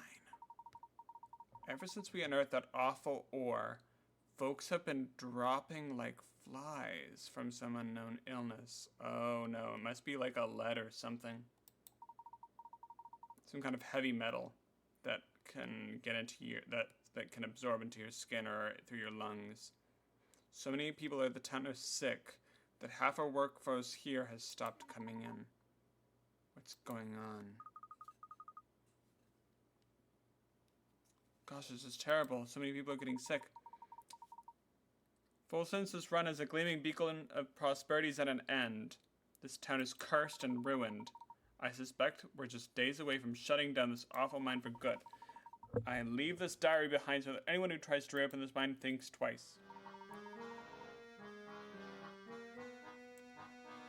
The date on this is 50 years ago. But that can't be right. The mine was just up and running until recently. So we've been told. Perhaps this ore is making people go crazy. And we've met multiple people who have strange senses of time, where they think that where they know that they're older, but they feel young.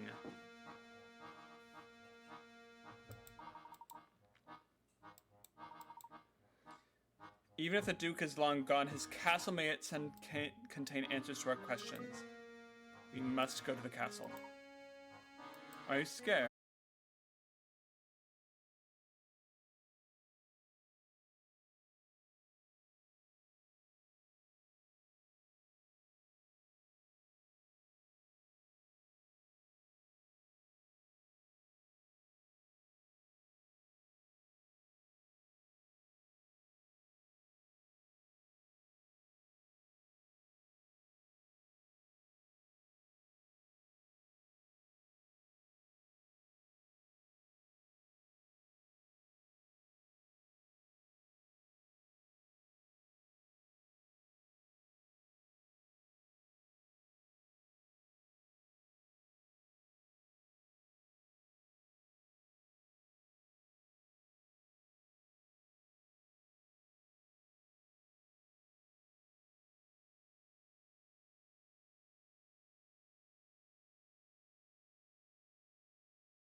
and the stars are 3s.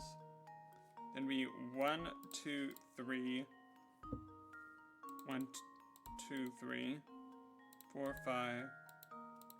1, 2, 3, 4, 5, 6, 7. 1, 2, 3, 4, 5, 6, which means a moon would have to go there. I think we're gonna go with that. Consider this puzzle solved. I think I was right. Ha! Wonderful. Yeah, a star equals a sun and a moon. Moon is 1, sun is 2, star is 3. I was right! Wow! Well, there we go. Wonder Bar. A million arigatos. Mien amis. Now I can finally leave this musty tomb. Oh, Pavel.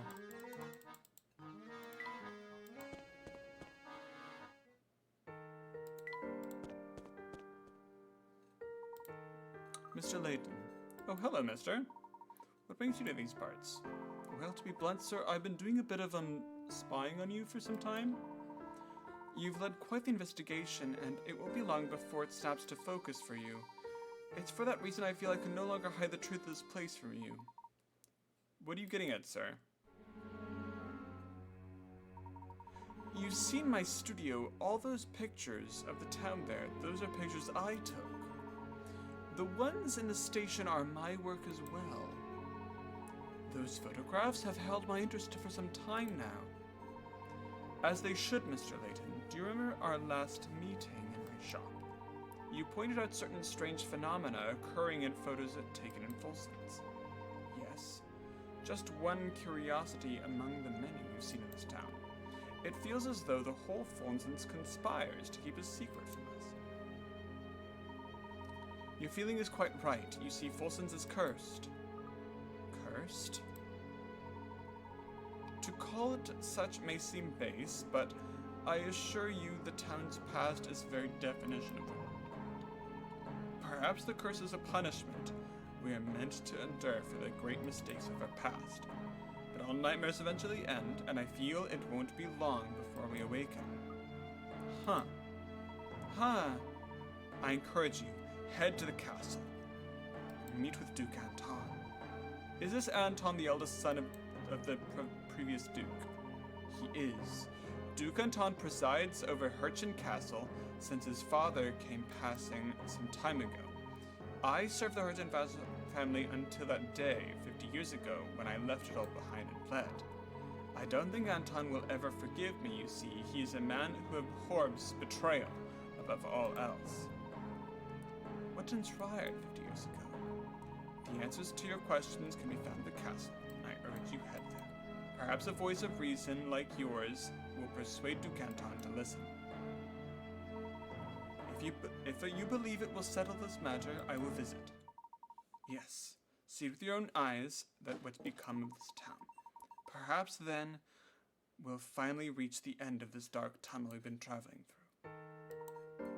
I believe our destination has chosen us this time. But you know where we must go next. The people we've talked to are scared to death of that vampire. They say living is up in that castle. And they chat with the photographer, only raises more questions. What happened 50 years ago? What's going on?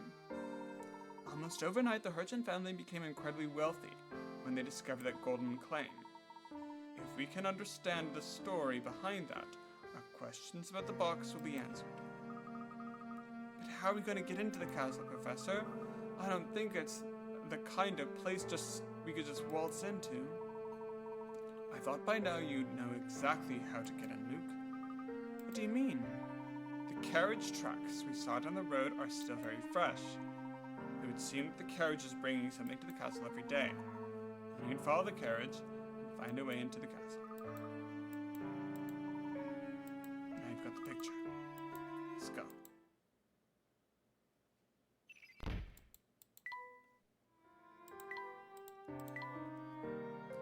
All right, let's go to our index.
At that point, everything, yeah.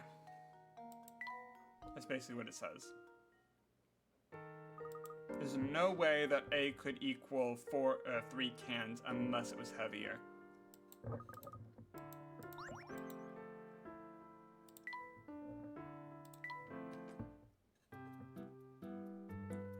Five, 6, 7, 8, 9, 10. We're missing 84.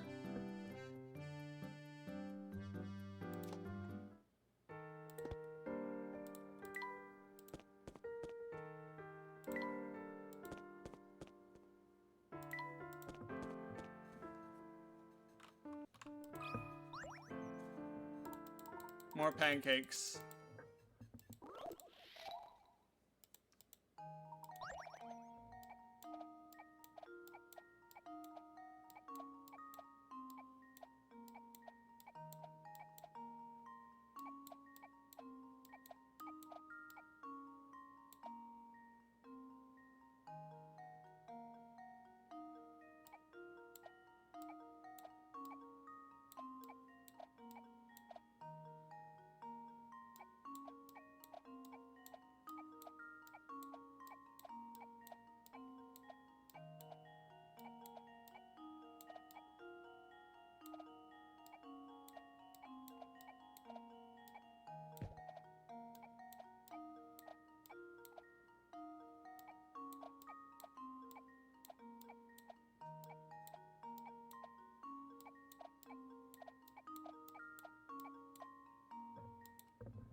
Brain. I'm sure there's a more elegant Leaves solution, no puzzle unsolved. but this is solved.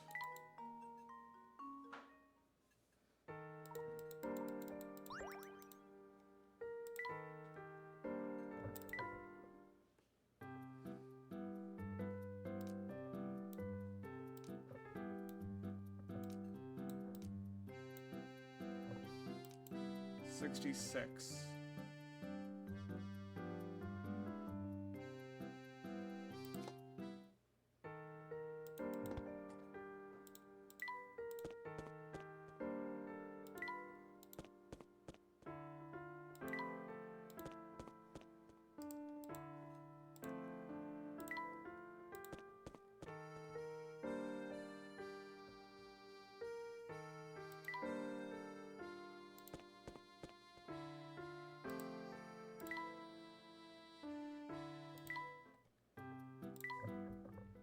Let's do some of these ones.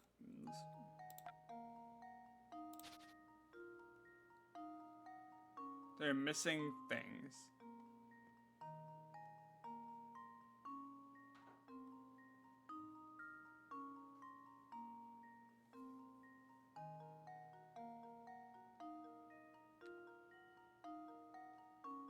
Ah, the doorknob.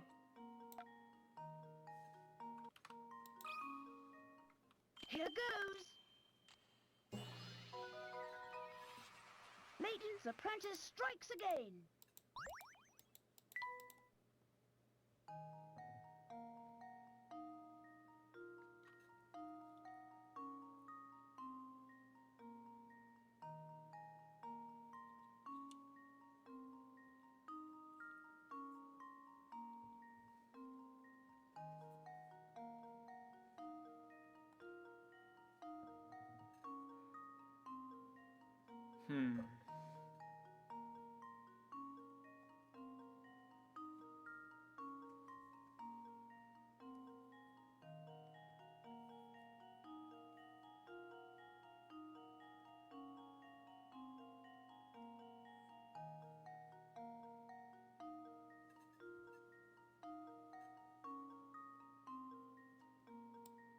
Is it the lamp? It's not nearly as bright as it Consider should be. this puzzle solved. No. Oh, that one isn't bright. Consider this puzzle solved. Ah, wonderful.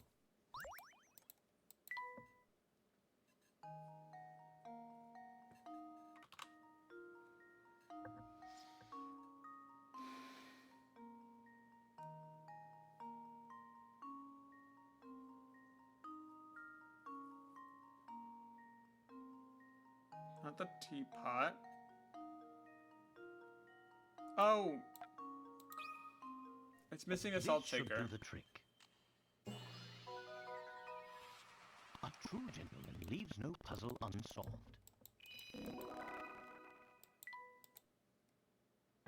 Now there's a hidden puzzle there. And we need to go to all these places. And we can't go... okay, that's how the camera works.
This should do the trick.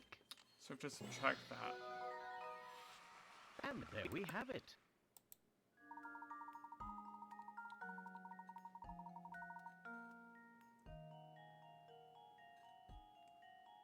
Right.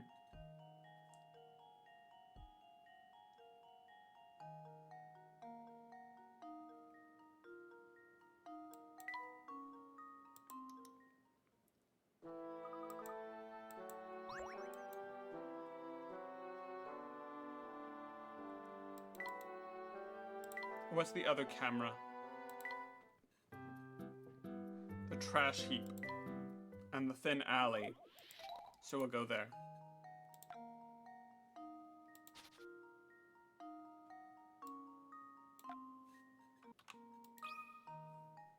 This should do the trick. I'm gonna try to find all three of them without resetting. Ha! Wonderful.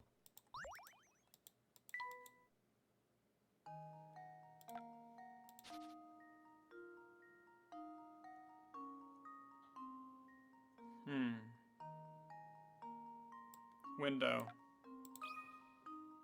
Consider this puzzle solved. Ha! Wonderful. Okay, and the third one.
This feels close.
Oh my gosh.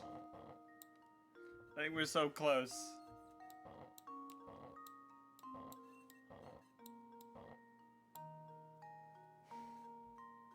This is a really hard sliding puzzle.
Oh man. Brain.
Jeez.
Huh?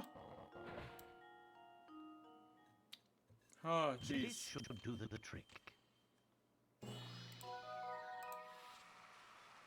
A true gentleman leaves no puzzle unsolved.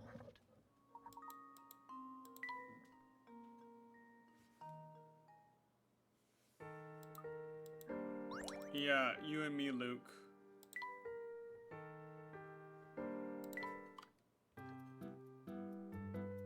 Okay, let's go to the museum and the watchtower.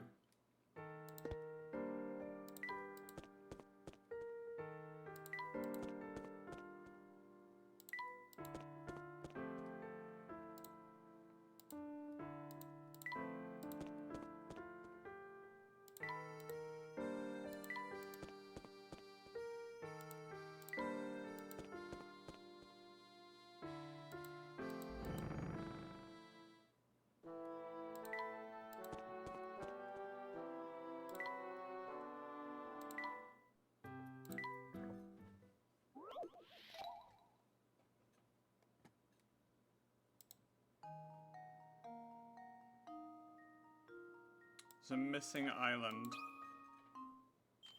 Let's see if this works. Layton's apprentice strikes again.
think you can only fit 5 in the box, but I'm gonna guess 6. And now to test my theory. A Trojan leaves a pearl unsolved. 3, 4, 5, 6. There's a space in the middle.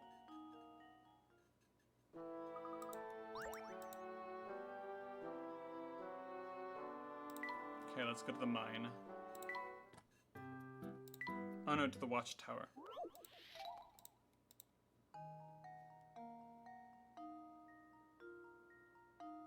Missing wine. Let's see if this works.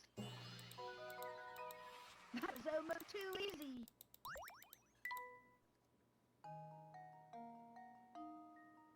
Missing garlic. Just leave it to me. Oh,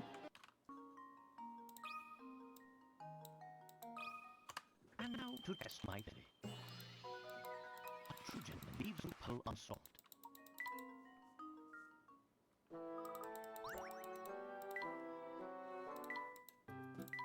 whoops.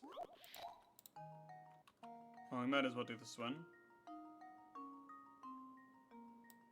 Incorrect, Let's see chimney. if this works. That was almost too easy. Missing eye. Just leave.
I think it's C.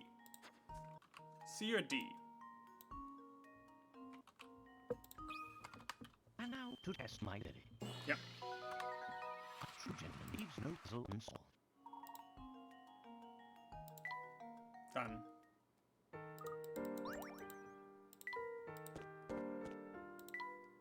To the watchtower.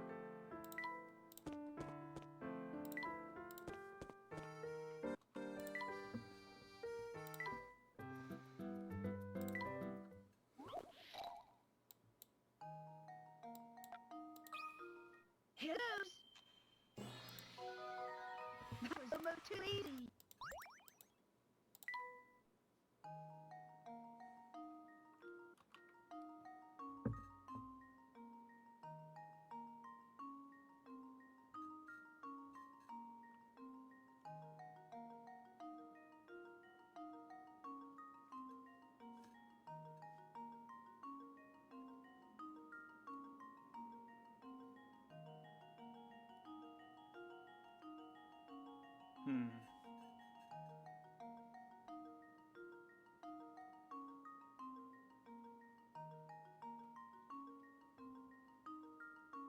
Cracked mirror. This should be the trick.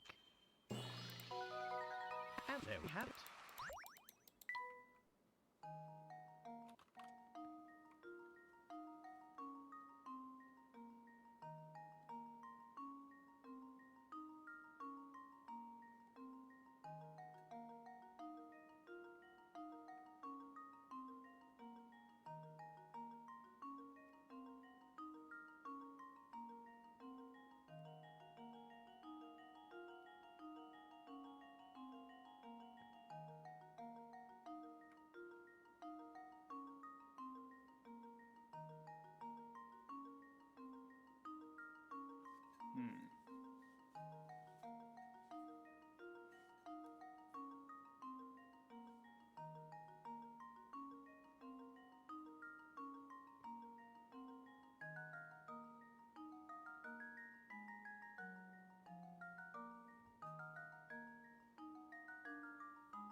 Huh.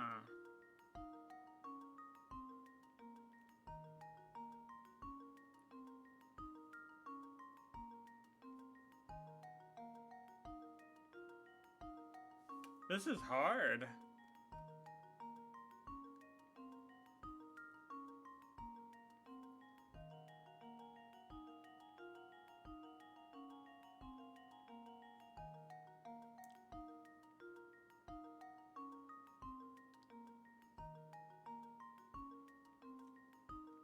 No, it's not missing olive oil.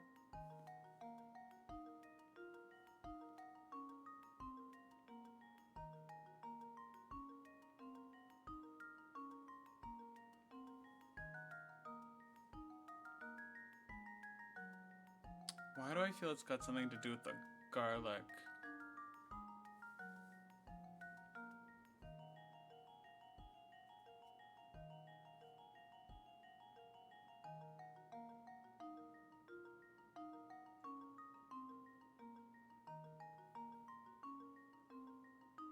The crate's fine.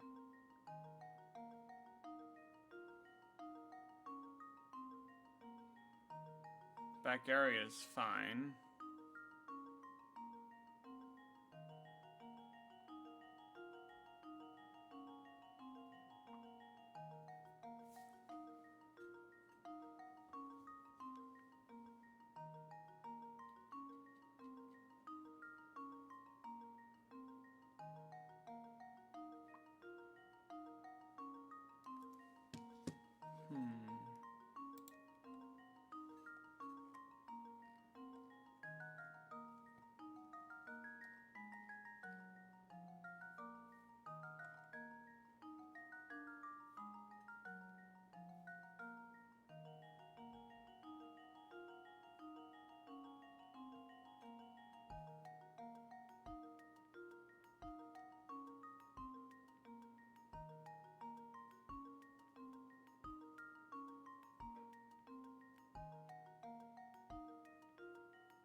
The garlic is backwards.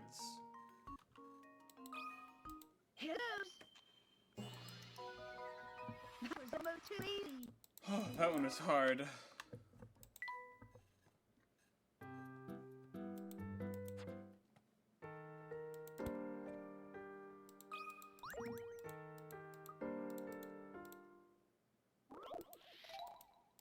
Fake coins. There are 10 coins in each of the 5 bags below. One of these bags is filled with false coins that are lighter than the real ones. A real coin weighs 10 units, but a fake coin is 1 unit lighter. If using the scale can register up to 200 units, what is the fewest number of times?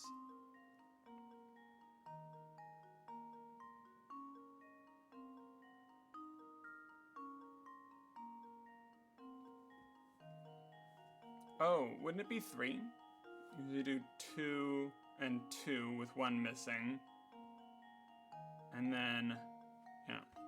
Oh no, twice. 2 and 2 with 1 missing.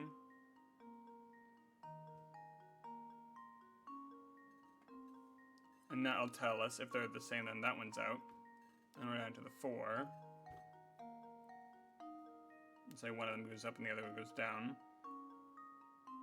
Well, then we take one of those out. Or 2 of those out. No, we swap 2 of them.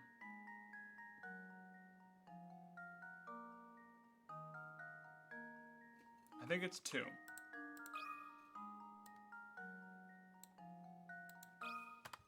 And now to test my theory. It's 3. And now to test my theory. Once? And now to test my theory. And there we have it.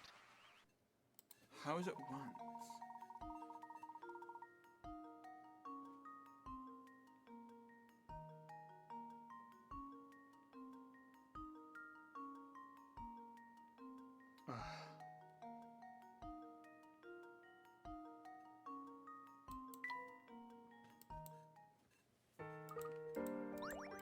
Huh.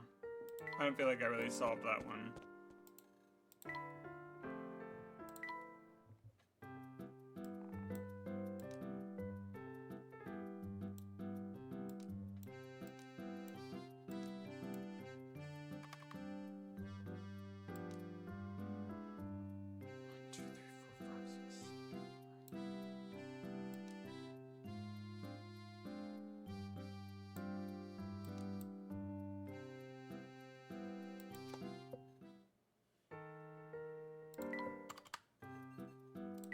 Mine.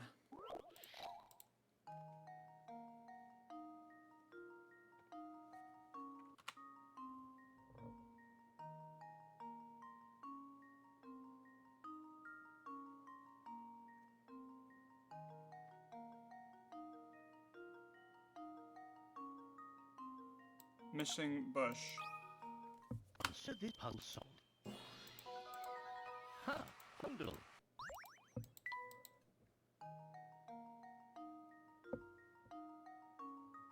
Missing peg. Consider this puzzle solved.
2, 3,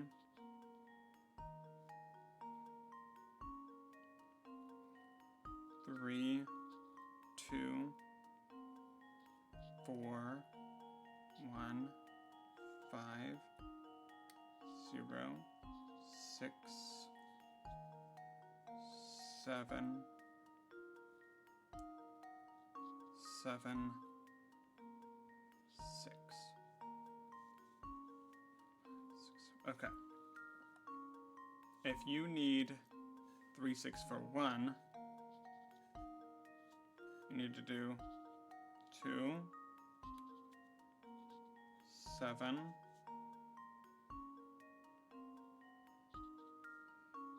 1,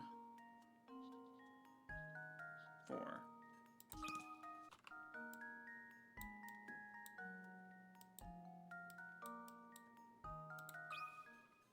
Consider this puzzle solved.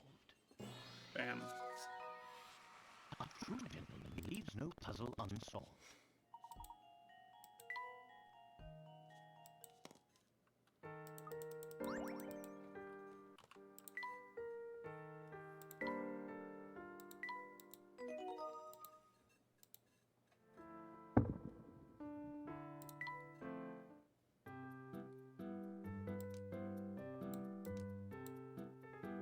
One, 2, 3, 4, 5, 6, 67.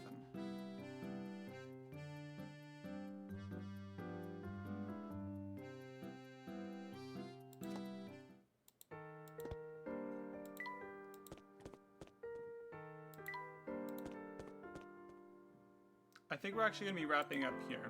I hope that everybody's been having a super duper awesome day. So we're going to be doing our last puzzle, which is Sammy's work week, if I think correctly. And we'll be finishing up the rest of this game tomorrow? Yes, tomorrow. So we're doing our last puzzle now. Hey there guys, getting close to finding what you're looking for? Things are coming along nicely, but as a conductor, why are you so far away from the train? It's probably because you're working for your uncle. You're looking for this box, yep.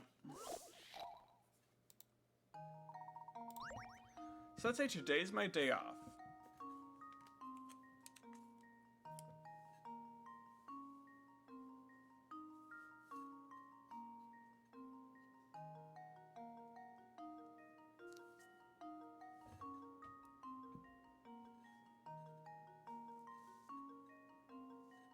If yesterday wasn't a day off, then I'm off tomorrow.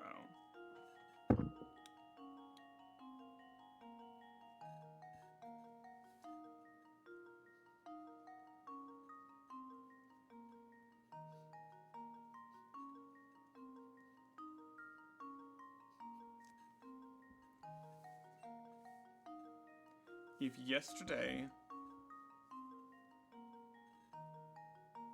was not a day off,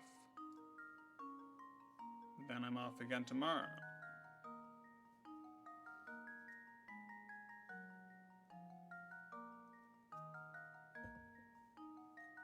If I was off yesterday, then tomorrow I have work.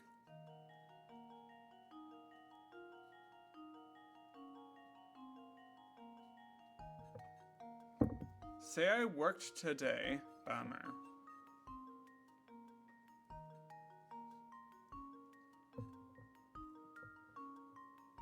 If I didn't work 2 days before today,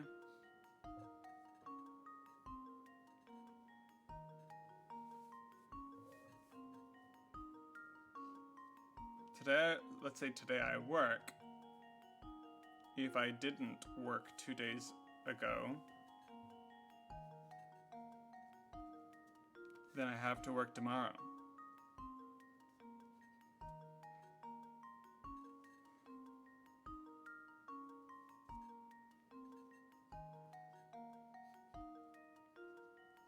But if I did work 2 days ago, I'm off tomorrow.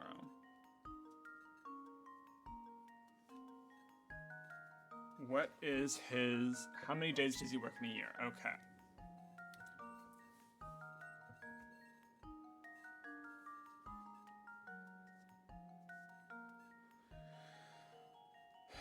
Okay, it looks like if he's on, he has 2 days off.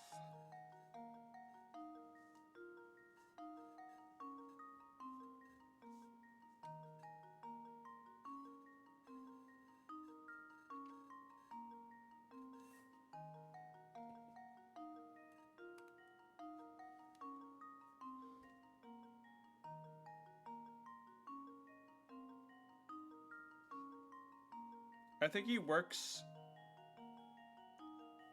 4 days a week.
Oh, it's quite the fountain. It reminds me of a puzzle. Oh, I guess we're getting 90 now.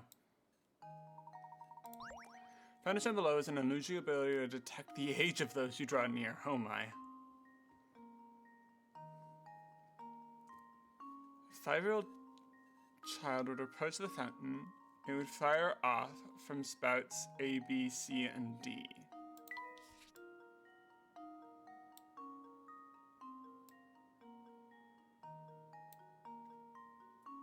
Oh no, A through E. In that order. For 15, the middle spout would fire.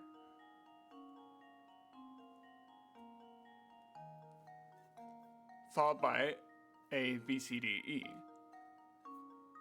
Ah, for 30, so the center is 10. And then it's 1, 2, 3, 4, 5, 6, 7, 8, 9. Oh, then that means J would never fire.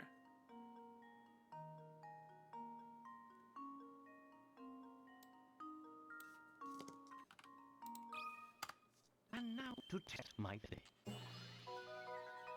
And there we have it. Yeah. That was fast.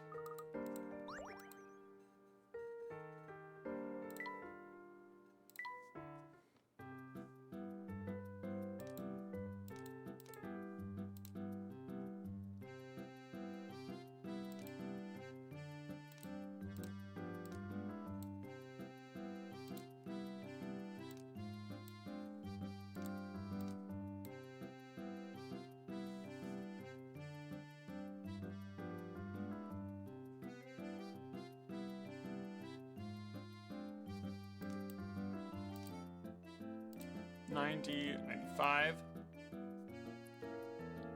$97.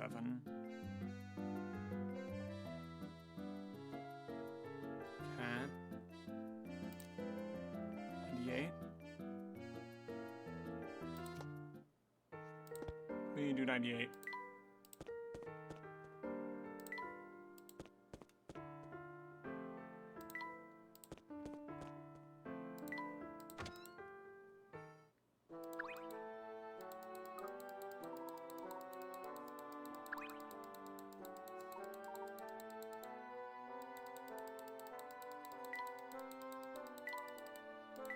We have to get him thirsty.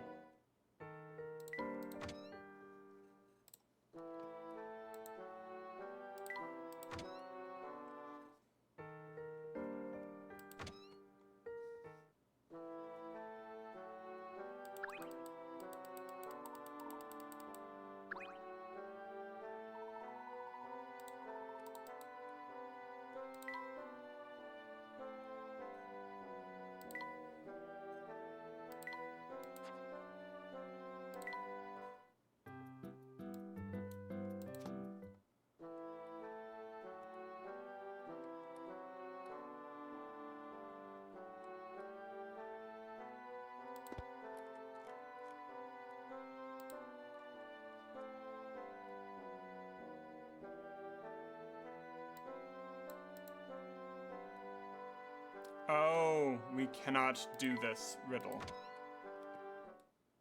It's gonna be a Granny Riddleton's.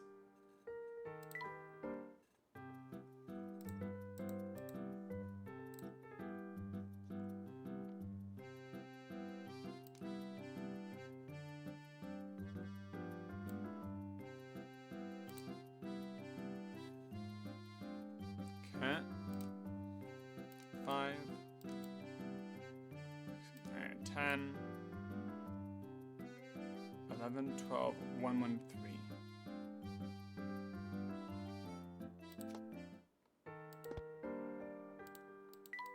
Found one!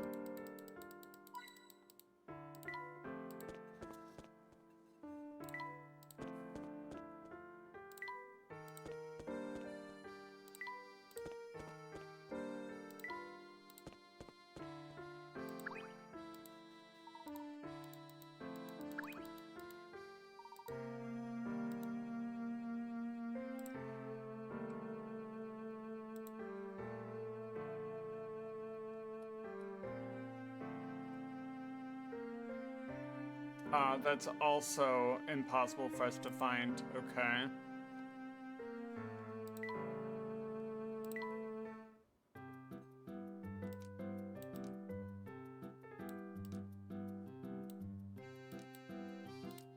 Six, 7, 8, 9, 20.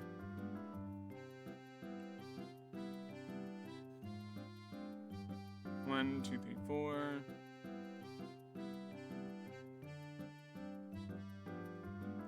Five.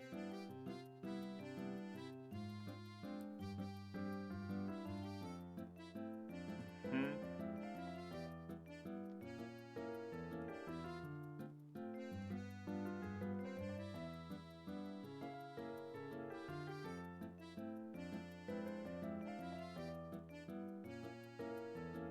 Okay, the rest of our riddles are,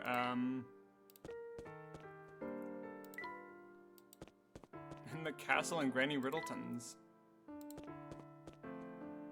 So we're gonna check if Granny Riddleton's has the riddles. Tries and cans 1 and stacking dice, okay.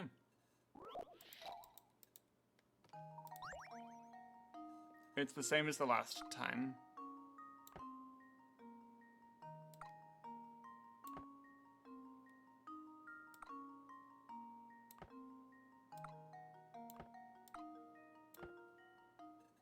And now to test my theory.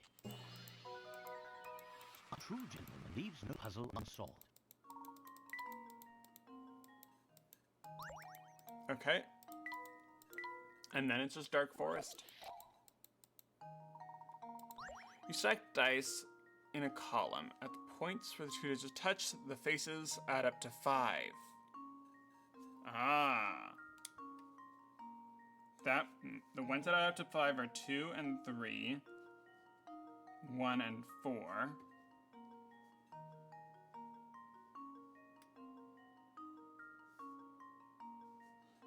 1, 2, 3, 4. But 5 and 6 are no-nos.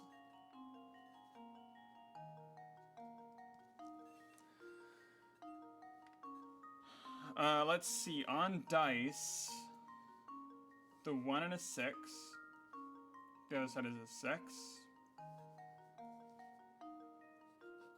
The 2 and the 5 line up.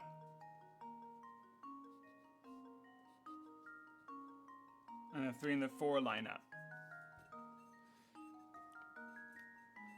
So on the other side is of this one is a 6.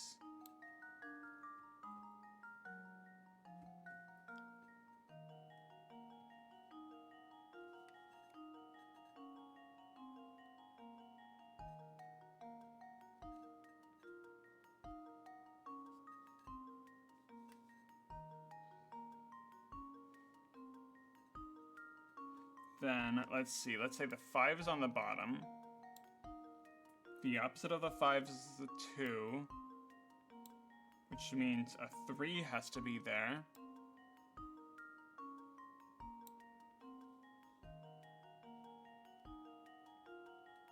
Then it's 2, which means a 5 would be there, which is impossible. So, 6.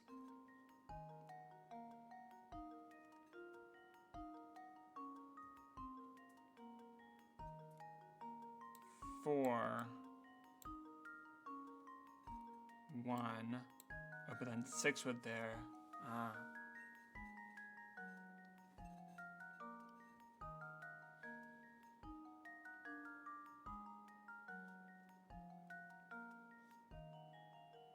It could be the 3.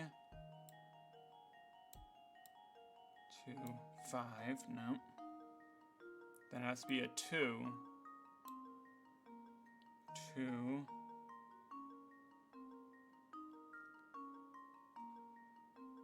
But then the opposite is a 5.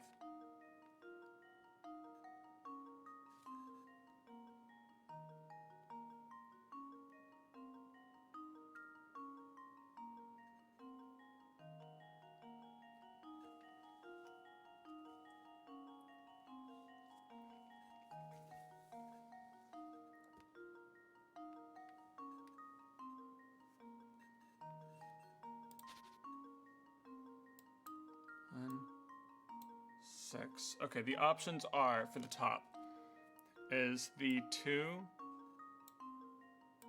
the 3, or the 4. So that means this one would have to be a 1, and that would be a 6. It would be impossible for that die. This would have to be a 2, which means this side would be a 5, which would be impossible. Means this would be a 3, which makes this one the opposite of the 3 would be a 4,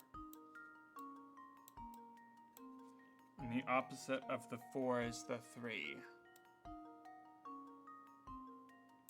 So I believe the top is a 3. This should do the trick.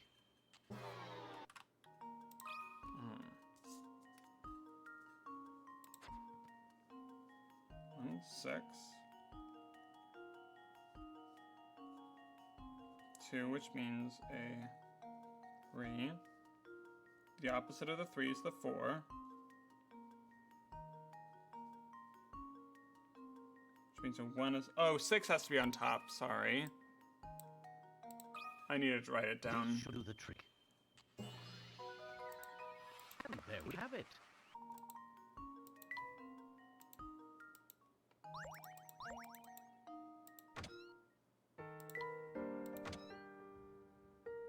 Okay, that means we're going to the Dark Forest, and that's going to be the last of our puzzles. I hope you guys had a super duper awesome day, and we will see you guys next time. This is the Dark Forest. Take care.